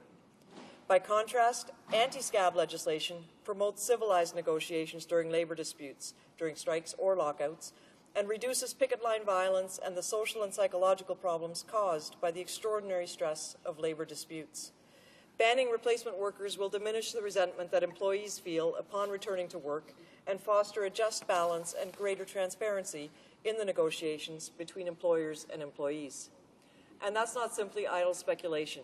We know for a fact that anti-scab legislation does indeed have that desired effect, because it is well documented in Canadian jurisdictions that have had anti-scab legislation at the provincial level for some considerable time. Specifically, I'm referring to Quebec and British Columbia. Quebec was the first province to enact a ban on replacement workers in 1977. In the year prior to the ban, the average number of working days lost through labor disputes was 39.4. In 1979, after the Act was passed, the average was 32.8 days, and in 2001, it was 27.4 days. Looking at aggregate numbers, the picture is even more impressive. In 1976, the year prior to the adoption of anti-scab laws in Quebec, 6.4 million worker days were lost to strikes. In 1977, the number of days lost dropped to 1.2 million. Another interesting set of statistics makes an equally powerful case for anti-scab legislation. In all cases, they demonstrate that banning replacement workers helps to reduce the number of workdays lost to labor disputes. First, the average work time lost from 1992 to 2002 is 15.9 days for workers who come under the Quebec Labour Code and 31.1 days for workers subject to the Canadian Labour Code. That represents a difference of 95.6% in days of work lost. Those lost days represent a lot of money for both companies and Canadian workers. Secondly, and again looking at 2002 statistics, despite the fact that workers under federal jurisdiction made up only 6.6% of the labour force in Quebec, they accounted for a whopping 48% of the days lost as a result of labour disputes. And third, the number of days lost per 1,000 employees from 1999 to 2002 was 121.3 for workers covered by the Quebec Labour Code, compared to 266.3 for workers subject to the Canadian Labour Code. That's a huge difference. 145 more days of work lost. Again, this can largely be attributed to the use of scabs. Of course, Quebec's not the only province where anti-scab legislation is in effect.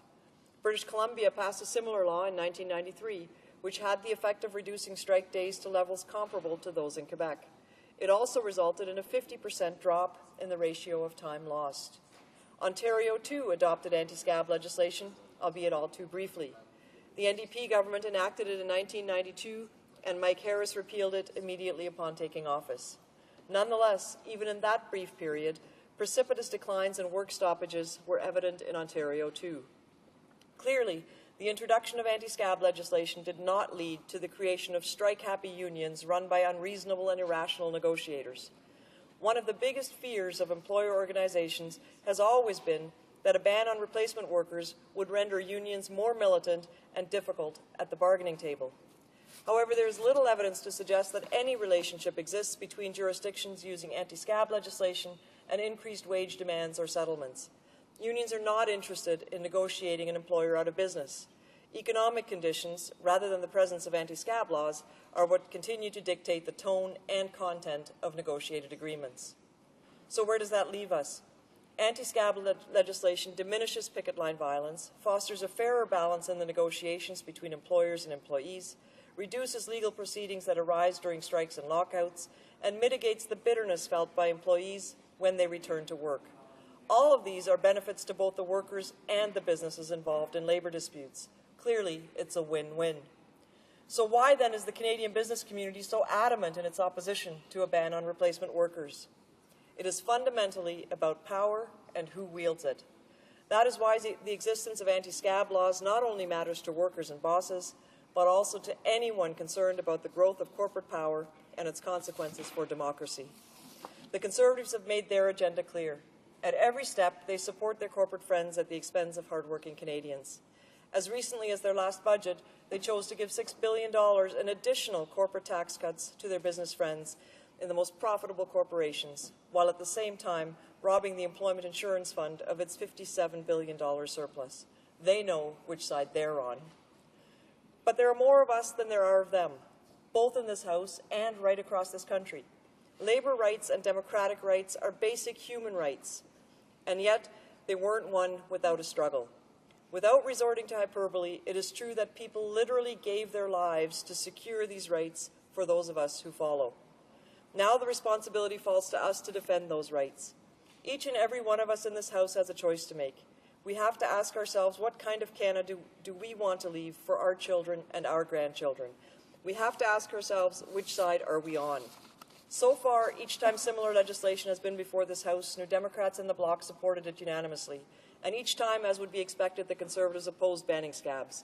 We all know which side we are on. So the spotlight will shine once again on the Liberal members in this House.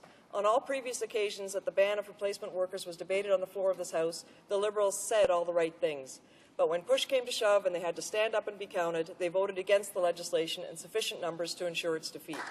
Although I make no claims of clairvoyance, I am absolutely certain that under the current Liberal leadership, the same will happen again. They will once again allow Bay Street to determine how they will vote, and I fear this bill too will be defeated. Canadians deserve better. They deserve a parliament that's working to represent their interests when public policy decisions are made, and there's nothing more fundamental to those interests than the protection of their basic human rights. I hope all members in this House will reflect on this bill in that light, and then maybe, just maybe, we will... Please... Resuming debate. The Honourable Member for Shefford. Thank you, Mr. Speaker.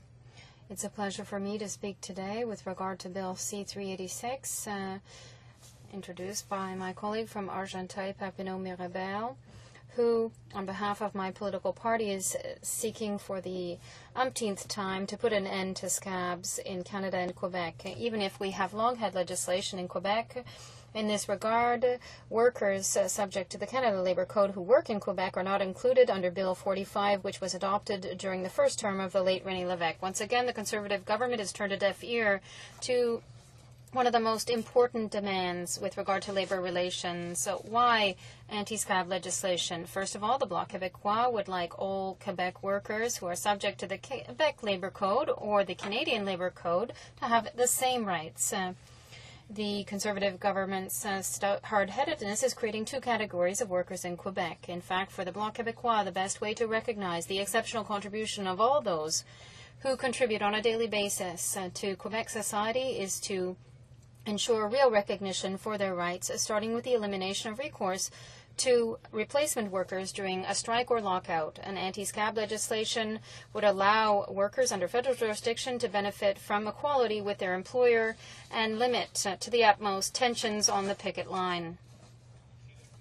This is the fundamental objective of Bill C-386, which will prevent the hiring of replacement workers. At this time, Mr. Speaker, I would like to talk about the Conservative government's record of success with regard to the numerous expectations of unionized workers. This record is quite short. What has the Conservative government done to help the unemployed and dozens, or rather tens of thousands of workers who lost their jobs in the forestry sector? Just crumbs compared to the billions that rained down on Ontario. To help the auto workers, what did the Conservative government do to eliminate the 2-week waiting period for the newly unemployed? Nothing. I would like to tell you, Mr. Speaker, that workers losing their jobs experience times of stress and anxiety. Their income is cut. At the same time, we're asking these people to be patient while Service Canada workers look at their file, and often due to processing delays, not to mention the folly of 1-800 numbers, the poor unemployed have to wait for an answer and must suffer this irresponsible treatment. I will continue my list because since I've come to the House of Commons in 2004, workers and older workers have always been among my priorities. This government refuses to support our efforts to increase the number of weeks for workers suffering from a serious illness from 15 to 50, as if people could cure cancer in 15 weeks. I could add to the list of requests that the Bloc Québécois has made over the recent years the numerous bills that we have introduced in order to help our workers. And you would see that the list of answers with a no next to them from ministers and MPs is almost as long as the list of our demands. The government, voted against Bill C-429, which sought to promote the use of wood in in the construction of federal government buildings. This would have supported workers in Quebec, but no, once again, our workers have been left hanging. This vote is in keeping with the Conservatives' trademark behavior. Once again, Mr. Speaker, I would like to remind you of one of the most anti-labor statements that has been heard here in the House. On December 3rd, 2009, the member for Souris Mountain said, I see nothing in the wording of Bill C-386 that would help to strengthen Canada's capacity to create jobs and to increase its competitiveness in today's economy. In my opinion, this bill can only lead to instability and uncertainty in labor relations in Canada. What logic? In the member's mind, because workers are in the streets for months and even years, this would stimulate employment. The uncertainty of workers that have no power to ensure that their legitimate rights are respected. What is the government doing to allay the uncertainty of the many families of striking workers who are affected by long-lasting conflicts? Nothing, nothing, and again, nothing. This is a good one, Mr. Speaker. Instead, they prefer to build lakes for journalists and G8 delegates. And in their right-wing vocabulary, Mr. Speaker, the Conservatives call this stimulating the economy. Mr. Speaker, I call this leaving families to live in poverty. I'd like to come back, Mr. Speaker, to the Conservatives' government's dismal record, and I would like to give an egregious example of this. During the CN conflict, the Conservative government adopted special legislation concerning Canadian National. This Canadian National was training its managers and a large group of non-unionized workers for a number of months in order to maintain its services. They talked about maintaining service over 60%. Canadian Pacific, which had a parallel line in Canada, one belongs to CN, the other to CP, could have met the 40% need that CN claimed it was not able to provide during the work stoppage. Truckers could have helped out, as well as regional lines, which could have been used to provide services to people in Canada. In the Montreal region, among others, AMT signed an agreement and passenger services continued, and CN would have covered 100%, no, not 100%, but rather 120% of the services. Given all these possibilities, I wonder whether the Conservatives can see the crisis and the need to add additional services. Negotiations must be allowed to continue in good faith between the parties, and they should not be forced to vote on special legislation to force workers to go back to work. Canadian National is a private company, so I don't see why the government got involved in that conflict, because, Mr. Speaker, when we talk about a private company, they should be able to negotiate on their own with the workers, which they're not doing and which they don't need to do, because they call the government on the phone and say, well, listen, there's going to be a strike, we can't provide services, it's a transportation service, it's important. Yeah, so what did the government do? Well, they had passed a special legislation to force the workers back to work. We're not going to let them negotiate. We're going to make the workers work, and this is what I think is not logical. They are always trying to push down the workers, and yet the workers are the ones who make a significant contribution to the economy here in Canada and in Quebec, and they are the first people that the government is trying to take money from, and we saw this again with the $57 billion taken from the pockets of those very workers. It's not enough to tax them and to impose payroll taxes on them, but they're taking the EI contributions from them, and they're talking about tax cuts and tax cuts. Well, it's not the employees who are the employers. It is the workers who are sustaining Canada.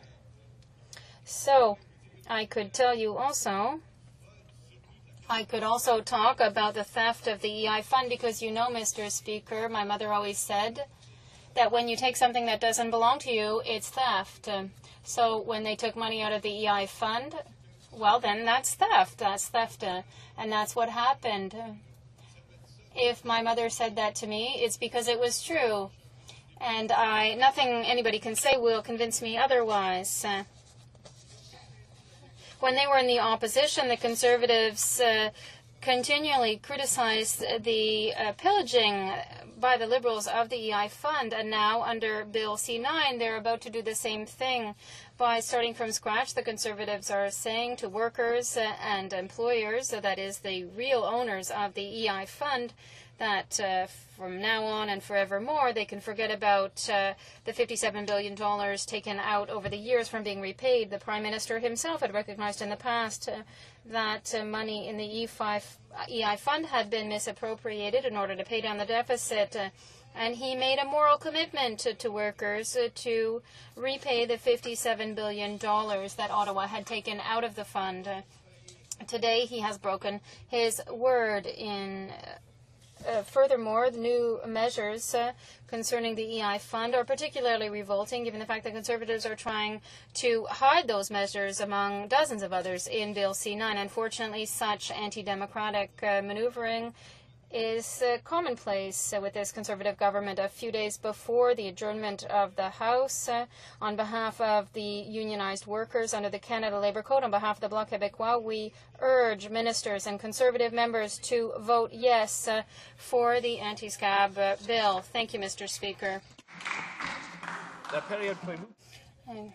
Period for private members' business has now expired and is now order has fallen to the bottom of the order in the order of presence. This House stands adjourned until Monday next at 11 a.m. pursuant to Standing Order 24.